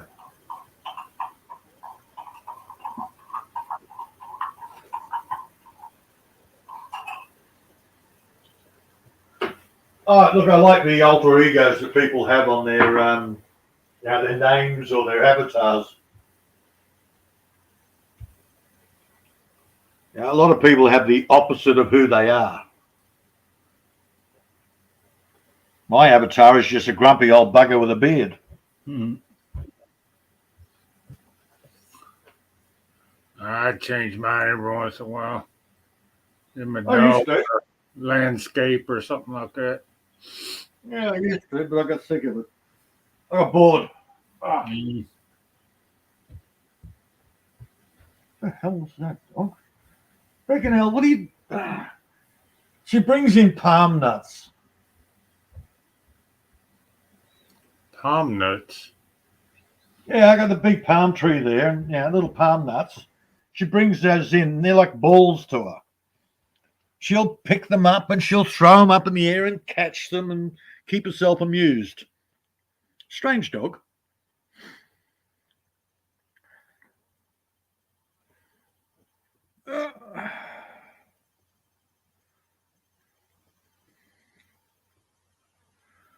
What's that? With black. Give me beautiful. Shakes it up. Shakes it out. It's lovely girl Moira. I haven't seen Moira for a while. Moira was always lurky, and now she's she just disappeared. Oh, maybe she's having fun with her new girlfriend. Myra's got a girlfriend. Oh yeah.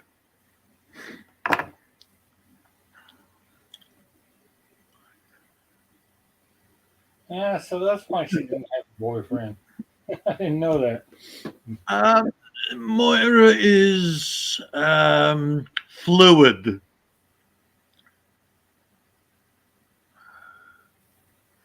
So in other words, it doesn't really matter, huh?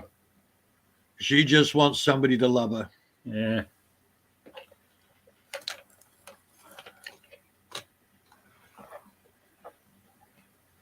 Yeah, she sort of said she hinted at the fact that she's got somebody, and it's and nobody here knows who it is. So I went, okay, so how's your new girlfriend? Okay, so nearly everybody here doesn't know who it is. How do you know, Peter?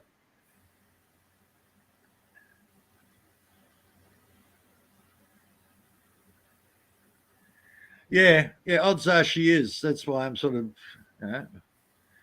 throwing out a fishing line. See if we reel her in. Yeah, reply.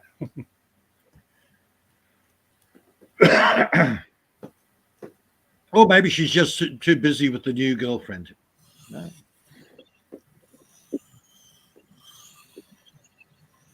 Yeah, kitty cat and fuzz bunny.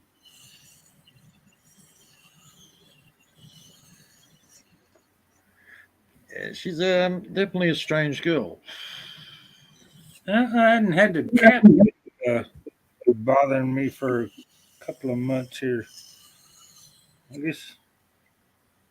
Well, you got a bit of pussy there. Huh? Army!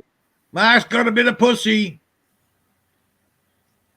Said I haven't had her bothering me for the last couple of months. Okay. I guess she got the hint. Nobody wants to see your stupid cat videos. Somebody was telling me the other day. The cat just walked in and decided to make itself at home. But then they freaked out so much, the cat went, "Oh, shit, out of here." I said, "That was a feral cat." It was a feral cat. And I said, "Well, it just came into your house. It's not feral. He was looking for a home and you scared it away." "Oh, yeah, I suppose." Can't remember who that was.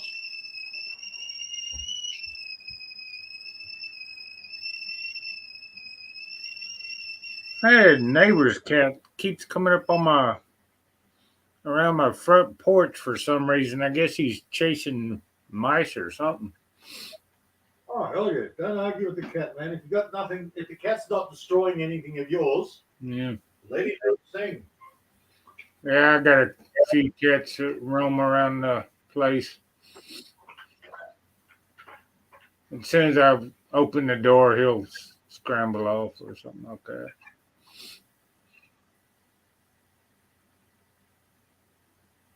I had at one stage I had a cat that used to run around here, wouldn't come near me. I didn't even see it half the time, but the dog did. But it was just wandering around, didn't go anywhere near my chickens, didn't worry about any of the eggs or anything. I went, "Oh, yeah, you're not doing any harm. Go, enjoy, eat the mice, eat whatever you find. Just don't eat me birds, you little bastard." Yeah, Mary, I had a few. Which I think went to bed around 10 or 11. Got up about 3 in the morning. Been up ever since.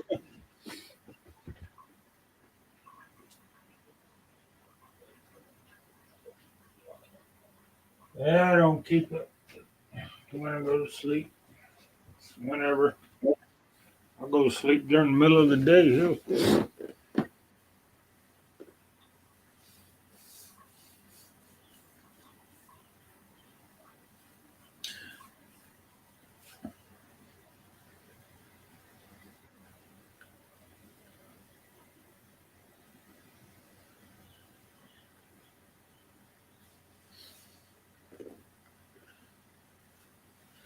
What Ami's doing? She awful quiet over there, darling. Yeah, because she's mute. Yeah. Don't unmute her. Don't let her unmute. She'll echo. Yeah, I don't know what the deal is, man. She's always echoing and blaming it on me. Yeah, it's definitely Army because as soon as she mutes, everything's good again. Yeah. She's got the fan noise there, or some background humming. Whether it's a computer fan or whether it's a air fan, I don't know. Yeah, it's probably an air fan. Yeah, so we've got that background noise, and because I live in it's such a quiet situation, all those background noises I hear. City people don't hear it. It's like white noise to me. When you have your radio off the station and just. Oh, I can hear on my My other laptop, man, that damn thing's as noisy as hell. The damn Yeah. fan going out or something. Well, you're in the same situation. You know, you don't have all that city background noise. And it's the same thing. It's like you got the fan going. City people don't notice it because we're just used to the quiet. Any of that is like loud noise to us. Yeah, when I had my stream out there on the front porch, Ami was complaining about the bird noises. You could hear all the tweaking, chirping, and shit. I know. It's what the city people do. You know, they hear a rooster and go, "Oh, the rooster's so noisy." Yeah, go and stick your head out your own window, dude. The sirens, the traffic noise, the bloody, you know, the neighbouring houses. Oh no, we don't hear that. Well, there you go. It's so quiet around here. I can easily tell what kind of bird it is by the way it Yeah. chirps. That's a crow. That's a blue jay. That's mockingbird or. Yeah, I got a new. Oh man, I don't know what they are. I've got this new flock of birds. They're like a dark brown, grey, tingy thing, and they come in and they know when the chickens get fed. So I have to actually change it up a bit now. They come in the afternoon. They're a good size. I thought starlings were little things. About the size of a blackbird, a little smaller than a blackbird or starling. Oh, then that's what they are. Then they're starlings. I normally only see the starlings way up in the sky, but for some reason, the last week they've decided, it's a good place to feed every afternoon. Yeah, they migrate here. They can migrate, and I think during the fall, man, they'll just be cover the tree on one tree or something like that. Hundreds. That sounds like them. And man, they're getting cheeky. I walk out there and they just, a whole bunch of them go up into the trees, but there's like half a dozen of them. They'll just sit there and look at me, and I'm going, "Go on, piss off." Oh, okay, and they'll bugger off. It's like, and they're just sitting in the trees waiting for me to go back inside. And it's not like they've got a nice sound to them. It's just the color, I think. They're not an ugly bird. They've just got a crappy color. Yeah, that's probably a starling. It got a little black with a little grayish, I guess, in there. Well, these are mostly just dark brown. Yeah. Probably they've got little bits of flecks of black through them and grey or whatever. Yeah. Mostly dark. So yeah, I'd say they're starlings but then starlings I usually see way up in the sky before it rains. But these little buggers are coming in going, "Hello, feeding time." I can't afford you bastards. You're not even giving me any eggs and you're not enough there for meat. Bugger off. Finally got rid of most of the cockatoos. They're bastard things. The chickens won't take them on. And cockatoos are huge. They're one of the biggest parrots. Sulphur-crested cockatoo. Yeah, you could have made a bunch of money if you could export them without all the customs. Oh yeah, that's a no-no. Yeah. And you don't want to get your finger anywhere near one of those beaks, man. Those beaks will take your finger off. Oh yeah. Well, they're made for cracking nuts or something like that, ain't they? They'll. I watched a couple of them. They got up in the gum tree at the back, and they were bored, so they were just snapping branches off, dropping them on the ground. Is that right? So after they finished, the poor gum tree was missing half its little branches. Just because we're bored, we'll eat the tree. Oh, they freaking vermin, man.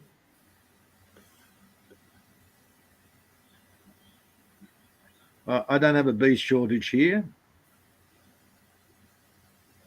A mate of mine came in the other day. He says, "You've got bees." And I went, "Yeah." "Oh, I haven't seen bees on my property for ages." I said, "Dude, seriously, I've got the bloody trees here in flower." "Oh, yeah." And we're sitting about, what, 30 meters away from them. And all he can hear is zzz. Definitely no bee shortage here.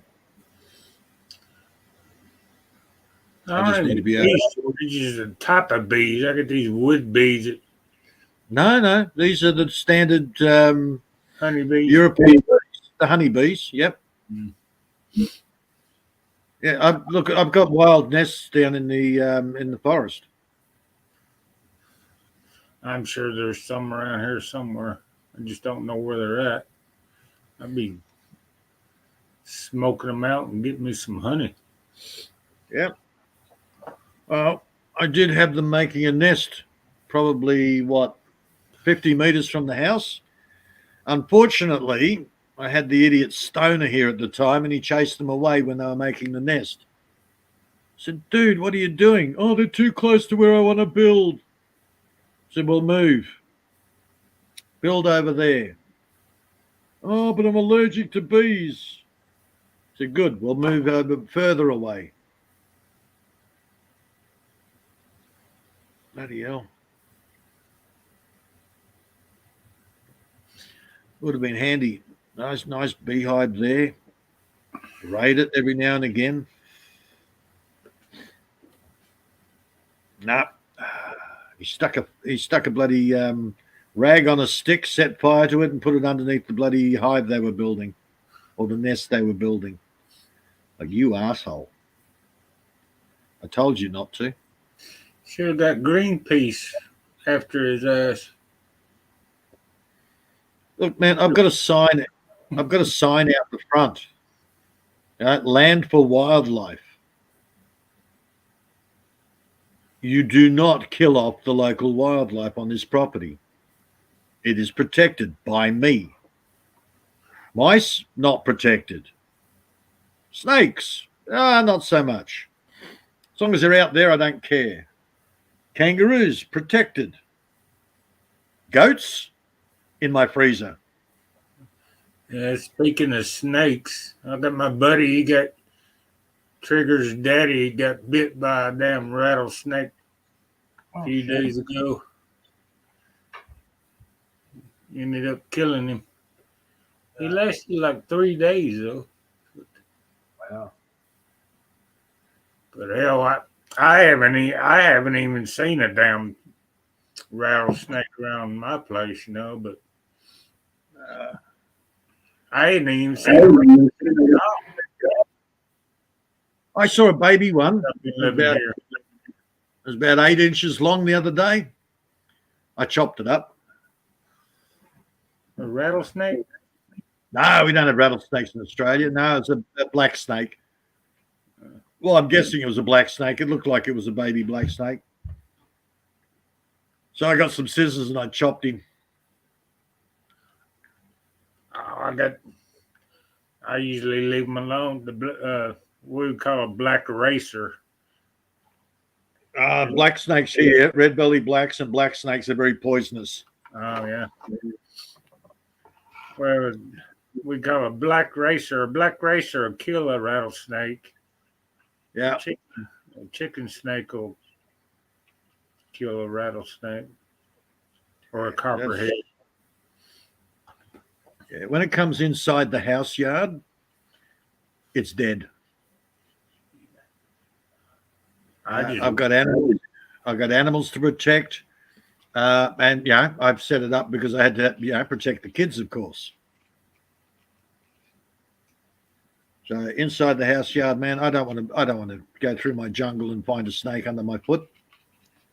Yeah, I haven't had any problems with any poisonous snakes around here. But apparently, my buddy, he just lives like 10 minutes down the road, Yeah. and he's not really in a wooded area. He's got you know. Dude, I saw more snakes living. I had more snakes living in the city than I have seen out here. Oh yeah, yeah. Well, they're after all the rats and shit, probably. Yeah. Oh hell yeah. I think there's only one time I moved a pile of compost, and out comes this snake. And it was one of my boys says, "Oh, Dad, kill it!" And I said, "No, it's a legless lizard. Stop it." Oh, how do you know? I said, "Because it's got little stubbies where the legs are supposed to be, and it's grey, and it's got a head like a lizard." So they got educated. Snakes here, man. George was the only one that didn't get chopped up. And he's a python. Constrictor. He was eating a mouse, or she was eating a mouse. I just called him George. And I went, okay, enjoy. Eat the mice. Yeah, down in Florida, they got an overpopulation of pythons, man. They're eating up all the wildlife, eating freaking deer, the alligators, and everything else. Oh shit! This apparently this thing only, according to Mr. Google Pants, it's only supposed to grow less than a meter. This thing, George was over a meter, so Mr. Google Pants was wrong again. Back off. Them things, they're swallowed. Well, I don't know if they're pythons, anacondas, or what down in Florida. Yeah. I mean, they're eating up everything, man. The deer, everything. Wow. All the raccoons, all the wildlife and shit. Well, anaconda is a type of python. Yeah. Yeah. Or they get, what's a rock? I think the most populated is a rock python, but they get 2 or 3 different species, which is none of them are native to Florida. But they're eating up everything. Oh, okay. Pulling down a deer. That's hefty, man. Oh yeah.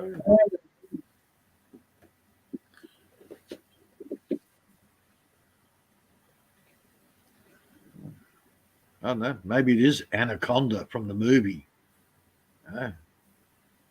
20-meter python eating people.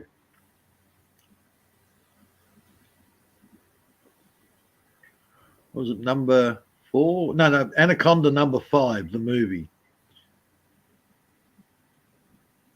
Oh, such a big budget movie. They had the guy that did it was the professor in the original Stargate movie. I think he's doing that series now. What's it called? No, I've forgotten the name of it. Still going. Blacklist. Anyhow, they put him in the big star name of the movie. He lasted about 2 minutes of the movie, got eaten and killed, and it's like, well, there goes the budget of the movie, and yep, the rest of the movie was pretty fucking low budget. Yeah, we're getting alligators coming up. We have an alligator sighting every once in a while up here. Shit.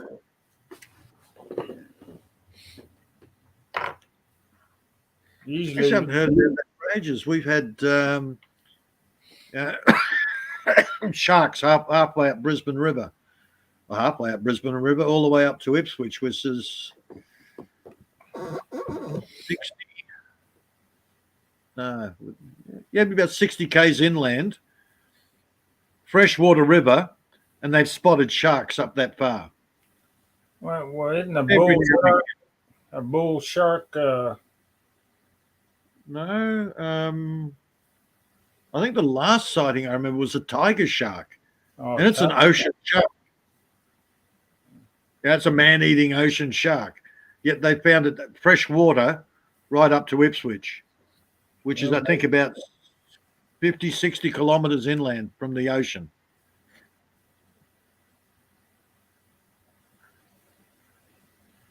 Yeah, maybe there's species is becoming adaptive to fresh water. Yeah, yeah.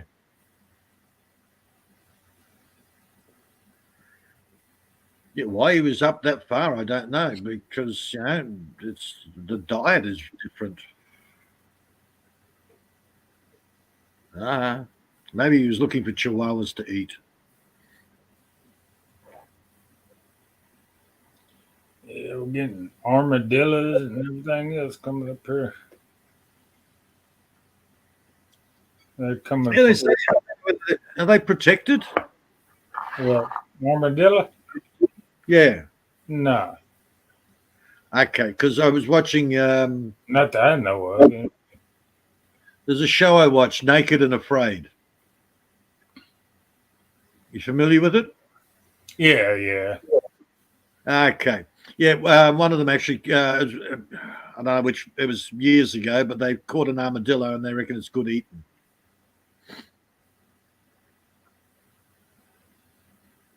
I ain't never ate one. I've heard people eating them, but yeah, Willie Nelson supposedly ate one on his movie he had out.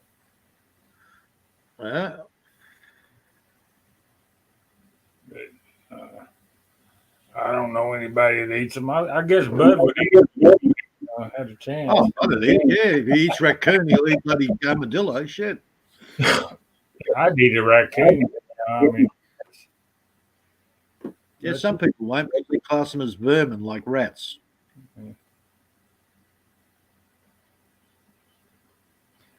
Depending on what time of the year you'd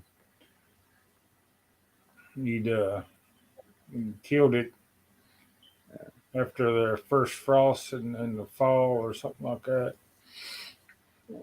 That's what I was saying to Bud. If if the shops there's no food in the shops and everybody's starving, first thing they'll do is raid the houses. The next thing they'll do is learn how to hunt. And then there's going to be no large game. Yeah, that's why I stocked up. I try to kill as many deer as I can every year. Yeah.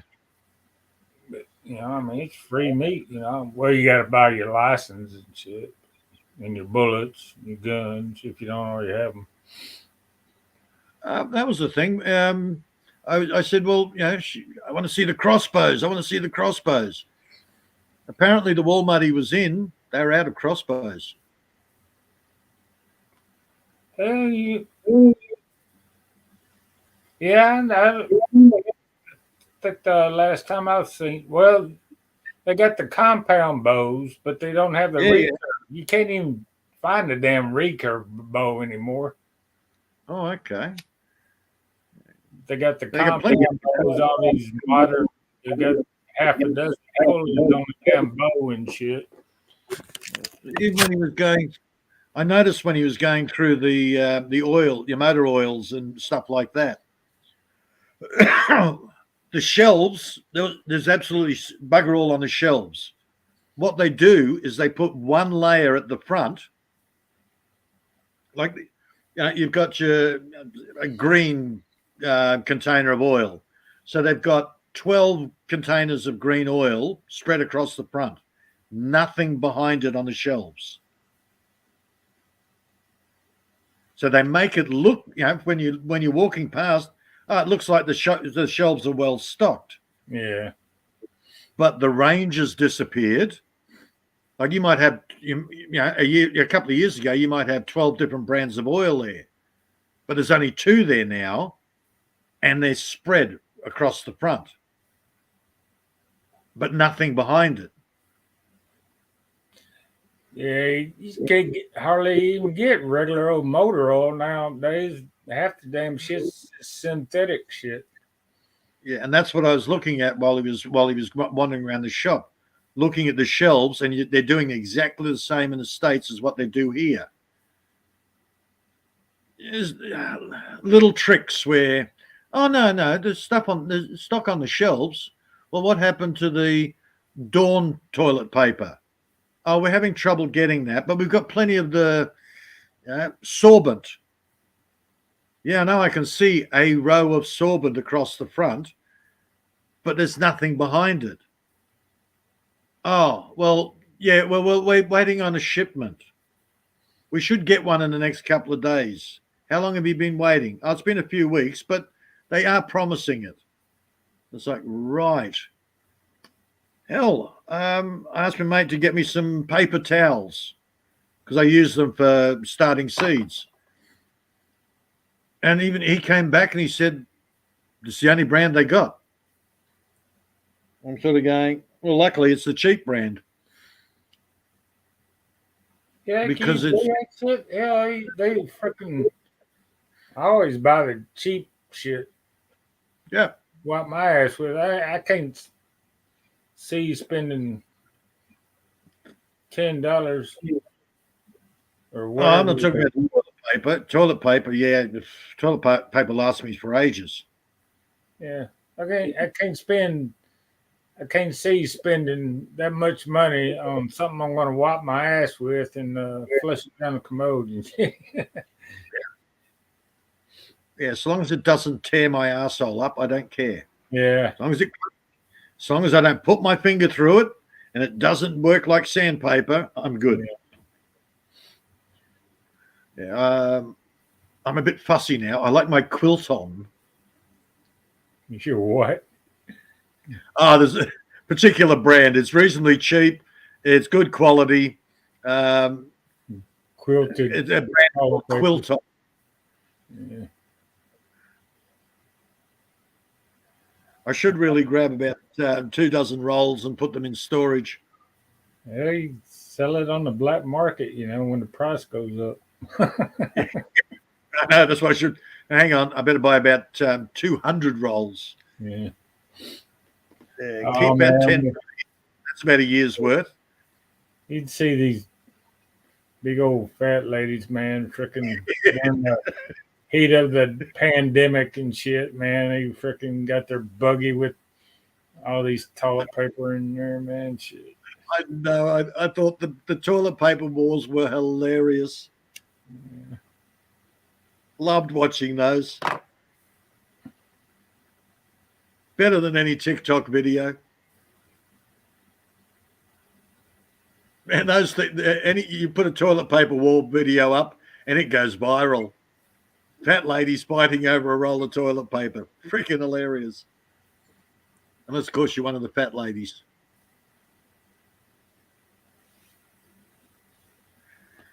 But it always seems to be the fat chicks fighting over it. In all the videos I saw, I never saw one skinny chick fighting over toilet paper. I never seen any skinny chicks fighting over anything, Always the big ghetto. Yeah, the ghetto blasters. Oh, man. A mate of mine sent me a video. I don't know whether it got to you eventually, but what is it? Ukrainian tanks invading Ukraine was the title. And my God, it's these giant fat women in teabag bikinis going down the beach. And it wasn't photoshopped. These women were horrendously huge. It's like, how are they even walking? Oh, man, when I used to work at that factory, man, we had a few of them, man. I mean, just humongous, man. Okay. Yeah, that's what these were. But they were in freaking G-strings, bikinis. It was like, No, don't do this. Yeah, it's now stuck with me for life.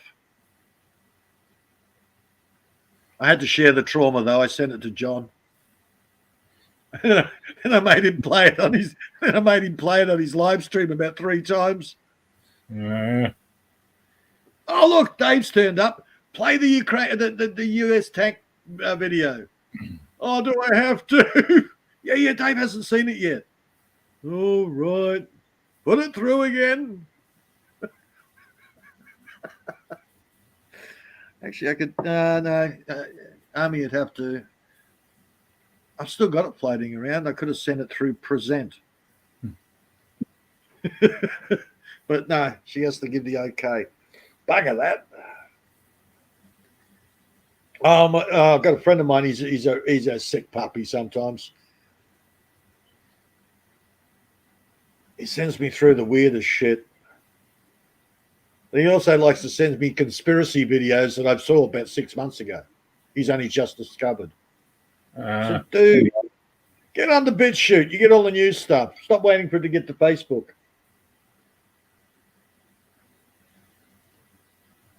yeah. He still lives on Facebook. No, I got Facebook. I watch every once in a while. Don't do it, Cheese. Nah. Then shit. See, again, Facebook is censored. You only get to see, unimportant shit, old stuff. Well, every once in a while, they'll let something slip through, or don't catch it. Yeah, before the fact checkers destroy it. Well, trying to think, where am I? I'll just do a refresh on BitChute. This one blew my mind. Yeah, I hate the clickbait. Actually, there's a little guy, Richard Vobes. Clever little bugger. He looks like he's probably gay. Does the whole vest, the suit vest thing. I'm waiting for him to wear a bow tie. But he's a clever little bugger. I just have problems listening to his little tiny squeaky voice. Be aware of the guy that wears a bow tie. Yeah, usually a serial killer. Yeah.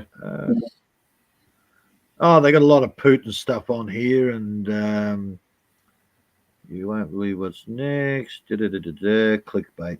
Yeah, tell me what's the content. Otherwise, I'm not going to bother looking at it. Celebrity vaccine side effects and deaths, part 4. He could sell snow to an Eskimo. Yeah. The Dark Prince crowned on the 6th day of May. Yeah, a bit of crap going on about King Chuck. I ain't bothering with him. I got enough crap around going on. Biden, freaking half the damn politicians here in the U.S. are either pedophiles or cross-dressers or... Yeah. Oh, there's a lot of that on here. NASA computer hacked. Unexplained. See, they got some paranormal stuff here where they have ghosts and all that unexplained stuff. Or they've got a video of, watching a car drive down the highway and then it just disappears. That sort of stuff. So it's all sorts, I like both sides of it.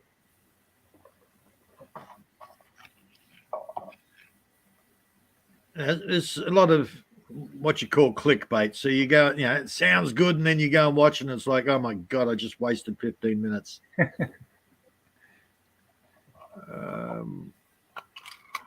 There's one guy, I don't know who he is, but he keeps releasing these hidden things in Antarctica. And then you go and watch, and it's like, where's the hidden thing? Where's the hidden thing? I've just sat through 45 minutes of your shit, and it's the same crap as you put in last week. You're boring me, dude. Yeah. The polar bears are drowning because of global warming. Oh, yeah, right. Polar bear bloody population has increased dramatically. That was a few years ago, I guess. Polar bears Oh, are yeah. made to swim. Hell, they swim for miles to get to the next Yep. hospital. Swim over there. Yeah, no, they had the whole polar caps melting and the polar bears were drowning and yada, yada, yada. And then a couple of years later, they come out and go, oh, well, the polar bear population has increased by 3 times. It's like, oh, I thought they all drowned. Well, they must be mating in the ocean. They're growing fins now. And it's all fear porn. Oh, yeah. You get that every day. Well, now some people are wising up to it, but not most of the population. There's other tree huggers and everything else, Californians and. Dude, I had a gentleman who, now, when they started putting out the whole, for the example, because we were talking about it offline earlier, everybody needs to get their vaccine to protect them from the COVIDs. Stops you getting COVIDs, yada, yada, yada. Well, the guy was actually arguing the point. No, they never actually said that. No, you can still get the COVIDs. You can still pass it on. It just means you won't die from it. Okay, well, I could have gone into the logic of it. It's okay, well, how do you know if you had the vaccine and you didn't die? How do you know you would have died? Oh, yeah. But, I watched the narrative change. And again, the unvaccinated are causing the vaccinated to get sick. Makes sense to me. Yeah. Yeah, we're just breeding factories for these germs. They're not affecting us, but they're affecting you. But you can't talk about it. Yeah, but you're supposed to have the protection and I'm not. How come I'm not getting sick? Well, it's in your genetics. Oh, God.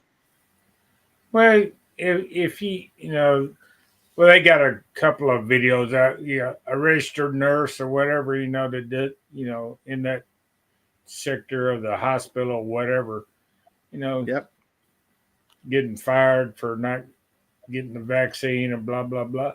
Well, Yep. they're the ones, a nurse in a hospital is pretty much smarter than a doctor, because a doctor, he asked the nurse, what's the symptoms? Yep. And I know.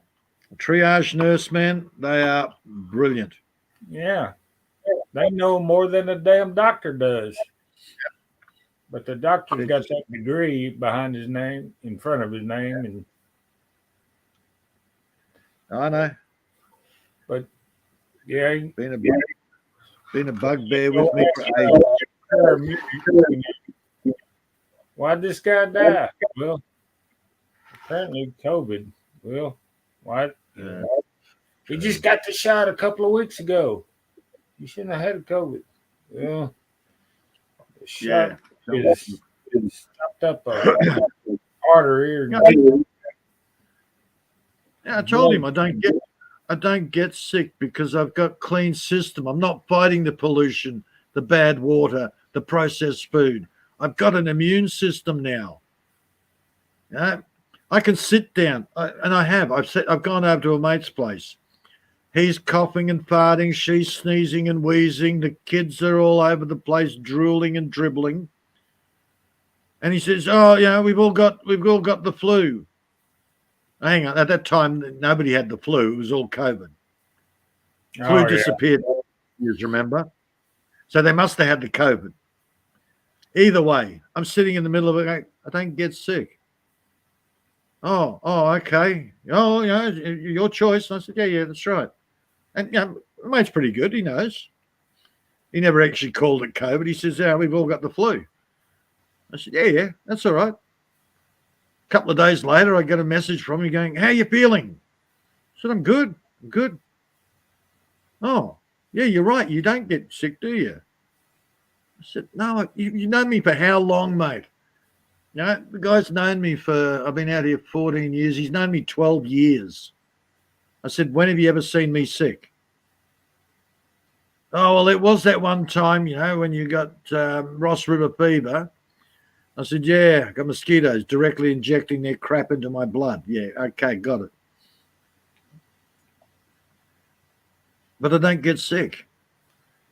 Yeah, I've been bit by these damn ticks around here for years and shit, and I haven't gotten no Rocky Mountain spotted fever or Lyme disease or anything like that. I don't know. Yeah, that's right. You might have. See, the thing is, you might have already had it. Some people, they get a temperature. A kid, if a kid gets bitten by the mosquito and gets Ross River, it's the same as Lyme disease. But a kid might get a mysterious temperature. The next day he's good, and he's now immune to Ross River fever, Lyme disease.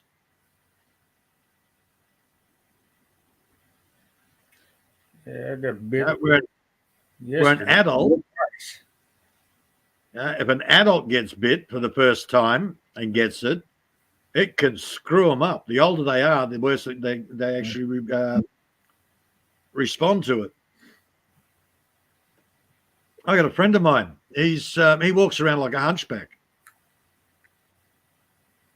Every time he gets run down, the Ross River fever comes back, and man, he's like this all the time. It's just eating him alive. Me, I lost 5 kilos of muscle mass, all down the left-hand side. It's a nasty little thing. Again, this is same as Lyme disease. It comes like flu symptoms, which is a poisoning symptom, blood poisoning. The problem is, I'll just work through it.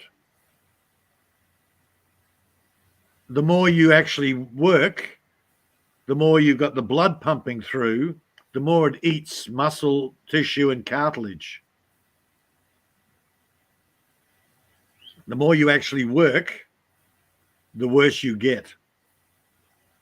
So it's an insidious little thing.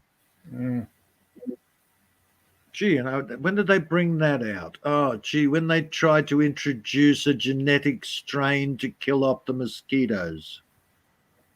They released a whole bunch of scientist mosquitoes into the wildlife. Oh, yeah. 12 months later, Ross River fever is announced. Yeah, I chased all that down. Trust the science. Apparently, people don't know what science is, Science is a question, Yep, exactly. A big question mark. No. Science is, if I'm wearing a white butcher's coat, you got to listen to what I say because I know. Oh, yeah. It's the law. Yeah, that's what it is. Oh, that's the mandate. So we say so. Do you remember a TV series? What was it for me? Would have been, oh God, how old would I have been? About mid-20s, I think.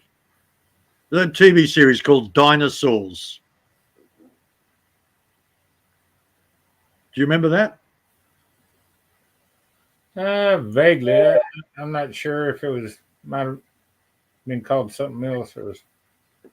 Yeah, it was basically the Flintstones, but people dressed in dinosaur costumes. Oh, was it the purple dinosaur? Was that Barney? No, this was Earl was the father and Fran was the mother.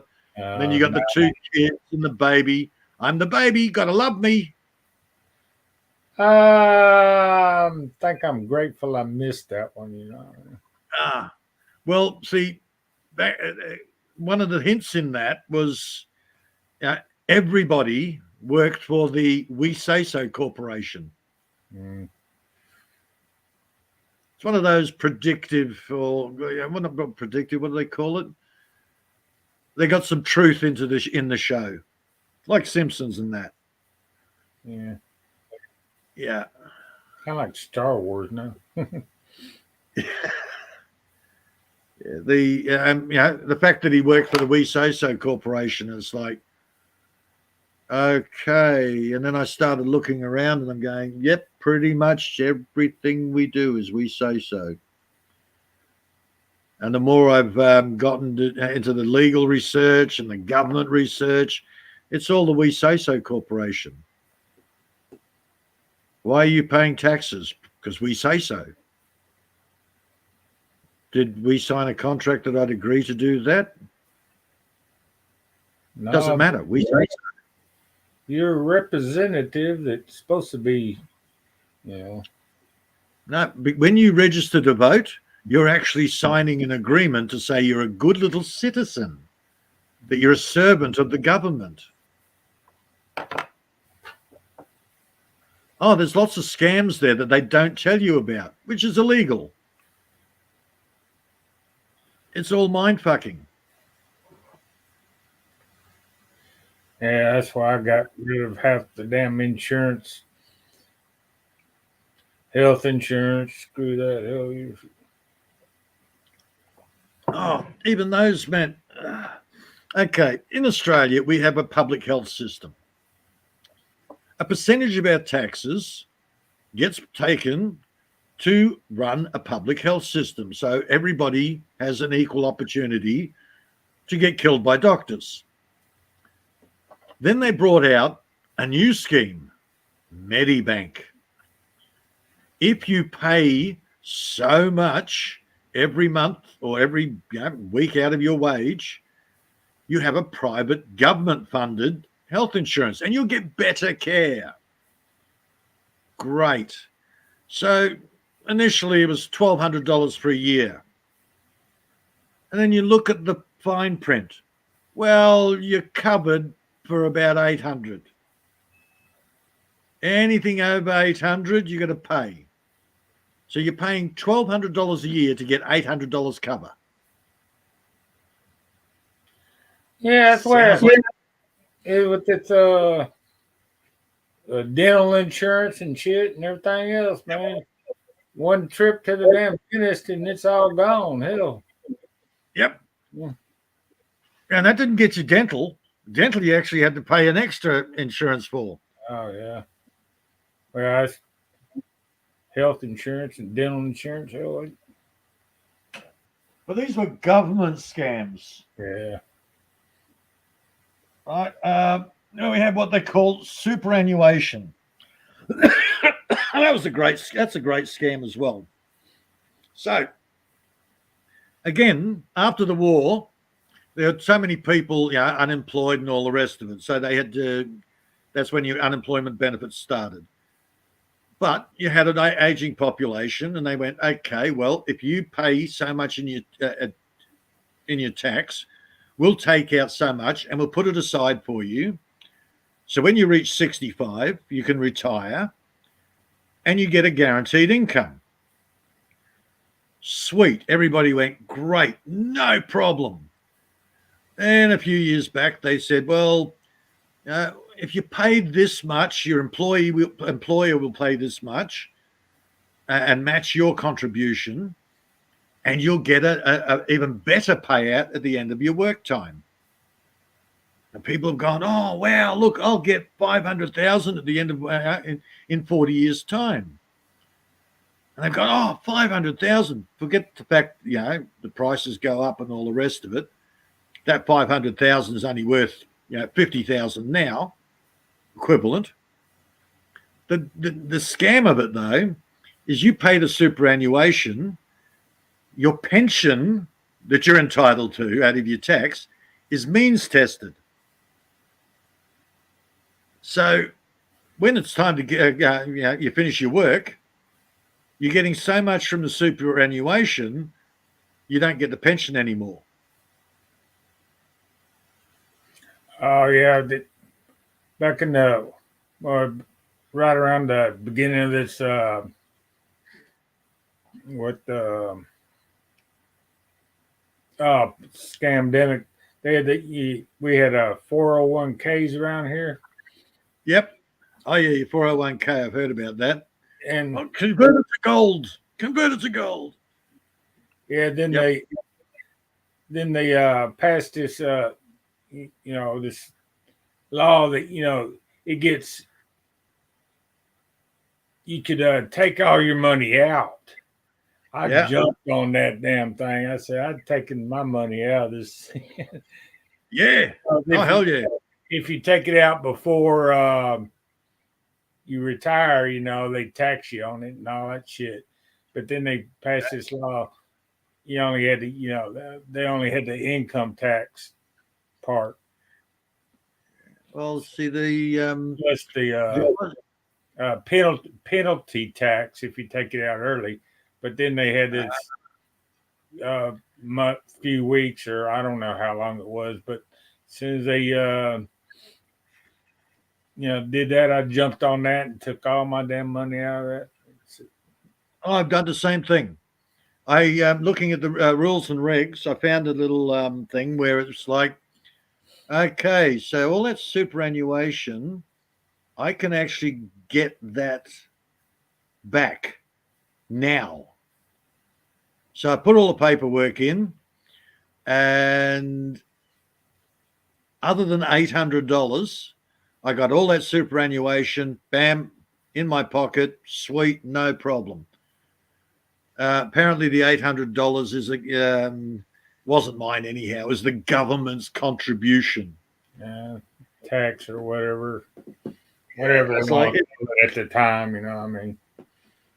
So I've got $823 or something sitting there for when I retire. It used to be when I turned 65, but apparently they're changing that to 67 or 68 or something. I was like, okay, whatever. Like I really give a rat's. I think it's 62 over here. You can file early. Get it at 62.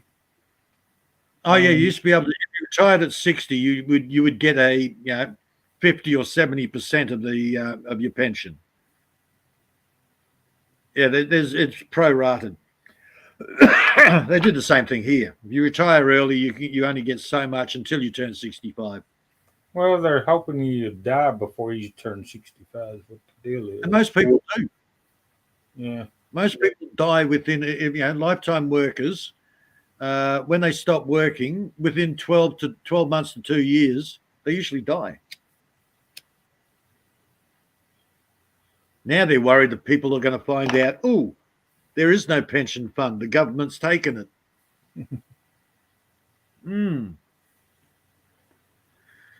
well, superannuation. I'm supposed to be dead already. I quit 2 years ago. See, it makes no difference to me. I've been as far out of the system as I can possibly getting further out. Yeah. I said before, I haven't paid tax since 1994. I'm still trying to work out how to get the local council to admit that they're scamming me for land tax. Actually, there's not much that I'm still in the system for. I'm still awake. Yeah. Car registration, on the other hand, that's a scam I'm still working on. The problem is I know how to get out of paying the registration fee, but I still have to pay the insurance. So I got a mandatory insurance. Yes. Yeah, I don't do that full coverage shit. I just got the liability part. Yeah. Third party property liability. It covers the other person if they die. I got what? 3 car or 3 vehicles or 3 motor vehicles. I only pay like $40 a month. So that ain't too bad. Yeah. Well, the trick is I can get out of paying the main roads type of thing. The insurance, though, that you can't get out of. Yeah, I still have to register everything once a year, but I live in a state where they don't charge you by the value of your car. In some states, hell, every year if you drive a Rolls Royce,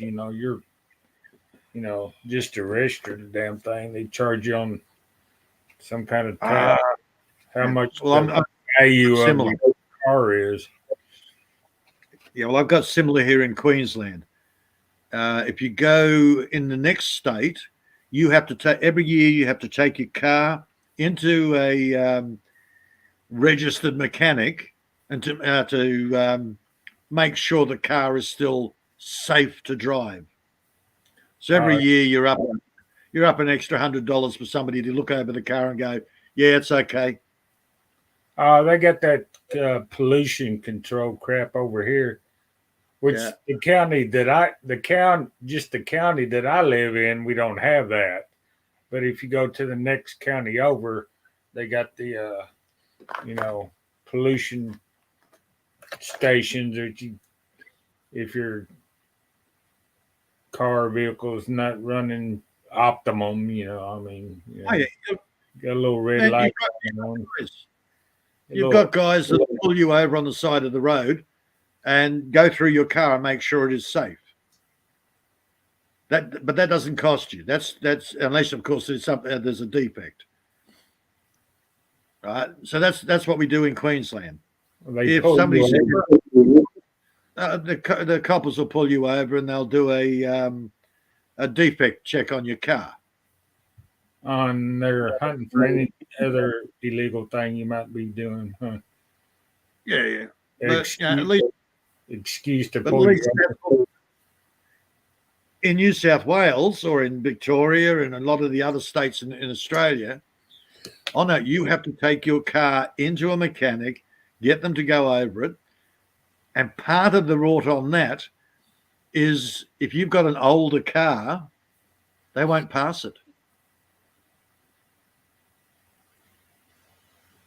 I had a friend of mine, he's a mechanic down south, and he says, look, we've already been told if the car's more than 10 years old, we're not supposed to pass it. So they're trying to make people buy new cars. Yeah, go electric. Get your electric car. Oh, that's the new thing. Yeah, let's try the bomb. Well, I think that's what they did in California. They're trying to do that, some kind of go electric on cars and shit over there. Yeah, there's a bit of a catch-22. You got a damn tractor trailer, and you gotta buy. So your problem with your electric cars is there's not enough of them to replace. What are they going to do? They can't make enough lithium batteries to supply the cars. It's going to take 50 or 100 years to make enough batteries. There's not enough electric cars on the road to replace all the petrol cars that are there. So what are they going to do?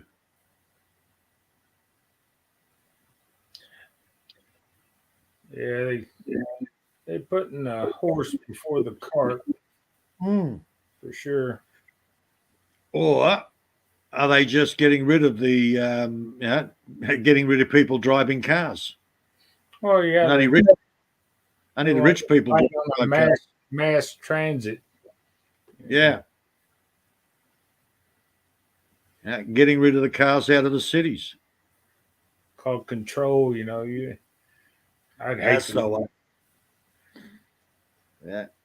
That was my second cup of coffee done. I'm thinking of number 3. Thinking about it. Yeah, see, that's what the thing that they're not telling you. Oh, well, we don't actually have enough electric cars to replace all your petrol cars.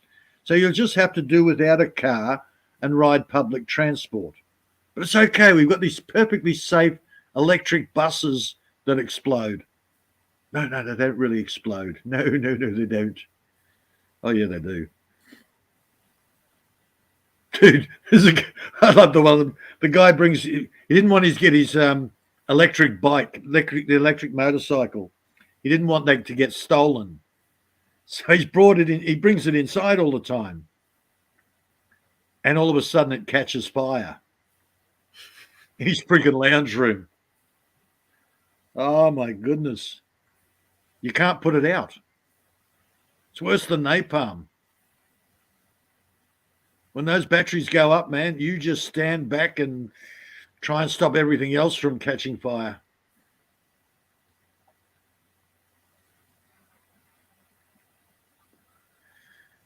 There's another one there. The guy was actually dragging the bike outside.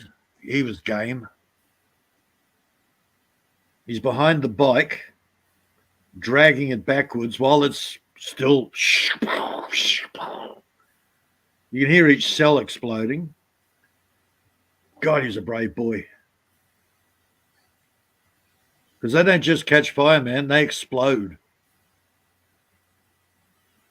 Oh man, the crap that the government's trying to pull over your eyes nowadays is just hilarious, man. I mean, Oh, hell yeah. hilarious. There's an old, it was years ago when Anybody the with mobile phone first came out. Yeah, quite a few videos done on YouTube where the guys would take the phone out and they'd put a bullet through it and the phone would explode. Oh, no, it's because you're putting a bullet through it. Hell, one guy even had a hammer and put a nail in it and watched the battery explode. He was in a full fire suit, bomb squad type suit. No, it must have had a spark. No, it did have a spark. As soon as it was exposed to the air and the battery shorted across the nail, it went up. Yeah, I kind of remember something like that years ago where the people were filling up their gas car or whatever were on the cell phone caught the gas on fire or whatever. Yeah. Oh, look, yeah, LPG in a car. The amount of bodgy kits, and it's like, yeah, the car just exploded. Yeah, funny how that LPG type cars aren't popular anymore. I'll convert mine to run on LPG, liquid petroleum gas.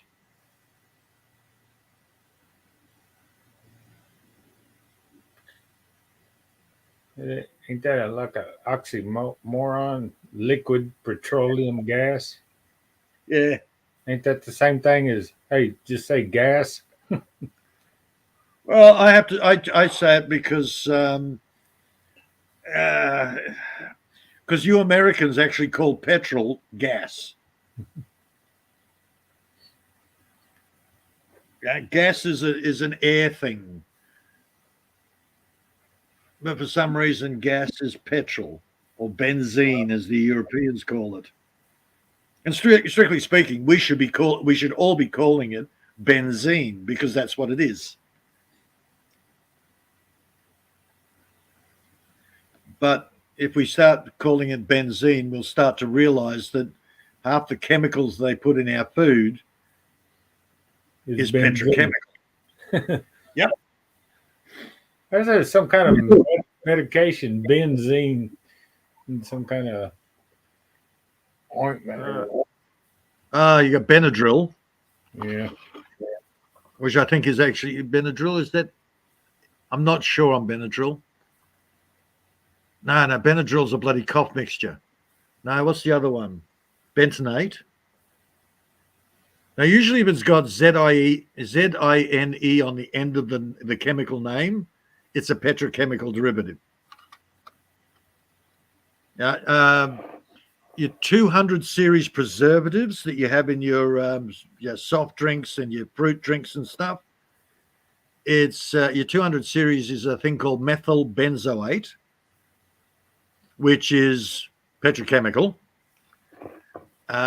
And if you combine it with citric acid, which is your fruit juice, and raise it to a temperature of 26 degrees, it will reconstitute into pure benzene. So you drink your fruit juice concentrate, and you're making petrol in your stomach.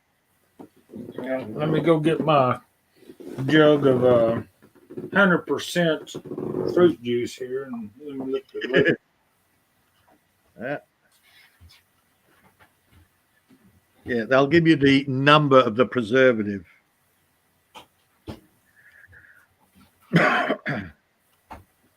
See, there, got my ocean spray here. Yeah. Unless it's lemon. Lemon, I think, is the only one they don't put it in. But then who knows over there? Yeah, I suppose it says 100% vitamin C. Yeah. Cranberry cherry juice drink from concentrates. Yep. Yes. Check the preservative. Total fat 0 grams, sodium 10 grams, total carbohydrates 26, sugar 24. Not a significant source of saturated fat, trans fat, cholesterol, dietary fiber, vitamin D, but I don't think they. Oh, here you go. Ingredients in the smallest letters. Yep, so one. Filtered water, sugar, cranberry juice, water, cranberry juice concentrate, cherry juice, water, cherry juice concentrate, fumatic acid, natural flavor. Wonder what that is. Fumic acid. That's freaking ant poison. Fumic acid. Fumic acid is the when the ant bites you and stings you. Yeah. That's formic acid. Anyhow. The ascorbic acid. Carbonic acid. Well, you get that, yeah. That's carbonic. Vegetable concentrate for color, citrus acid, and pectin.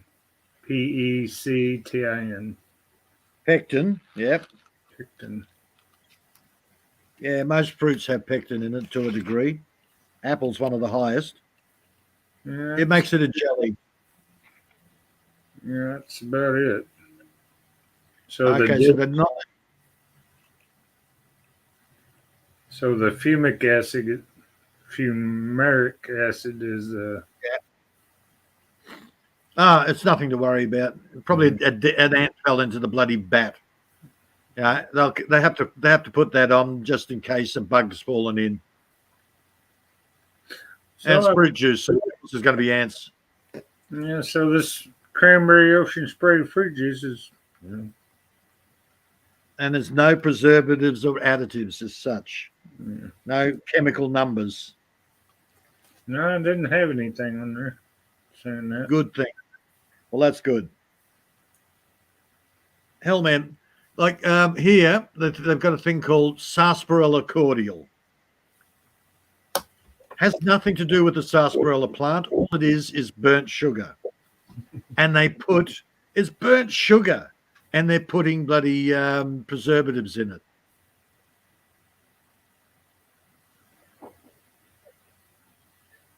Hell, my daughter started getting nosebleeds, and for some reason, I looked at the bottle of the fruit juice the cordial she was drinking, and I was wondering what these numbers were. So I looked them up and went, "Oh, Okay, methyl benzoate. That's not good. Right. And I looked at all the other bottles of cordial, and they all had the same in it. And I went, ooh. So stopped her drinking it. Nosebleeds went away.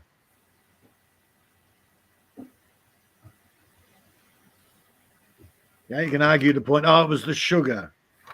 Oh, hell no. It was the freaking preservative in it. Oh, I'm I getting switched. an old bottle of. It's been up in the cabinet for a few years. Yeah. Yeah, this 5-hour energy drink. Mhm. And I got this other one, protein 5-hour energy drink, 100 calories extra strength. Shit. Read I've the also label. maybe they don't have to list all the preservatives and additives on yours. Maybe your rules and regs are different. Who knows? Here they have to list all the preservatives and additives on the bottle or on the packet. No, they used to have to. They used to have to here, as far as I know. Yeah, they used to have to. They used to have to actually list trans fat on it, and now they don't have to anymore. I'm not sure about the preservatives and additives, but the trans fat thing, they changed the legislature on that. Oh, here's a warning label here on this energy shit. Do not Yeah. take if you are pregnant or nursing or under 12 years of age. That's a bit of a worry. This thing's got cobwebs on it, so Yeah.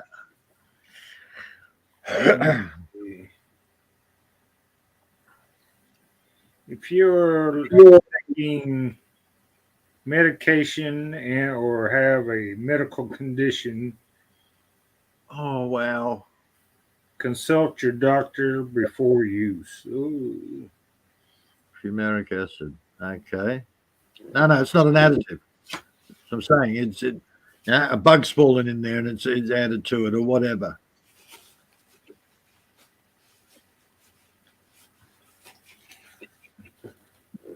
Let's see what see if I'm reading ingredients. Thanks, Joey. I wasn't sure what the regs are over there. Niacin, folic acid. Folic acid. That's hair.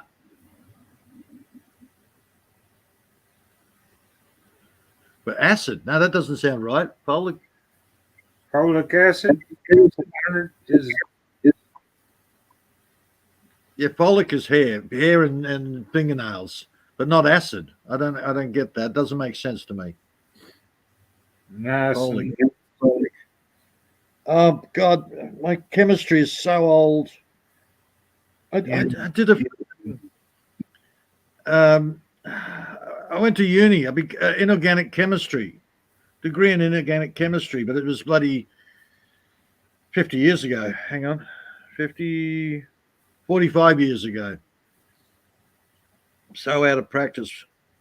Let's see. Well, I can't even pronounce some of these acids. So you got malic acid, acetyl, lyrosine, Vitamin B, yeah, one of them. tyrosine, phenylephrine, caffeine, and Vitamin B9, water soluble, natural. Yeah, that's folate. Folate, folic acid, same thing. Yeah, okay. Sold as a supplement in the form of folic acid. This one was actually better absorbed than the food sources. here's a benzonate. That's a bit of a worry. Sodium benzonate acid. Yeah, that's a petrochemical. trying to remember where the fuck does folic acid come from?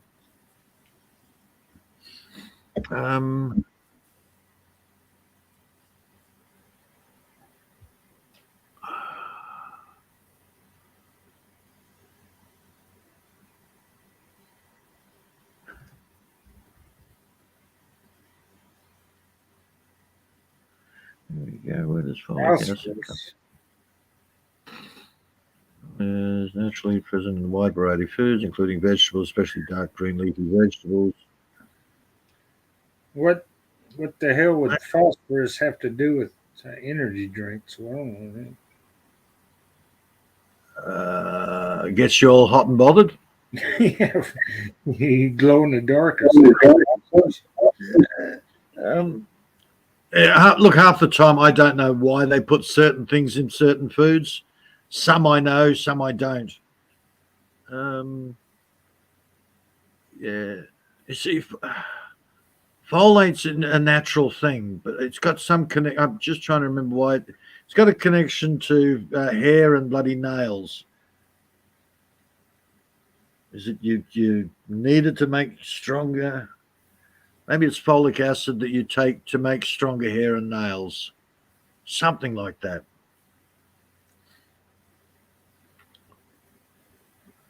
Yeah, hair follicles. There's a connection there, and I can't be bothered Googling it.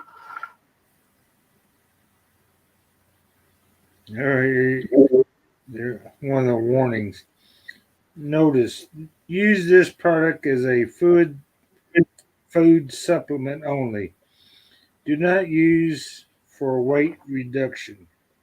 Avoid excessive heat. It's going to explode in your body or something.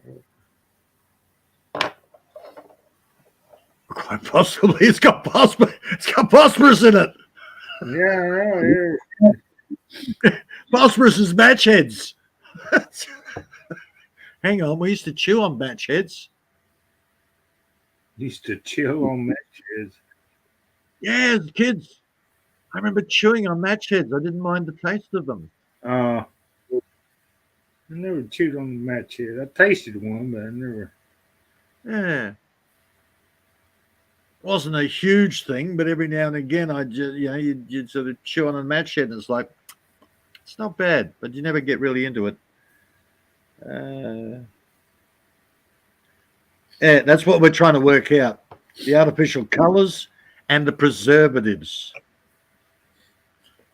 Yeah, I got these. I know your 200 series preservatives. They're petrochemical. Then you've got a series of sulfur preservatives. I can't remember what numbers they are. And I think the 800 series preservatives are even worse, if I remember properly. Been a while. It was about 12 years ago. No, about 10 years ago, when I started seriously looking at the labels, and then having to go back to the Google and hunt down where the hell it's from. Well, DuckDuckGo in my case.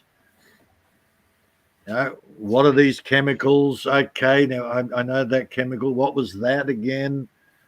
Friggin' research that I had to do, all for the kids.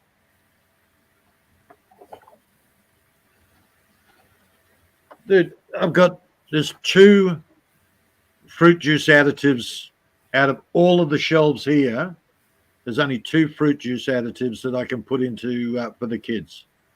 One is Ribena, no added preservatives or colors. And the other one is a local product, and it's a ginger cordial.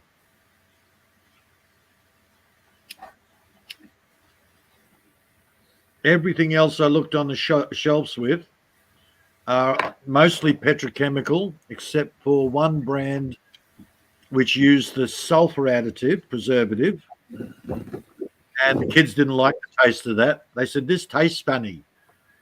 And I had a taste of it, and I went, yeah, it tastes like sulfur. Mm-hmm. Yeah, I got a gecko crawling out my door here. Dude, feed him cockroaches, Yeah, spiders. and stuff. Don't upset the gecko. Yeah, He's a good boy. yeah. I got the blue, purple tail geckos running around here. I brought some of the Japanese geckos out here when I moved out here, and not realizing there's actually native ones here, and they're even prettier.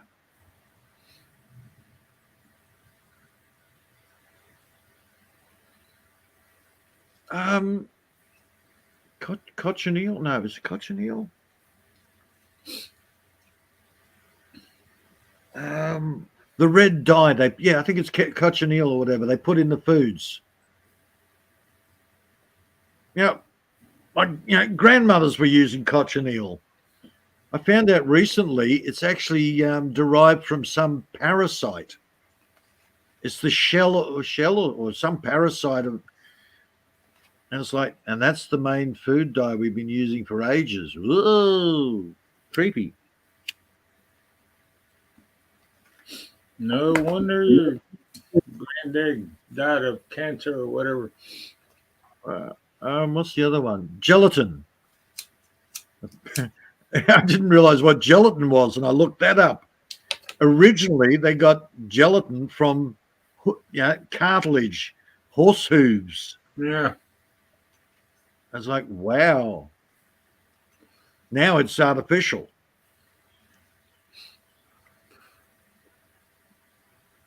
I don't eat too much jello. So when you start looking at these weird things, it's like, wow, pectin. Pectin is actually a natural derivative. You boil your apple skins, your cores, things like that. That's your highest concentrated pectin, apparently. And they use that to make jams and jellies and stuff like that.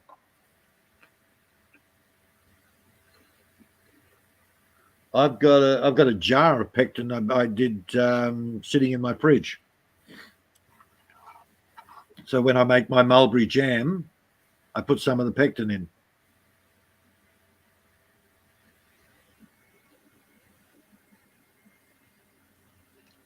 I like my jams, not jellies. Yeah, thinking about that, like my granddad's generation and stuff. All the old men, dying of cancer or lung cancer and shit. Well, back in that day, they were lighting the houses with kerosene and shit. Oh, hell yeah, fumes. dude! So, I was still doing it years later. Kerosene was cheap. Quickest way to heat your place, and they outlawed fireplaces and that in the city. So all you had was your kerosene or electric heaters. Kerosene heaters were a lot cheaper than electric. Just put a pot of water on the top, and it helped take the smell out of the air. Yeah, but the fumes themselves, I'm just kind of wondering what that did to your lungs and shit. It's not good, man. It's not good. Yeah. Yeah. Again, kerosene is just a refined petrochemical. Yeah. That's why, everything here now, other than my gas cooktop, which is quick and easy, everything else here is wood burning now. Well, gas cooktop with the natural gas? Liquid petroleum, LPG. Yeah. Well, that burns clean anyway, you don't have. Right. Well, it's a big open area. There's not a lot, Yeah. As I said, it's just a gas cooktop. Yeah. I was gas. telling Nami the other day, she was cleaning her house for like 5 days, when she first got to the Philippines. Well, what were you using? Oh, chlorine bleach. Yes, I know. Yeah. Clorox. Hell yeah. I know. I talked to her. Yeah, you're breathing in that stuff. I mean, I know you can't help to breathe in that shit if you're cleaning with it, everything. Yeah. And she developed a sore throat. Yeah, because it was turned it into hydrochloric acid. It ate the lining on the bloody throat. Yeah. We talked about it last week. Yeah, nasty stuff. That's what I said. Use vinegar.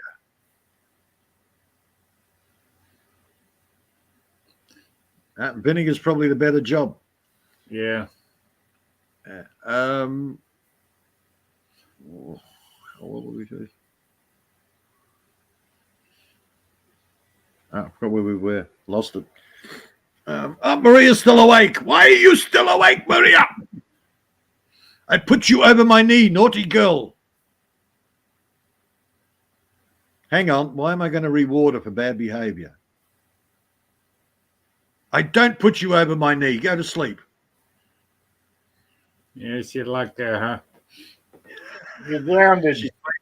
No more spankings. Yeah, no more spankings. Get some sleep. I spank you when you wake up. Spank you very much. Yeah, women are crazy animals.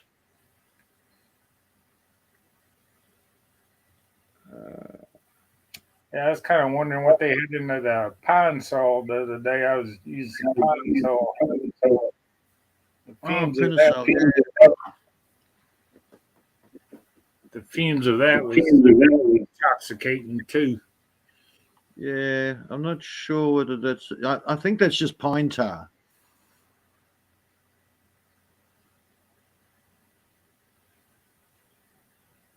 I don't know how toxic it is.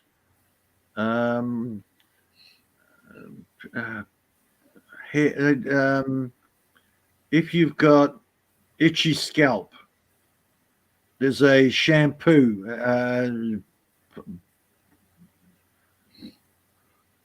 Yeah, apparently it cleans up your scalp or whatever. I can't remember what. Head and shoulders. Oh, no. This is the original. Can't remember what it's called. Pinatar or Pinasol or something like that. Basically, it's a pine tar soap. And apparently it's, if you've got eczema or bad dandruff, it's supposed to help clear that up. Pinatarsal. Yeah, Pinatarsal was the brand, which is, it's a pine tar. Apparently, Maria's not going to go to bed unless you go to bed there, Peter. Fine. You get in my bed. Make my bed warm. Let me know when it's warm, then I'll come to bed. She said she just woke up. She had to go pee. Yeah, bloody pee. Hate when that happens. Too much coffee. Yeah. Or apparently, if you wake up in the middle of the night and have to go pee, that's something's wrong with your ass anyway. I don't know. I wake up at night and go pee all the time. Hell. I normally don't wake up. Peeing doesn't wake me up. But when I do wake up, it's like, okay, that's 6 hours of storage. Yeah, got to get rid of that coffee. Yeah.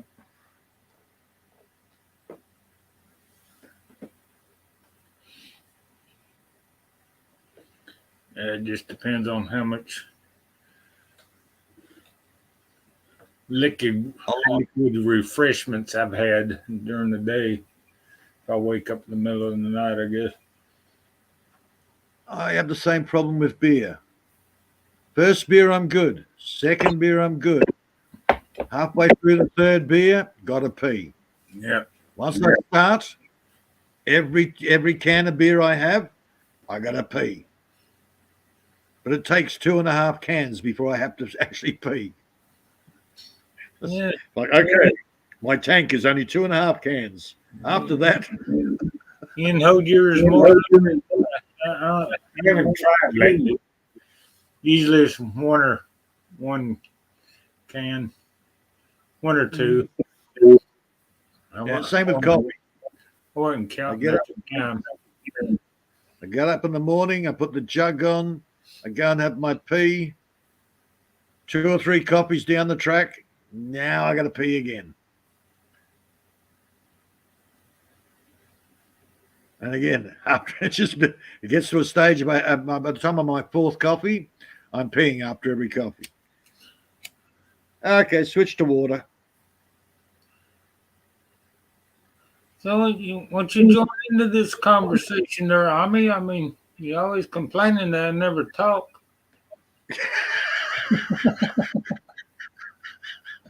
I'm talking now. Well, it's probably like Maria. She likes to sit in the background and go, "Oh, man talk." Yeah, And then, of course, but then they'll complain later. You never talk to me like that. yeah, no, I see. I'm talking now. Yeah, she made a little comment in there. Yeah, yeah, I got it. Well, I don't know what to talk about. Yeah, well, Even the first wife, she used to complain, "Oh, you talk with the boys more than you talk with me." I know I said, it. "Yeah, because we got things we can talk about. I don't care about neighbours."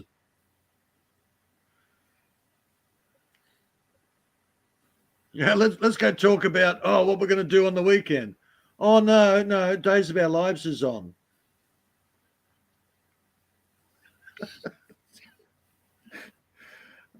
Even the second. We had a conversation about how you're going to wear your hair at the wedding and stuff. I mean,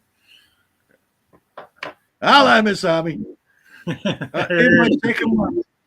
second one used to whinge that we don't speak. I said, we got nothing in common.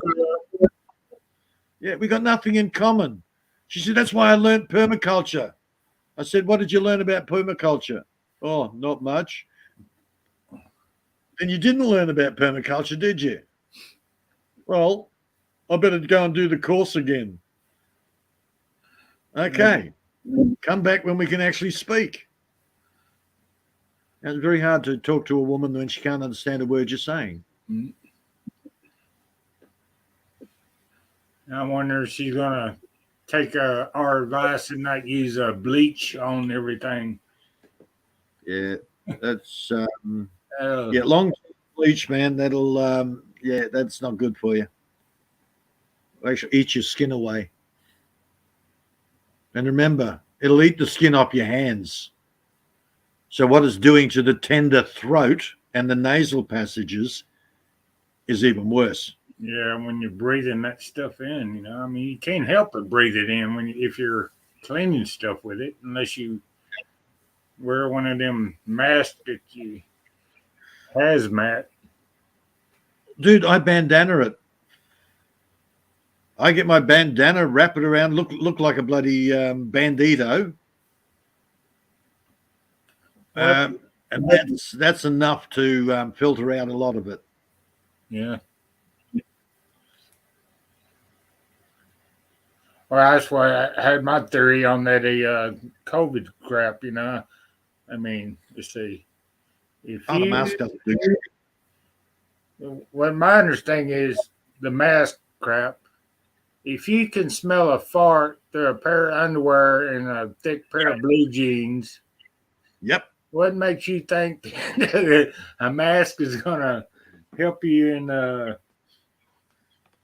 virus or whatever? Oh, dude, do you remember back in the days of the AIDS, where they even said wearing a condom will not protect you because the AIDS virus is smaller than the pores in the condom? Did you get that over there? No, I didn't get that. They always promoted condom use on everything. Yeah. It just reduces the chance, but it can still get through. Okay, whatever. Condom. I used one once. I didn't like it. Yeah. I said to the missus, "What did you think of that?" And she went, "Didn't like it either. It felt weird." Yeah, I think I used one once. It was after the reception. Somebody gave us a sex basket full of all sorts of weird things like, booby shaped chocolates and things like that, and a shitload of condoms. And it's like, right. I probably still got most of those condoms in storage somewhere. Yeah, dry rotted. I don't know. Condoms in there. Powder.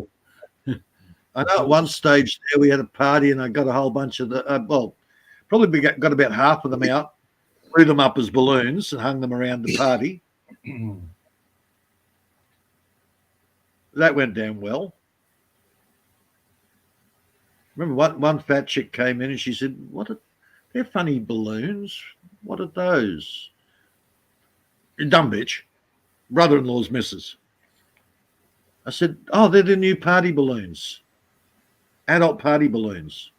Oh, I should get some of those. Oh, yeah, you can get them at any chemist. Oh, Ralph. And Ralph's sitting there going, yes, Deb, no problems. We'll get some for you. Okay. Oh, man, this woman would laugh 5 minutes after the joke was told. We've moved on to talking about cars and whatever, and she'll start laughing. So, Deb, what's so funny about a 265 Hemi pacer motor? Oh, I just got the joke that you told about 5 minutes ago. Okay, Deb. Yeah, he bred with her. I wonder his children are all retarded.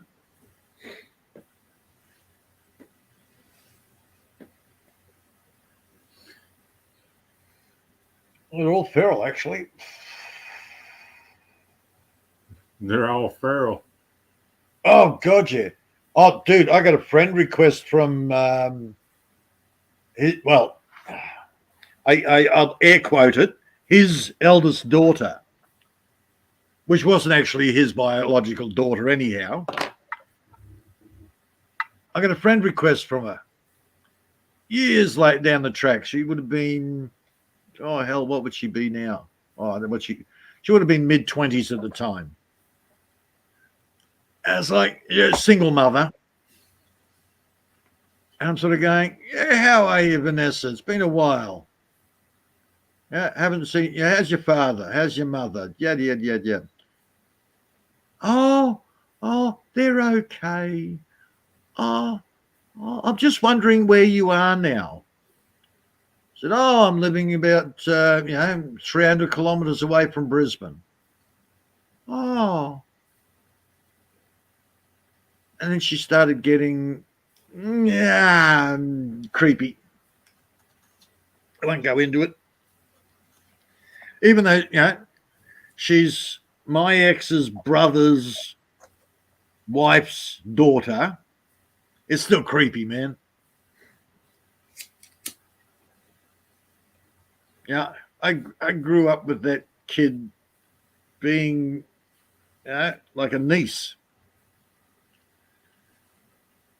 It's like, ew. And she's just like her mother. So much like her mother. Not looks, but mentality. Then the next one down looks like a mother. She ended up being the town bike. And then there's the boy. Oh my goodness! I'm pretty sure the boy went to jail for a fair while. He was a feral little thing. Don't remind me. Back when 30 years ago when I lived in Texas, I had a girlfriend for about a year. She found my ass on Facebook. Apparently, she moved to Arizona. Yep. And wanted me to get back with her. I said, not Oh, there's a reason you're No, an ex. no, but hell, Yeah, that's what they don't seem to get. There's a reason you're an ex, because you shit me. yeah, you were drug kid then, Mm. and you're And the- pretty much a recovering drug head now. Yep. She told me, what you been doing? Oh, I've been in jail, blah, blah, blah, blah. Yeah, Jail for? Oh, cocaine. your prime breeding stock. Yeah, no problem. Yeah, I really want to get with you. Fuck off. And Oh. she's only a few years older than me. I mean, she looked like she, went through the forest and got hit by every ugly tree there was. The amount of exes that have looked me up and going, oh, I was just wondering if we. Oh, no, go away. No, we're not taking another shot at it. Go away. I never let them finish. You know it's coming. Oh, but Yeah, we got so well together. No, we didn't. You shit me. Go away, you psycho. Yeah, she wanted to pay my way out there. Nah. Yeah, you know it's really bad when your ex looks you up because they can't find anybody else. Ah, creepy man. Let's see. Took you about a day and a half to find another boyfriend after you got pregnant by another boyfriend. You had a kid by. You know it's really bad when your ex is so fucked up, it takes her 2 months to find another shag. She goes to the pub every night and nobody's touching her. It took her 2 months before she found somebody that would sleep with her. And she got pregnant with him. Some rando at the pub. Oh, that's a classic. I mean, she went feral.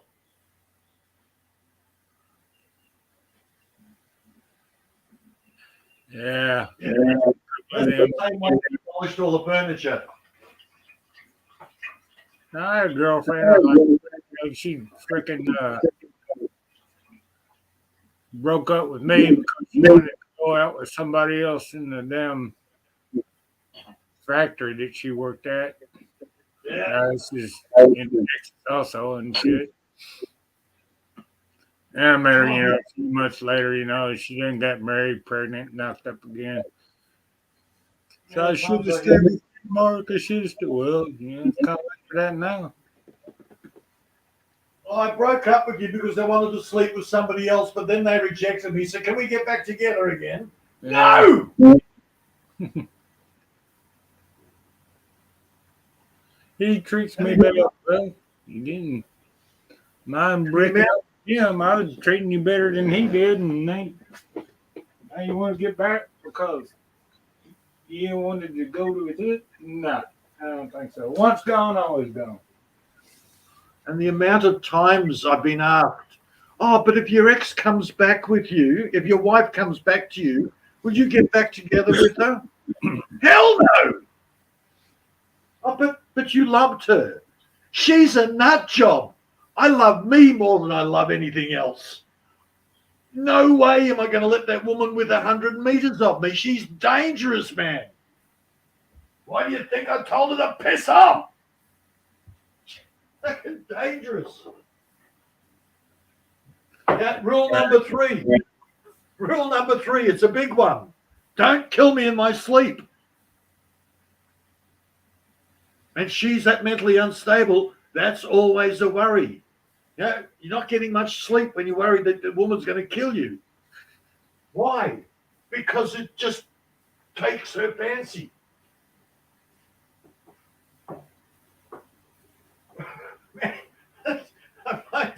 Years later, I find out about her auntie. I met her auntie. She'd just come out of the nut hatch. She's been in the nuthatch for 15 years. Well, apparently, she got sick of hubby. And hubby had she's a crap cook. So she deliberately made a really bad meal. So he'd just go, no, not interested. She'd already played up the neighbours going, oh, he's abusive. If I don't make a good meal, he just yells and screams. Where in reality, the guy would just go and make his own. Well, apparently she stabbed him to death 18 times.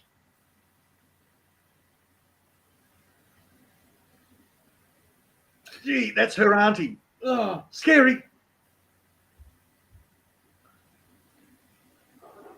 Then she became a new best friend. Lucky hell. Then she's got a new best friend who stabbed her boyfriend 13 times.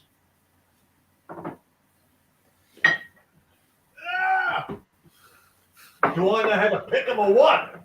Oh, no, I don't. They pick me.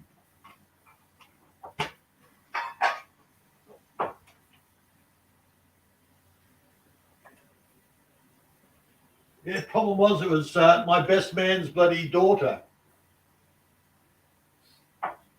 And she tells everybody that as he's laying against the fridge bleeding out, he tells her, don't tell anybody. I don't want you to get into trouble.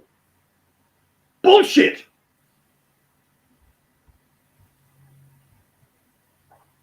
Yeah, we need to make a new YouTube video. The next top 10 reasons Western women can't find a man.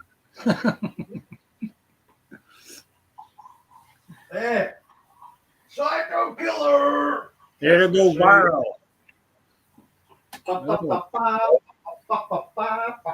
Number 1, you weigh 300 pounds. Oh.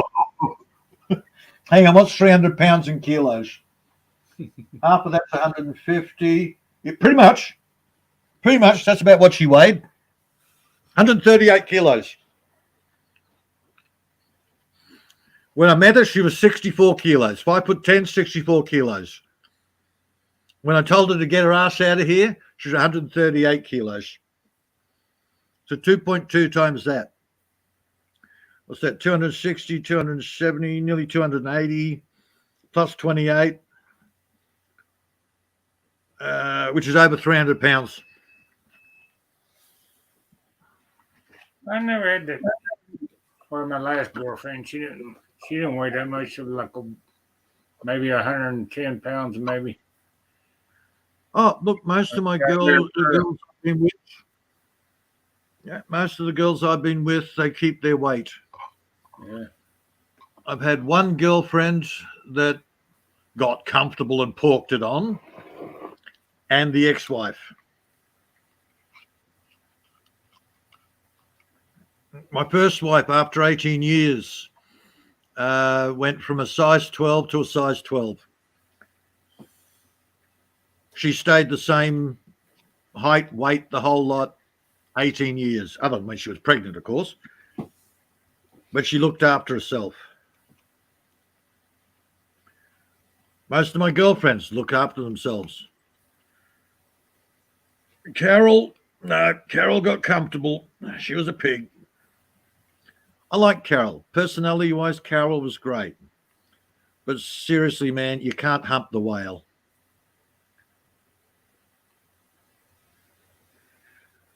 And she got, and she was lazy. You go around to visit, and you're sticking to the carpets and the furniture because she just doesn't clean.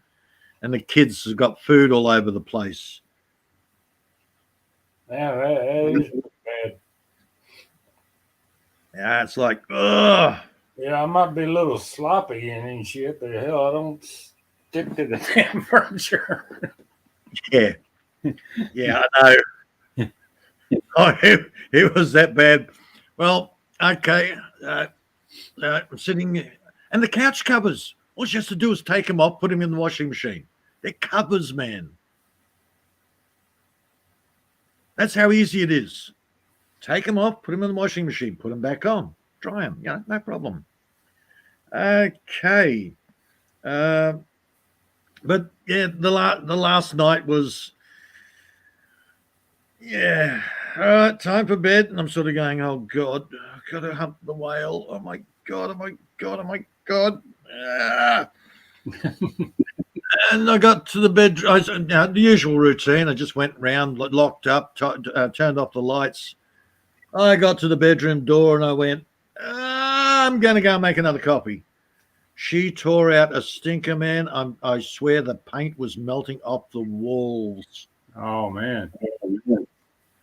And she's sitting there in the bed, with her knees up, going, "I'm sorry, it was too many onions." It's like, yeah, it's okay. I'm going to go have a coffee. Yeah, that was yeah. No matter what I did, that was it. Yeah. No, I'm dead sober. I don't need to drink. I'm an idiot regardless. Oh, no. Now, that was the final straw for me. I went home the next morning and went, yep, got to do this. Got to do this. Yep. Sorry, Carol.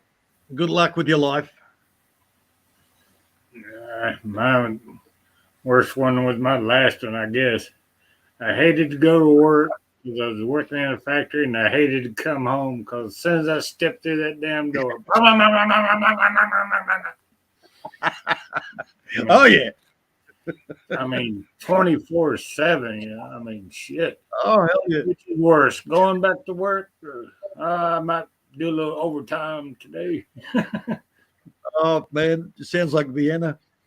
Yeah. Vienna would pop in for a visit. All you'd hear is about, oh, Mary was a bitch, bap, bap, bap, bap. And she'd complain about her friggin' work as soon as she walked into my house. And it's like, wow. I told her to shut the hell up, shut the fuck up. I put pillows over her head, constantly having to shut her up. In the end, she broke up with me, apparently. She popped in. I said, look, I'm trying to watch Drew Carey in Spin City. You want to talk? We talk afterwards. Or talk during the ads. So I just grabbed the cushion and I showed her the cushion. And she went, okay, I'll shut up now. Well, afterwards, I said, look, I'm tired. I'm going to bed. I need sleep. So she went home. Well, then I got a phone call from her daughter. Why did you break up with Mum? I said, no, I didn't. I was never with her.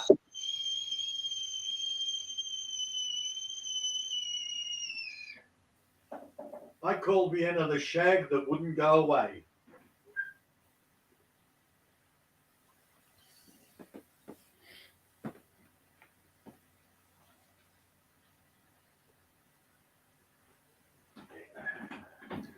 Yeah, I only use the term girlfriend loosely when I'm talking about Vienna.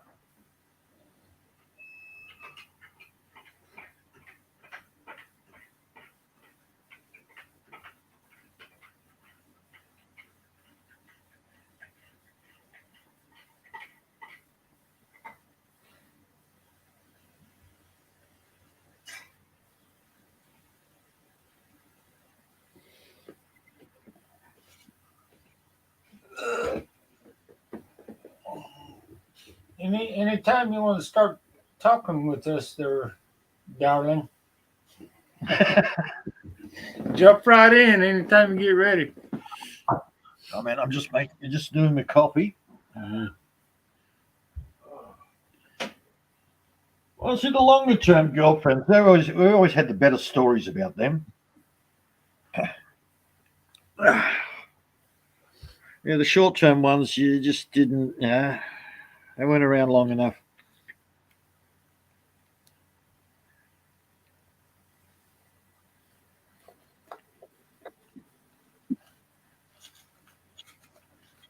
Oh, one that popped over every Friday. She'd come over and spend the night.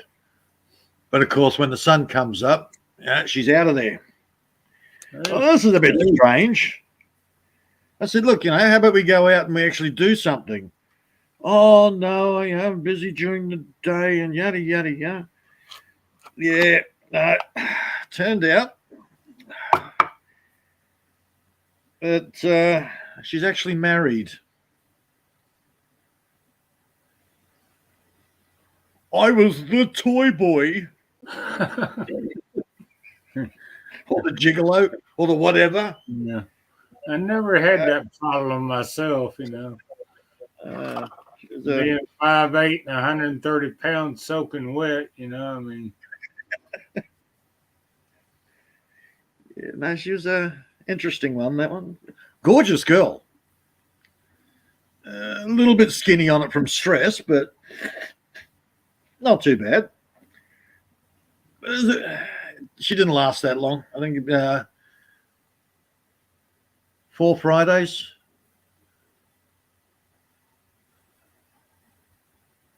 And I think it was, on the fourth Friday I found out that she's married, and I'm sort of going, we're not doing this anymore. Bye bye. Oh, but we've been doing it for so long now. Yeah, I don't backdoor anybody. See ya.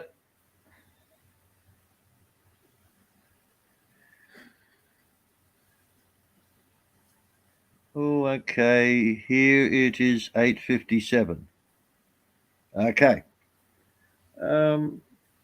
Had one girl looking for her Friday night boyfriend. She pretty much had a boyfriend for every night of the week. She was nothing to look at, believe me. It was a blind date. And her husband used to come around, her ex-husband used to come around on a Sunday and mow the lawn and make dinner and get a shag then.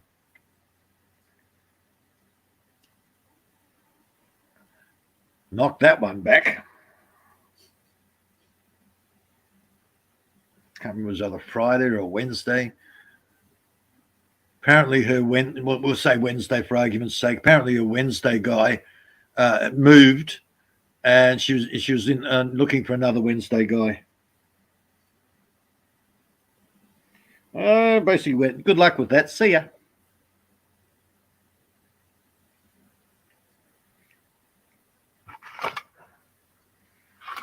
Oh, some of the weird dates, man. Ugh. Never let friends set you up. I don't think I've ever been on a blind date. Well, I've never had a blind date, but I've had plenty of blind dates. Yeah.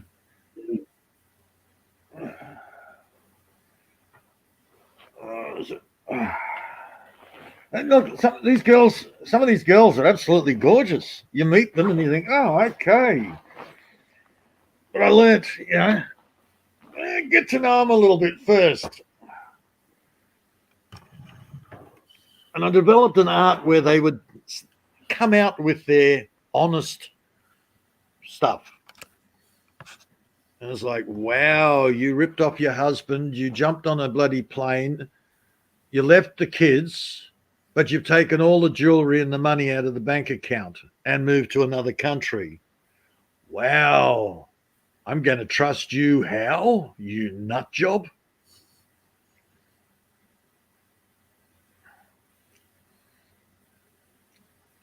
Yeah, there's some... Yeah.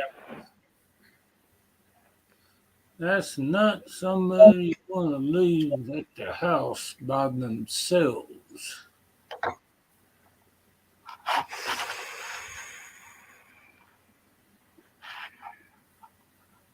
Well, crazy friend of mine actually picked up this girl. Said, oh, she's gorgeous. She's wonderful. It's like, wow, okay. Where did you meet her? Oh, at the pub. Okay, no problems. Within a week, she's moved in. So while he's off at work, she's got a boyfriend coming round, shagging her, and she's ripping him off blind. I set up a quick security camera system for him to find, so he could find out where all his stuff is disappearing to. Oh, he's got her on camera. She's gone through his coin collection. She's gone through everything. Right. Okay, Rich. Time to get rid of that one. And then he ends up marrying his brother's mistress.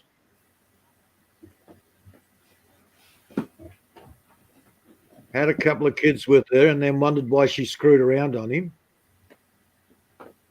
She screwed around on, she was screwing a married man. She screwed you behind your brother's back.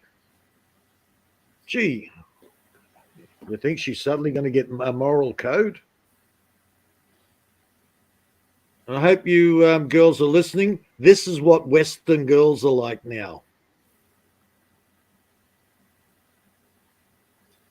Yeah, I had a girlfriend like that, you know. Apparently, she's been screwing everybody and all my friends in the damn apartment complex next door and shit. Yeah. She's getting knocked out by one of them. Nobody wants nothing to do with her, including the daddy. Mm-hmm. She wants to get back with me. Well, you should have thought about that before you got knocked out and screwed everybody in the. Yeah, but it's not my fault. Everybody else made me do it. I didn't let her get to the excuse part. Oh, and they come up with some wacko doodle stuff. What was the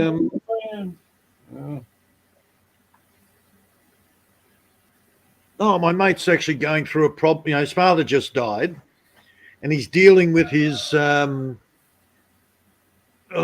father's junkie, and literally junkie friggin' girlfriend. The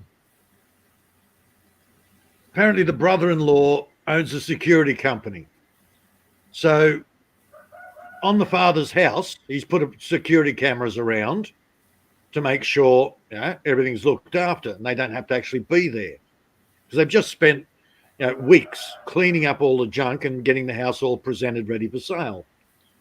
Well, apparently the junkie turned up, didn't try to break into the house, sat in the front yard with her fat friend, and they were cracking the macadamias between rocks.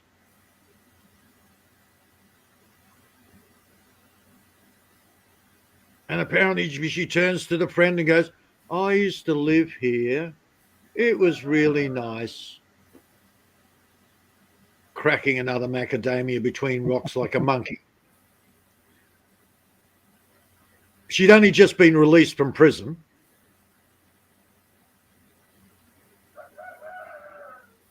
What'd you go to prison for in the first place? Oh, drugs, assault. What was the other thing he said? Drugs, assault.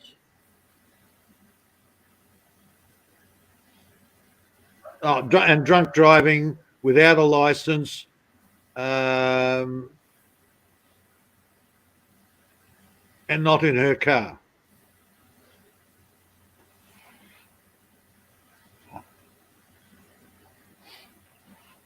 Driving the car without the owner's permission. Well, that's a grey area. The owner apparently didn't press charges, but she didn't have permission. She just decided to, I'm going to go for a drive. I can take this car, and she just took the car. She knew the person. The person came out and went, crap, the junkie bitch has taken the car again. It'll turn up. Just a junkie friend of hers.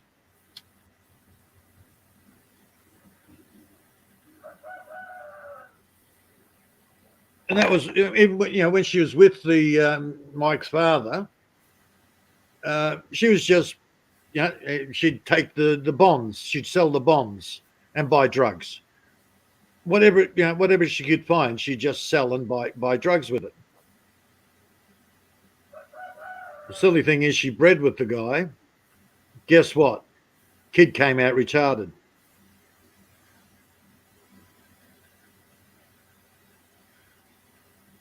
Yeah, it's not like she just started taking drugs. She's a long-term drug user, and not just not weed. We're talking chemicals. Yeah, the hard stuff. Yeah, The so- homemade chemicals. Yeah. Probably close to fentanyl. I don't think she's on the. I don't think we've got the fentanyl problem here, but what do they call them? We just call them speedies. Crack, Long-term methamphetamines. yeah, crack, speed. Yeah. Yeah, which is fentanyl has taken it one step beyond. That's just zombie friggin' chemicals now, Yeah, dude. it's worse than heroin. I've seen the video on fentanyl, and I'm sort of going, "Holy shit! They make bloody junkies look intelligent." That's what my ex-girlfriend's daughter died of, fentanyl. And that was like 10 years ago. Yeah, fuck, man. 2013, yeah, almost 10 years ago. Yeah, it's nasty shit. I'd never heard of it until recently. As I said, it's not a thing here. If it ain't, well, Chinese ain't started importing it. Yeah. That's, you might not get. I'm pretty sure it's there. You just ain't heard of it going around yet. No, we've got cooks around here, which is your methamphetamines. Yeah, we got cooks around here too. That's been going on for the last 20 years or 30. Yeah, they out here. They generally don't last too long. Only thing we really have around here is weed.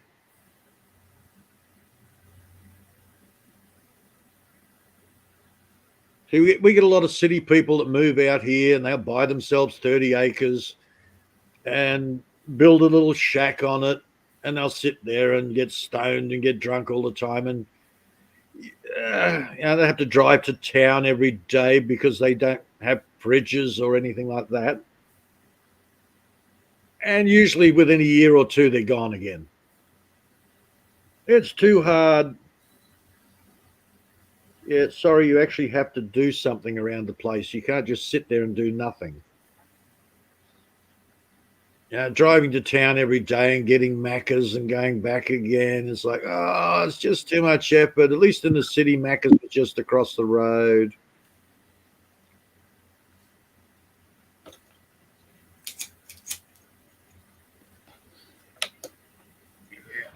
Oh, and hell, we've had people come out here and they've just gone, oh, I'm getting like Bud, just buying animals and making little corrals, and then again, a year or two, they're gone. So this wonderful idea of being self-sufficient, living off-grid. And the reality is they haven't got a clue.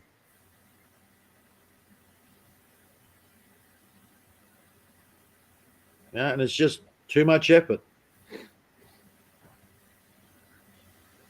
Hell, I came out here, I knew nothing about country life. Rudimentary building skills, mostly maintenance. I learned. Yeah, I forgot more shit than I ever knew. The amount of people that have come here and gone, wow, oh, this is one of the best places in the area. It's not flash, but it is. It's one of the best places in the area. because a lot of people just live in caravans, tents. Guy across the road lives in his bloody van. He's been here for years, but then he's got mental issues.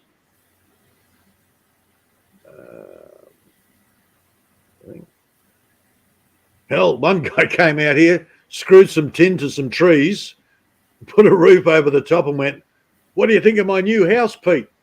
I went, "As long as you're comfortable, Royce. As long as you're comfortable, mate." He said, "Oh, I just put a kitchen on. You'll have to come up and have a look." Yep.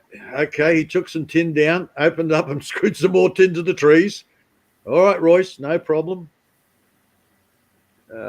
Carpet over the top of the dirt floors. Cats everywhere. Place stunk. Like cat. Like he started off with 2 or 3 cats and he ended up with about 30. He did have a nice mailbox though.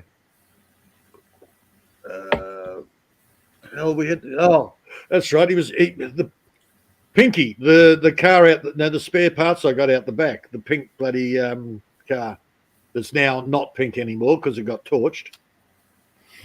That came from Royce.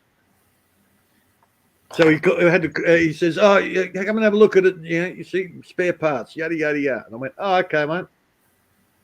So we had a coffee there. The problem is his rainwater actually looked like tea.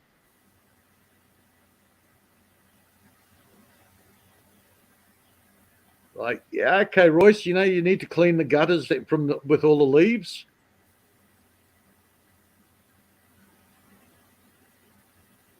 So yeah, you had gum flavored coffee. A little herbal tea, huh? Earl Grey coffee. It was definitely interesting. His missus ended up taking the kids and moving into town because she reckons it's not good living there. Royce is off working all the time, so nothing got done around the place. So she decided, yeah, I need to live more civilized. Oh dear, oh dear. Hello again, Martina. Hey, Martina. Hey, Jack. I'm lurking in the background. She'll wait back up here in a minute or so. She's it's definitely an interesting experience living out here Jack. in the middle of nowhere. Well, see, there's no regulations on how to build a house here.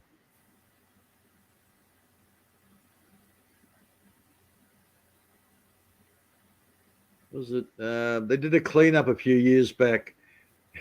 They expect you to at least have a composting toilet.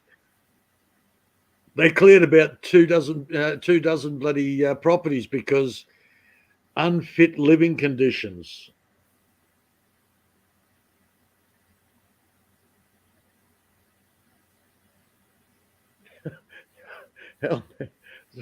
One guy up the road, he dug a pit,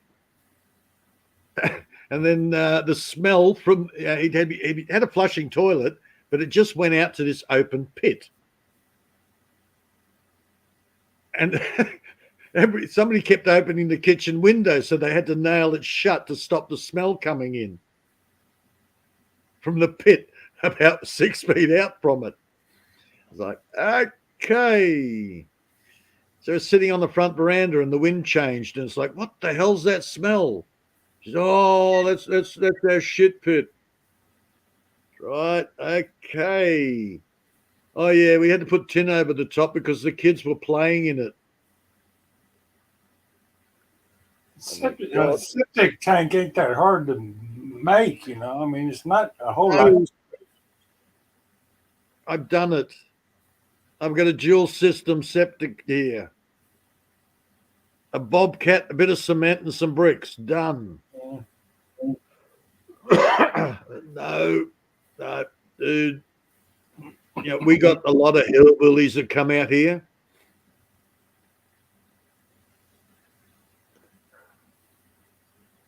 I'm definitely racist. Anyone that comes from Ipswich, that's a low socio-economic area in Brisbane, and we get a lot of Ipswich people that come out here. Yeah, as soon as I find out they're from Ipswich, I go, yeah, no problems. Enjoy your life.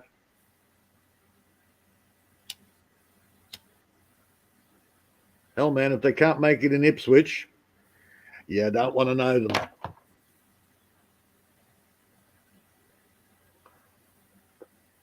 And these people had 8 kids. Yeah, 8 kids. Mm. It's like Mar and Pa Kettle. You go around there, and there's one kid sitting on top of the bobcat on a rope, swinging 10 feet in the air or 8 feet in the air, swinging on this rope. And it's like, if he lets go, it's broken bones. Oh, no, he's right. He can handle it. He's been doing it all the time. And it's like, right, this kid's like about 8 or 9 years old. Like, okay. And of course, one of his daughters' name is Sky.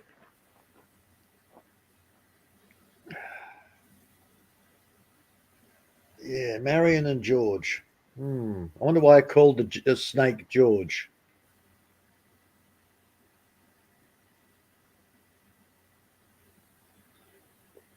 Oh, Marion was another lazy, fat, feral thing.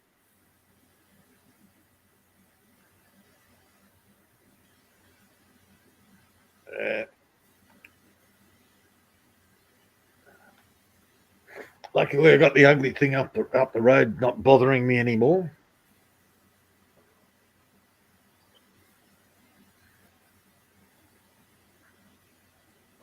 Oh, she broke up with her husband and she started looking for a man. Oh, yeah. That's a real man. A real man. Oh, yeah. Apparently, her husband had a car accident. He was missing half his brain, but he was still functional. But he ended up running off with Ian's bloody sister, who was well over 300 pounds and 20 years older than this guy. Right.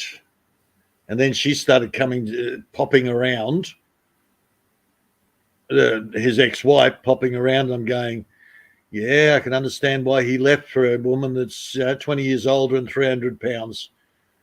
You're a nut job.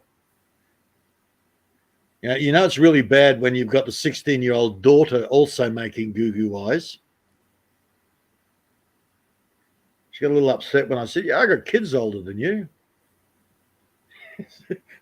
so the daughter went and sat in the car and sulked. What the fuck? Man, this is hillbilly heaven.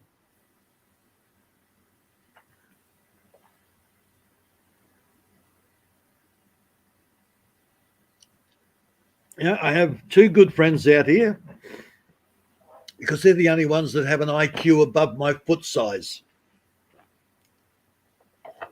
Yeah, I've got about 3 myself here. Well, not counting my 2 neighbors. Oh, I'm friendly with my neighbors, but I'm not friends with them.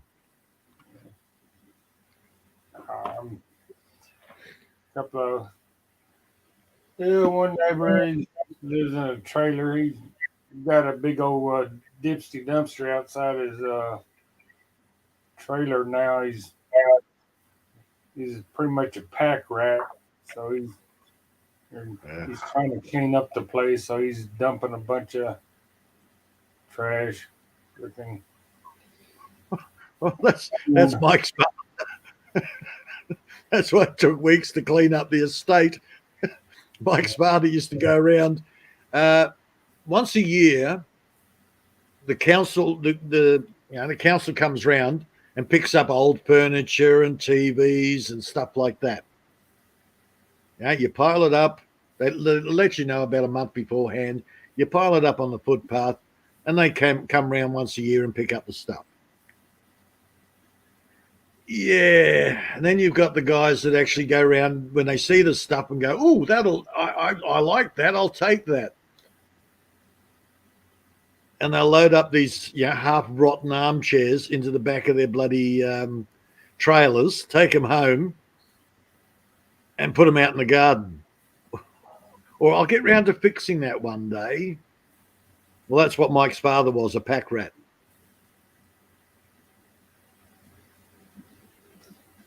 What did he say? 38 milk crates.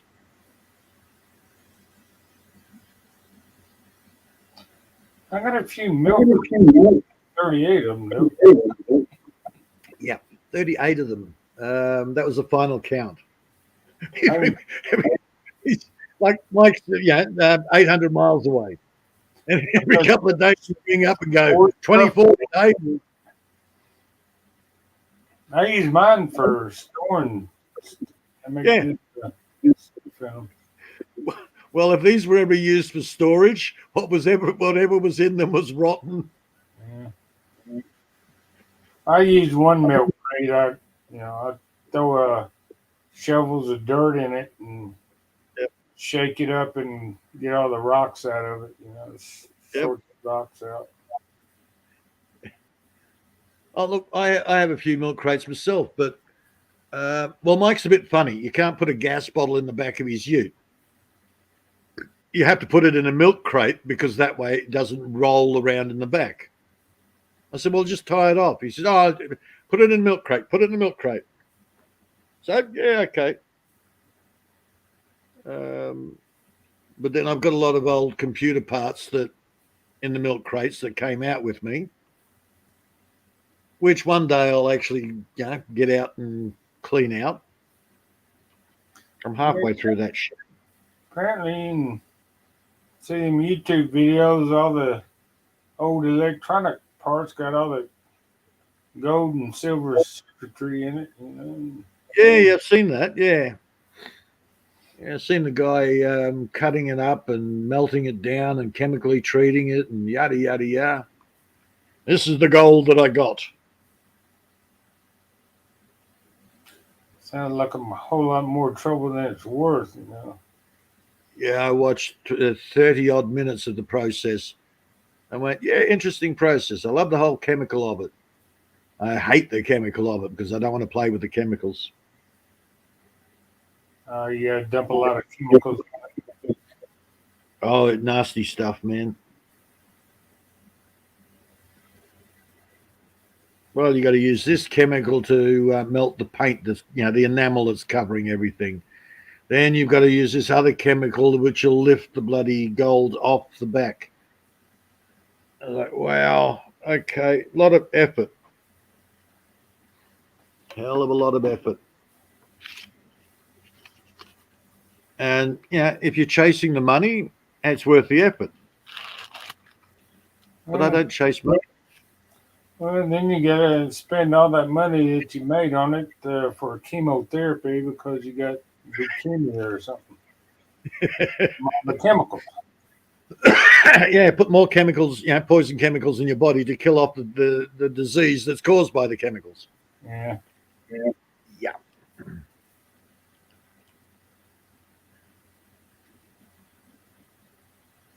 I got a better idea. Just grow veggies. Yeah, I don't do the money thing anymore. I'm over it. Did that for too many years. Oh, well, when you got a family, you chase the bucks. Yeah. Somebody wants to pay me to, fix something or something like that, I'll go do it. It'll be cash though. And I'm not gonna get out of bed if it ain't worth it my while. I like this YouTube thing. It don't pay enough for me to be doing a YouTube video every day or Oh keep gosh. watch hours and all that crap. Yeah, no, that's too much, man. I don't. Trolls and freaking hackers that freaking want to crap all of you. As soon as you get to your monetize, there'll be some asswipe come around and freaking do something stupid, and there goes Yeah, your monetization. All that work for a been there, year. done that, year. man. I've done it already, man. Yeah. I had a successful YouTube channel back in hell 2006, 2008, and 2010. I went, nah, I'm done. Too much work. Too much work, not enough rewards, and I wasn't getting work done here. I think 2008, I handed it over to her and said, "You look after it." And then she'd bug me, going, "Oh, well, this person's asking this question, video number 37. What about this one, video number 26?" Like, seriously, you're supposed to be looking after it. Familiarize yourself. Nah, it's too much hassle, man. That's why I have no interest in building my channel, monetizing it. I tell everybody the only reason I put up videos is because other people bug me. Yeah. Oh, it used to be fun, put up a video or something like that. It was my boy wants updates occasionally. He wants to see how I'm going on. How's the farm going? So I'll put an update up for him. Lynn used to bug me occasionally. Lean channel. Oh, if I don't put up a video, she gets shitty at me.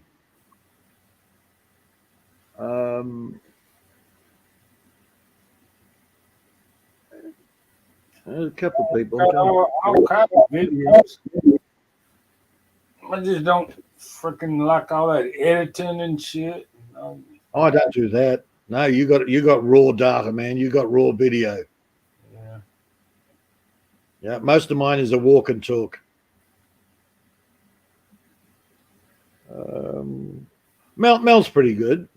She every now and again she asks me, have you got a new video up? No, Mel. Oh, you should do another video. Yeah, when I get round to it. I know you're a busy man, hardworking man. So Mel's pretty good. Yeah,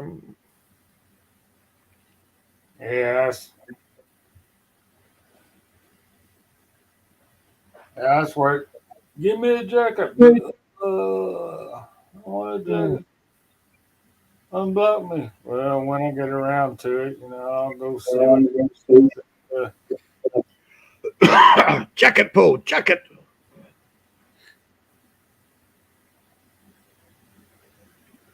I get around to it. I just give everybody a jacket. Oh, but if you don't give them quick enough, especially the Indian dudes, you don't give them a jacket quick enough, they get peeved. Jacket pull, jacket.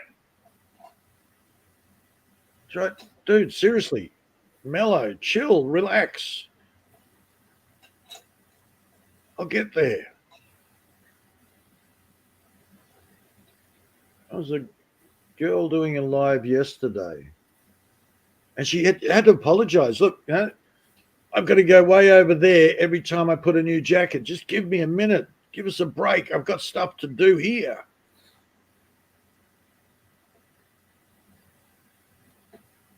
But in more apologetic Filipino way.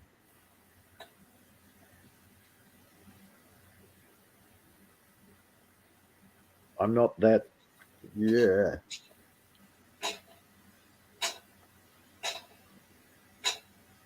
Oh. Okay.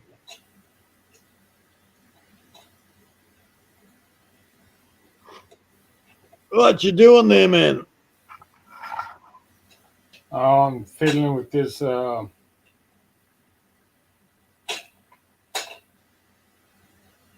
is them makeshift handle on my clamp. Okay. I got a cotter pin going through the hole that's supposed to be the clamp on my light here. Okay. Yeah. Yes. Let me see. This right here is got a. Oh, I just stuck a cotter pin through it. You know, it had a little bar. You know that you tighten up the. I don't know where it went, so I just. Oh yeah, yeah. I got one of those somewhere. Improvised. Actually, that's an idea. Because they always complain, "Oh, it's too dark, Peter. It's too dark." I should get. I got a light like that, and I've also got a ring light. Well, my ring light is, the light, but it's got a big magnifying glass in the middle, so I could do my electronics. I got something like that. It's out in my shed though. It's got a big round magnification, but it's got lights on like both sides of it. You know, All right. Yep. got big. Used to be my Yeah. dad. Yeah. I was just going to say old school. Yeah. Oh, hell, that's all I got here is old school. Why buy this modern crap when the old shit works better? Yeah. Oh, well, my ring light's not modern crap. It's how long have I had that? Shit, over 40 years.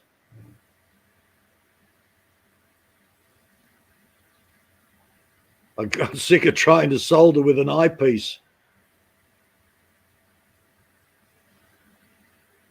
How much did I pay for that? About $40.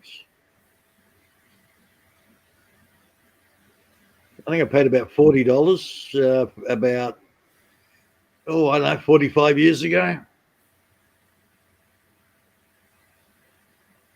Yeah, it's kind of expensive then, wasn't it?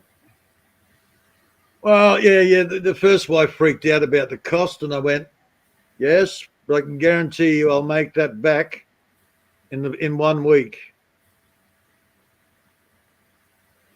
Which I did. Less than a week, I made that money back. Because it made life so much easier when I was chipping PlayStations and repairing computers and shit. that was back in the day when you actually repaired things. Oh yeah, my buddy. His dad used to be a TV repairman and shit. When he retired, man, he had like televisions everywhere. You know, I mean, you can't. What are you gonna do? You can't do shit with them.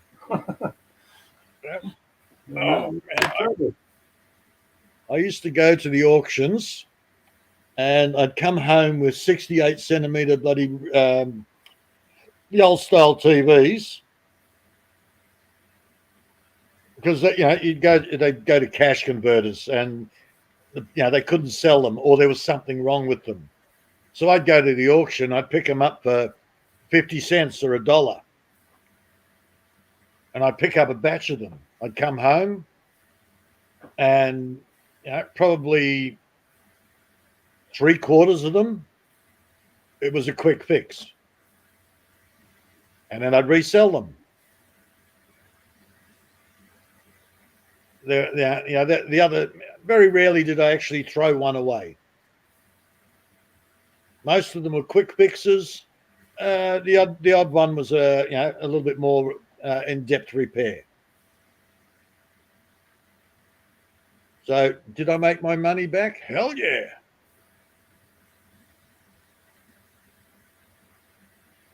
I think I got the computer with a couple of towers, and a freaking big old 100-pound monitor.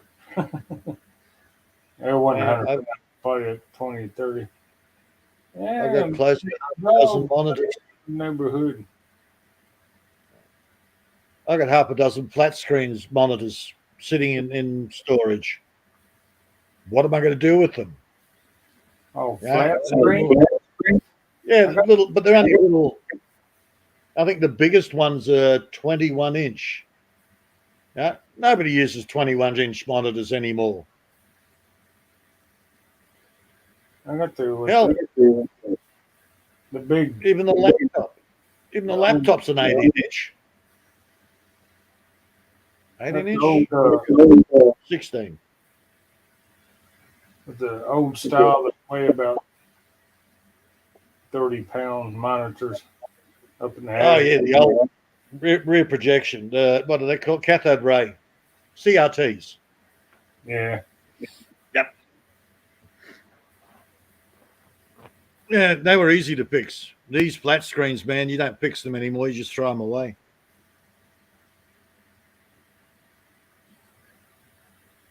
Components inside are too small, and you can't get the components. At least you could get parts for the old ones. That's about the design. They're made to break down so you can buy a new one. Yeah. See, how many people? I've got a set top over there, desktop computer, but I got a 42-inch TV as the monitor.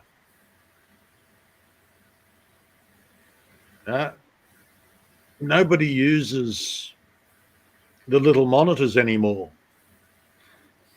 No, I got my TV here. I can use as a monitor, but And they're cheaper. If you go out and buy a monitor, it costs you more than buying a TV twice the size, but it doesn't give you any better quality.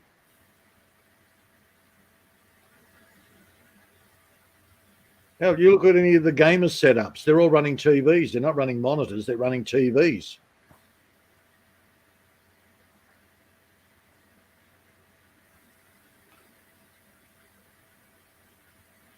yeah, I haven't looked at any of the gaming stuff.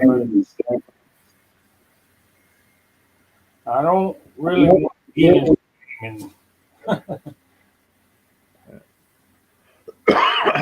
Even if I want to watch a movie, I'll take the laptop over to the 60-inch, plug it into that, and I'll watch the movie on a 60-inch.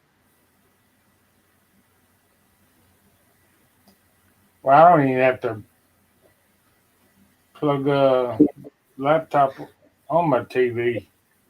The YouTube on the TV without plugging my laptop in. Oh, yeah, the TV's got YouTube built in, but man, I tried that once. It sucked data, big one. Yeah, the amount, I think I watched about half an hour and 25 gigs was gone. Because you don't control the quality. They give you the best quality you can, and it's a major data sucker. So I went, I won't be running that anymore. Now, this TV's got Netflix built into it, YouTube. It's got all of that crap, and most of the TVs have that now. And it's like, I don't think so.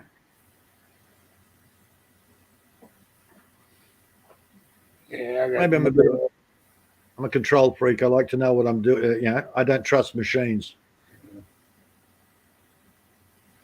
It's got what Netflix built into it, Facebook, the weather channel.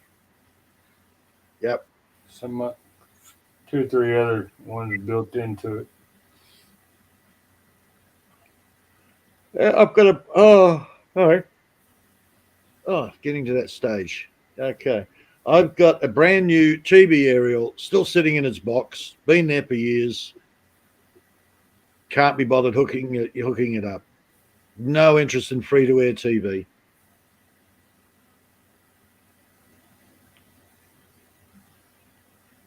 Most of what I watch on this little laptop.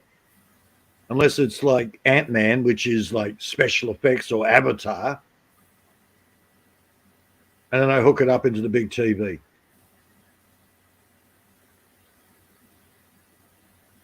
Because you want the big screen for the special effects. Ooh, Yeah. pretty. Most of the time, man, the laptop, if you're watching a serious movie, the laptop's good enough. It's about the story, not special effects.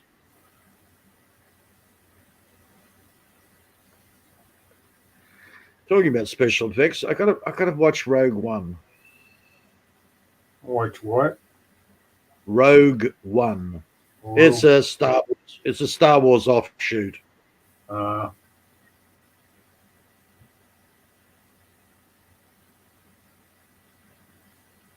I mean, half the time I don't, that sort of stuff I don't even put on the big screen. I watch that on the laptop. But I'll tell you what, the new Ant-Man movie, forget the storyline. Storyline's boring. But special effects, brilliant. Trippy.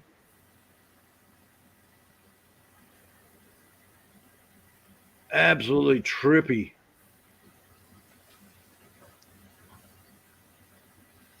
Man, if I did acid, I'd be dropping a couple of tabs before I watched it. Unfortunately, I don't do chemicals. Adrian was doing he was at an AC/DC concert. ACD's concert. That was not a concert. That was a bunch of bloody bagpipers walking down the street. Well, yeah, I never did see the frickin'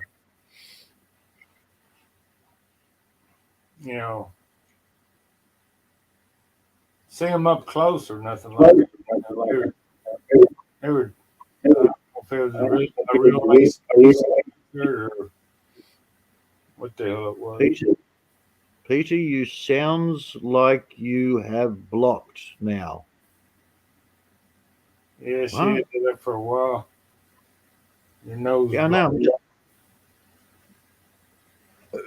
No, I'm cold. I'm underneath. I just put the doona over me.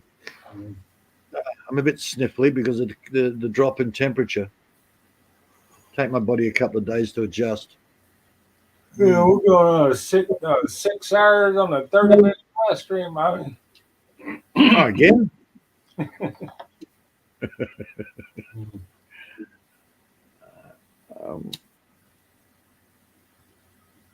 Well, it's giving you watch hours. Yeah.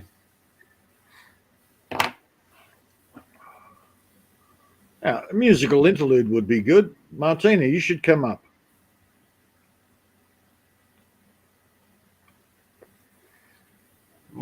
Martina probably fell asleep listening to our old asses talk about stupid shit. Boring shit. Yeah. What do we got? So it's nearly 5. Take 5 off. What's that? 4 and 5 and 7. So it's about 7 o'clock in England, roughly. Yeah, you should still be awake, Martina. It's only 6 or 7 o'clock over there.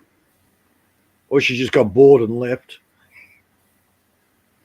Yeah, we need her sweet little voice there breaking up our gravelly, boring shit. Yeah. Well, that wouldn't wake Tommy up. Well, that's if she. Yeah, you got to put a message in the backstage. Don't wake Army up unless we have to. Yeah. She lost her cord to her V8. She don't know where it went to. So. Then why is it still echoing?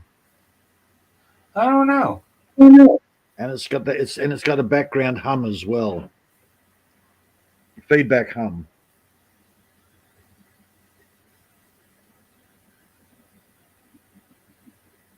She must have something up there.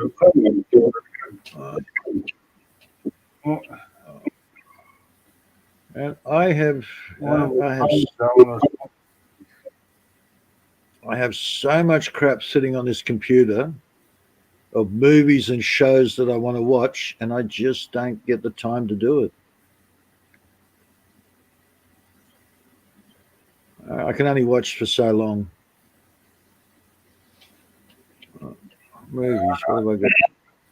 I'll start a damn movie one day and freaking don't end up watching the rest of it till 2 days later or a day later. For a week. Yeah. I've been trying to. Now, Rogue One was back in 2016. I never saw it. I didn't even know it was there.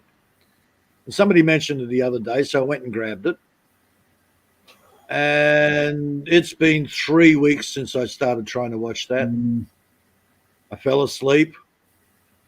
Next time I tried to watch it, I watched a little bit more and fell asleep. I'm about 30 minutes into it.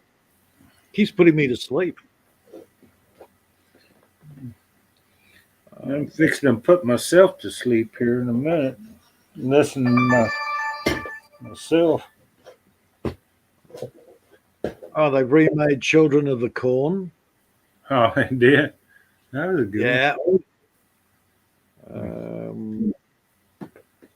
There's something.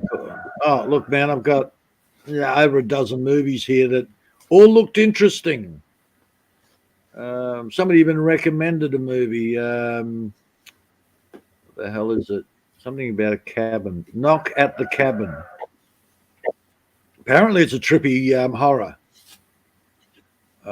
What's his name? M. Night Shyamalan or something. Does some good stuff. Some movie called Chopper. What's that? Clock. Ghosted. Glass Onion, a Knives Out Mystery. Infinity Pool. Inside. Invitation to a Murder. Apparently it's a comedy. Last Sentinel.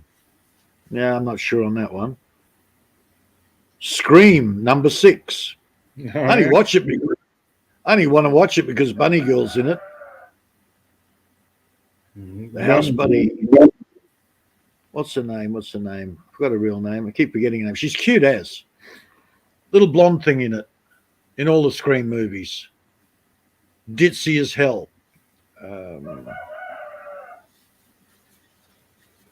Now, definitely wouldn't knock her back. She's gorgeous.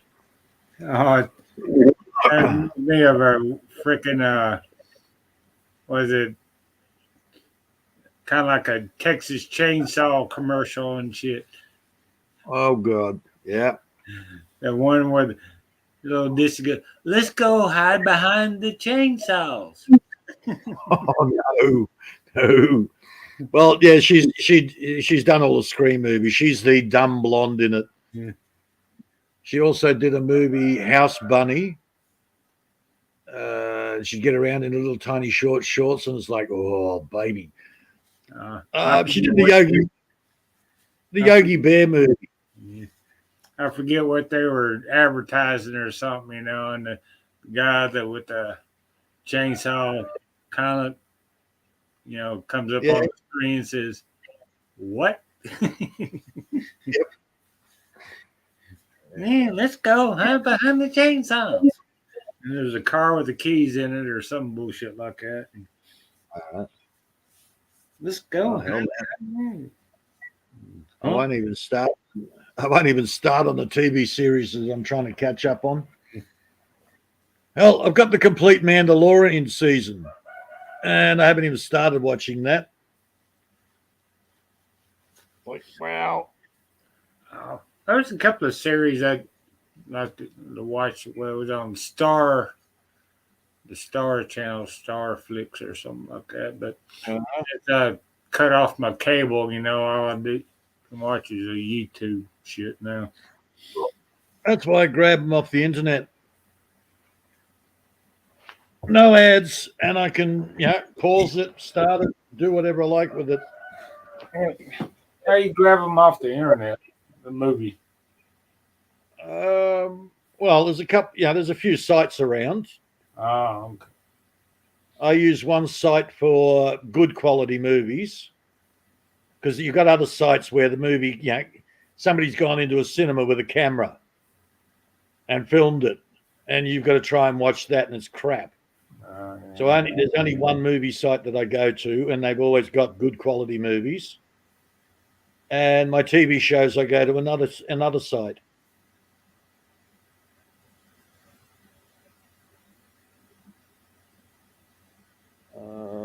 What have I got here? Black Snow. I've had that there for ages. Barbarians season 2. Season 1 was great. Season 2's slow start.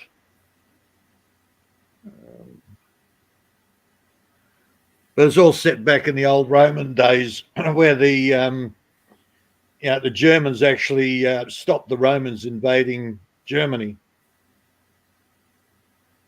Oh yeah, I've seen some documentaries on that stuff. Yeah. Well, this is an actual German TV series based on the that whole thing.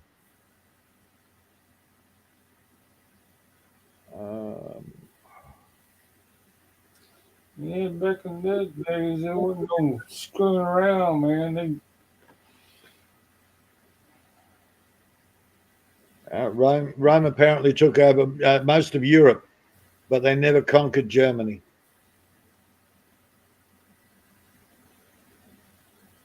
Why? Because they were jungle fighters. The Romans didn't know. The Romans, if they could draw you out in the plains, they'd decimate you. Yeah. But the Romans couldn't fight in the forests. Because when you get into the forest, it's a one-on-one thing. And it's like the legend Robin Hood thing. Why didn't they just wipe out this little band of bloody bandits? Because the bandits knew the forest where the soldiers didn't. They'd come out of the trees, stab and run on. Hit and run, guerrilla warfare. Yep. That's why the Americans sucked in Vietnam. Yeah.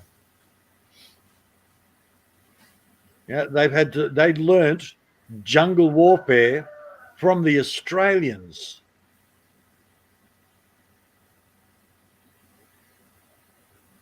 Because the Australians learnt from World War II, fighting in New Guinea, a lot of those sort of countries. So because we learnt from that, we ended up having to pass on our knowledge as warfare to the Americans, because the Americans had run through the jungles with a boombox on their shoulder. Shoot to kill, Star Trekking. Hang on, just put a big target on your back. Yeah, and you've seen yourself. Half the Americans were drugged off their skulls. Gee, I wonder why so many died in Vietnam.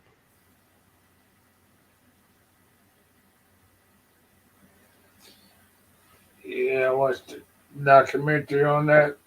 The LARP team, the long range reconnaissance teams. Yeah.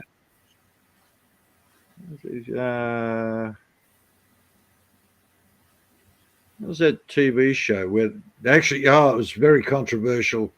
It showed the calling in an airstrike and blowing up their own troops. Oh, God. Tour of Duty. Oh, that had a big spec when it came out. Did not paint the US forces in a great light. Not like the old Combat with Vic Morrow.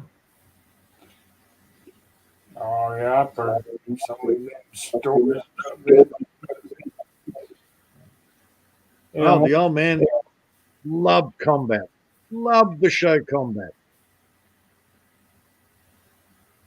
That was his go-to thing on a Sunday. Gotta watch Combat. Okay, Dad. Good luck with that. I tried. Couldn't do it.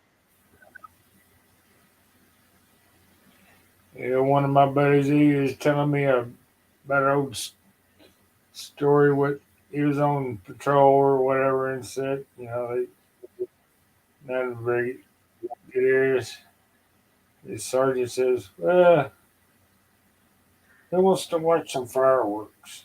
So they just said, "See that old hut over there? It's abandoned. Blah blah blah." He wants to spend $500,000 and shit. About 10 seconds. Yeah. So they call in an airstrike on the freaking old hut that was abandoned and shit. Sit down Yep. and see rats and shit and watch the fire show. Yeah. Tell me about it, man.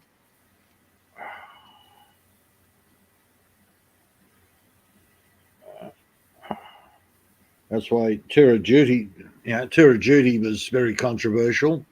But even then, it was still not real.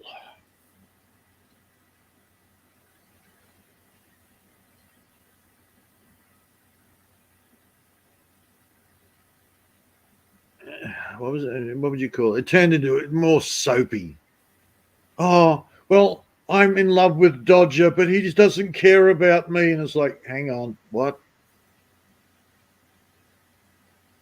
Right, okay.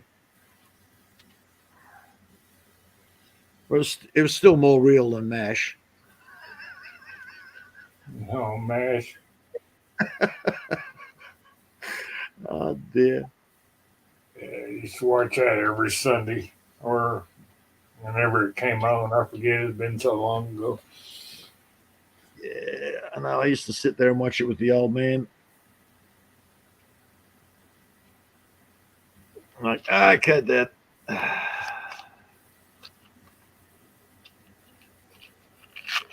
That's my memories with my father, watching TV shows. Yeah. I used to have one black and white TV time I was growing up. Yeah. He was in charge of the TV after dinner. Of course, all the good shows came on after dinner. Archie Bunker, frickin'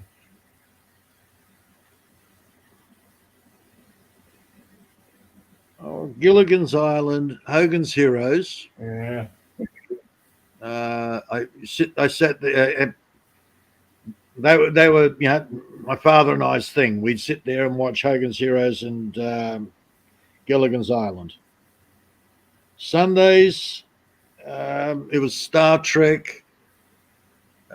For a while, it was World Championship Wrestling. But yeah, then he watched Combat. I tried, couldn't do it. Not my dad. He's always wanted to watch sports channel or something like that. Watch golf. That's got to be fun watching somebody hit a ball around. Hit the ball, walk for half an hour. Hit the ball, walk for another half hour. Yeah. Yeah, no. And baseball was pretty boring too if you watch it on TV and shit. Look, even wrestling, World Championship Wrestling. I said to the old man, I think I was about 9 or 10. And I said, Dad, this is fake. And he said, no, Peter, it is real. I'm going, Dad, it's not real. Because I just did a couple of weeks doing judo. And I was full of knowledge. And I said, no, Dad, it's fake. So then a few of the boys that kids at school, we'd be talking about the wrestling, and it's absolute fake. And the boys are going, is it? Is it? And we started practicing some of the wrestling moves. At 9 and 10 years old, we looked like wrestlers,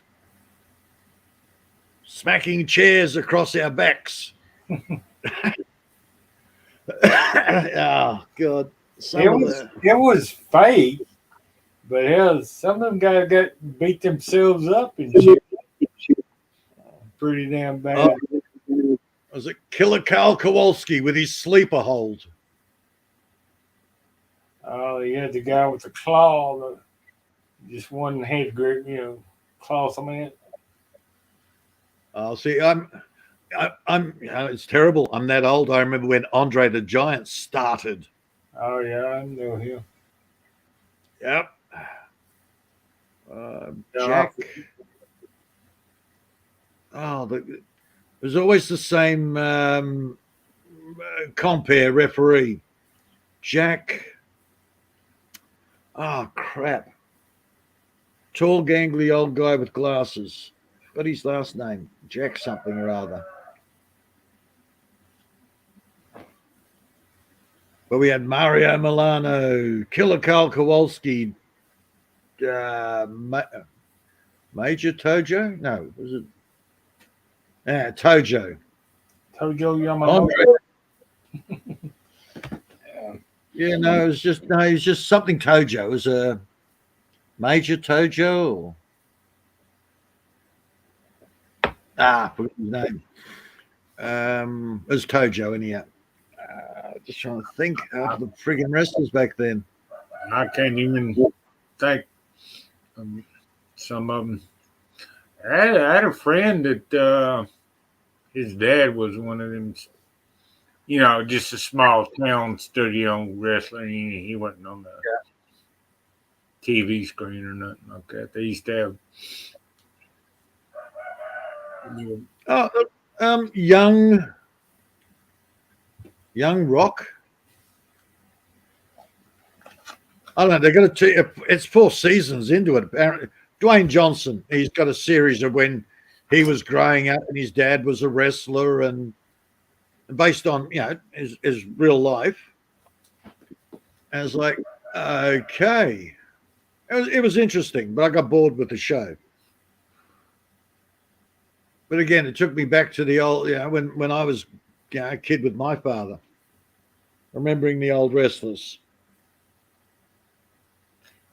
But again, half the wrestlers that he grew up with, I didn't know because that was American.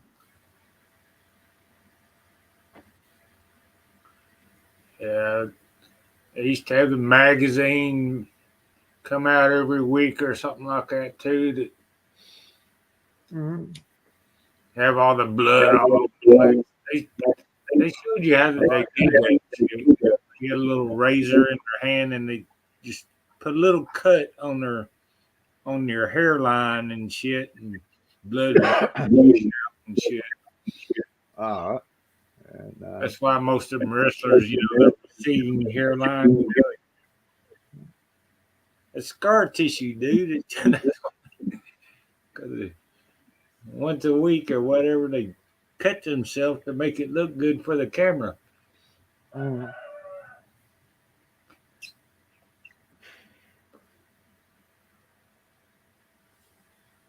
Well, Tojo ended up becoming a manager. He made more money being a manager than he did actually wrestling.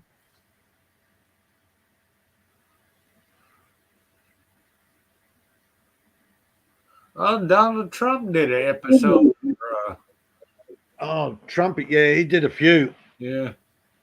So I said, Trump's an actor, man. I don't care whether he's like friggin' who was that other one? Bonzo.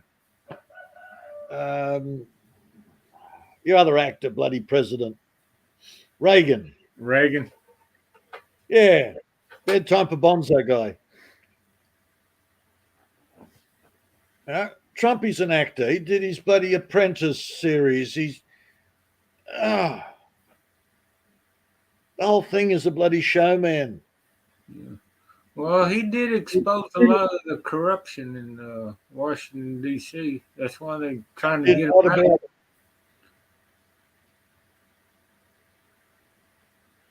What did he do about it? Oh, Hillary, I'm going to put her in jail. Then he gets in and he goes, "Oh no, I can't put Hillary in jail. She's been a friend for years." He couldn't put her in jail because they hid all their evidence, the cover up on that shit, and all the judges were in the pocket of the liberals. Every time he tried to do something, to straighten shit out, they frickin', charge him with another conspiracy, like the Russian conspiracy. Dude, you put Hillary in jail and she'll have you taken out. Yeah. Blood runs Man, up. that is an evil freaking bitch, man. Watched an interview with her. She was talking about Saddam Hussein or Gaddafi or somebody. We came, we saw, he died. It's like, wow, you're an evil fucking bitch. Well, Weapons. she's had frickin' conspiracies ever since her husband was a frickin' governor of Arkansas. They had, they had the travel gate conspiracy where she was funneling money or doing something crooked back in. Oh, Russiagate. No, there was a back in, I think, in okay. Arkansas is travel gate. Travel gate. That's when Bill was a freaking governor. He was getting paid off too. I think the only gate she wasn't involved in is Watergate. Yeah. Apparently she's been linked to Pizzagate. She's been linked to, Russiagate was her thing, blaming collusion. Trump's colluding with the Russians where it's her. Well, that's the MO. Anything that they do, they're blaming on their opponent or whatever, and hold all these investigations that tie up the court system, and so whatever. And you're talking about Travelgate, which I hadn't heard of. Oh, yeah. Hell, man, I wouldn't go near the Clintons. I don't even want to say hello. They'd probably have me taken out if I said hello. Oh yeah. Too many people. Yeah, how many people just mysteriously committed suicide with about 3 bullets to the back of the head? I mean. Yeah. Yeah. But we won't talk about Cappy. Yeah, mysteriously shot himself with a shotgun and then jumped over the bridge. Yeah. What? Yeah, how's this blood run uphill? Or the ever popular, I hung myself from the top bunk. I'm 6 foot tall and the bunk's only 5 foot tall, but somehow I hung myself from it. Oh, yeah. Huh? Dude, this is... And, it comes out and nobody does anything because nobody can. Oh, yeah, all the evidence just mysteriously disappears and shit. But who are they going to tell? Well, I'm going to tell on you with your mate. He's going to look after you, but I'm going to tell your mate. Now I'm dead. Okay, another statistic. Like the copper that comes in here, well, I've just got out of the shower. I'm butt naked. The copper just walks straight into my freaking house. Who am I going to complain to? Oh, I'll go and complain to his boss. You think his boss is going to take my notice? Or more than likely, I'm going to get harassed by coppers until I shut the hell up.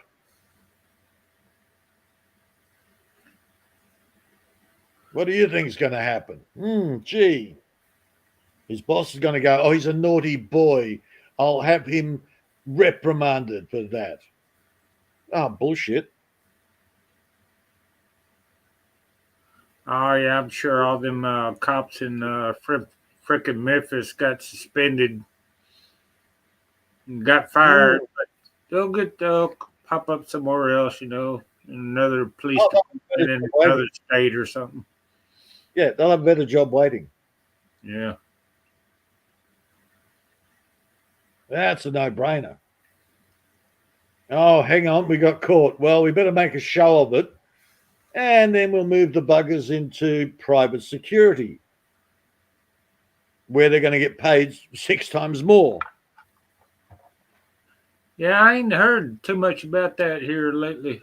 After the first week or two of everything you turn on the YouTube channel was this or that about Memphis.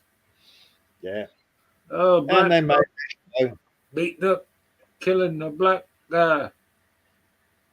Well, they can't claim racism with the cops because they were both black. Yep. Man, look, I'm watching the French protests. I'm watching the big battle between the coppers and the protesters. And I'm looking at it going, well, you've got all these people standing around with cameras, other people just standing around. The coppers are ignoring them. How do they know which ones to go for? I'm not quite understanding what's going on here. Is this some sort of put on show? You know they're actors and you know they're actors, so let's put on the big show, and the innocent people can be all scared and do what we say next time. I'm not getting the. I'm not understanding what's going on. Well, They seem to be selectively doing it. well, it's a tactic. You know, they have a big. I've seen the tactics they use on the mob mentality. They'll pick out one person in the mob. You have about 4 or 5 cops. They'll open up the line, and these 4 or 5 cops will just bum rush this one guy. Then they'll move the line forward and surround his ass. Yeah. Oh, and in most of the case, these coppers seem to be retreating. Yeah. But there's an old guy. So the coppers apparently knocked him over and he went down on the ground. He'd be 70, 80 years old. And some woman comes running over, helps the old guy up, abuses the copper. The copper's saying, sorry. Huh? They're throwing friggin' smoke grenades at the bloody protesters, but he says sorry for knocking the old guy over. Huh? I'm not, it's not making sense. The only thing that's making sense to me is it's some sort of elaborate movie set. And they know who's the actors and who's not. That's the only thing that seems to be making sense. It's theater for the masses. It's weird, man. It really is when you watch it. I haven't even watched it. I've seen it advertised Yeah. on YouTube, but I ain't watch it. Shit. Oh, Army's still alive.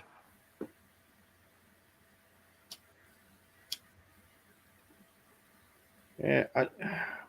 When you watch the video footage, it just doesn't make sense.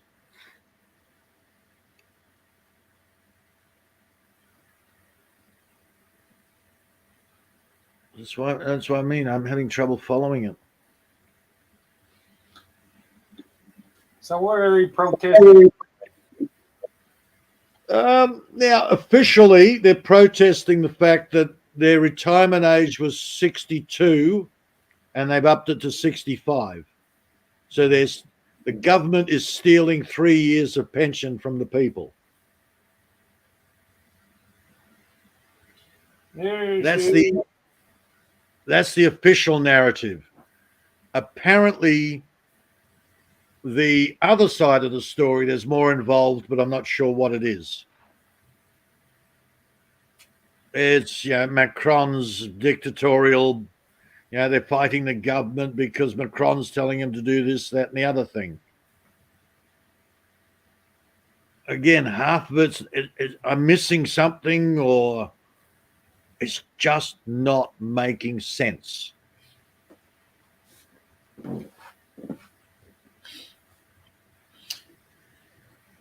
you have a nice nap, darling? Yeah. This is my turn now. Yeah, I'm actually about to nod off myself. Yeah. Get a couple of more hours, and then when the sun comes up, I'll get out there and do something. I think. Yeah. Not sure what. I've got 150 dill seeds to put in. I've got cabbages and bloody cauliflower. I think I've got about 400 of those. Yeah, I was gonna drag a big old log up the hill, but I ain't gonna do that today. You're going to do it with a car, or you're going to do it with your back? Oh, I got this little electric winch. Oh, okay. Tied Yeah, I to got one a of tree and get my jumper cable, my jumper box that I use to jump off my car with. Yeah. Hook it up and winch it up. Yeah, I bought an electric winch about, how long? Probably 12 years ago. Still in its box. Mm. Still in storage. Well, she killed. My buddy I bought gave it. me this one. I bought it for the little twin cab truck, and unfortunately, the ex needed to borrow it, and she killed the truck. So I never got around to putting it on anything. Well, this was kind of like a portable winch. It's got this little bracket that you can put up, hook it on to the ball of the your bumper or something like that. If you got a ball, Yeah, mine's a bolt down. but I got it's got holes in it for other things. Got a cable, I got a couple of hooks on it, so I just hook it up. Throw the cable around the tree and hook it up that way, and Yeah, then I gotta go get my jumper box. Never seems to be able to jump off a truck, but it works good on the winch. yeah. Oh, I just hook it up to. I just hook it up on the bull bar and then drag it. Yeah. All right, mate. I'm going to bail. Yeah, I'm definitely drifting now. Time to go back to sleep. Good night, Miss Army. That's about. She got another 2-3 hours. She'll be waking up again. Thank you so much, Mr. Peter. Good night. Not a problem. Get you later. Yeah, man. Good night. Thank you so much.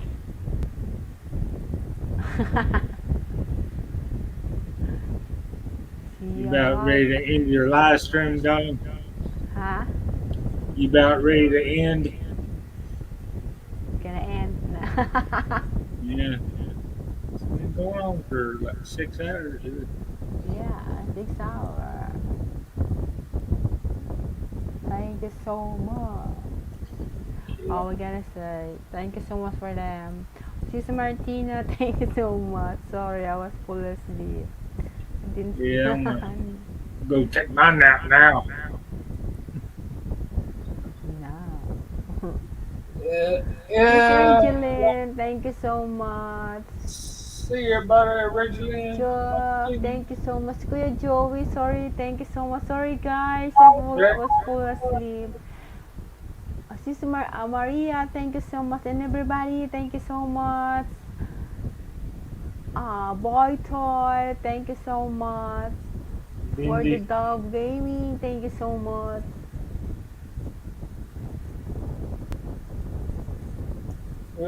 And of course, my dear darling.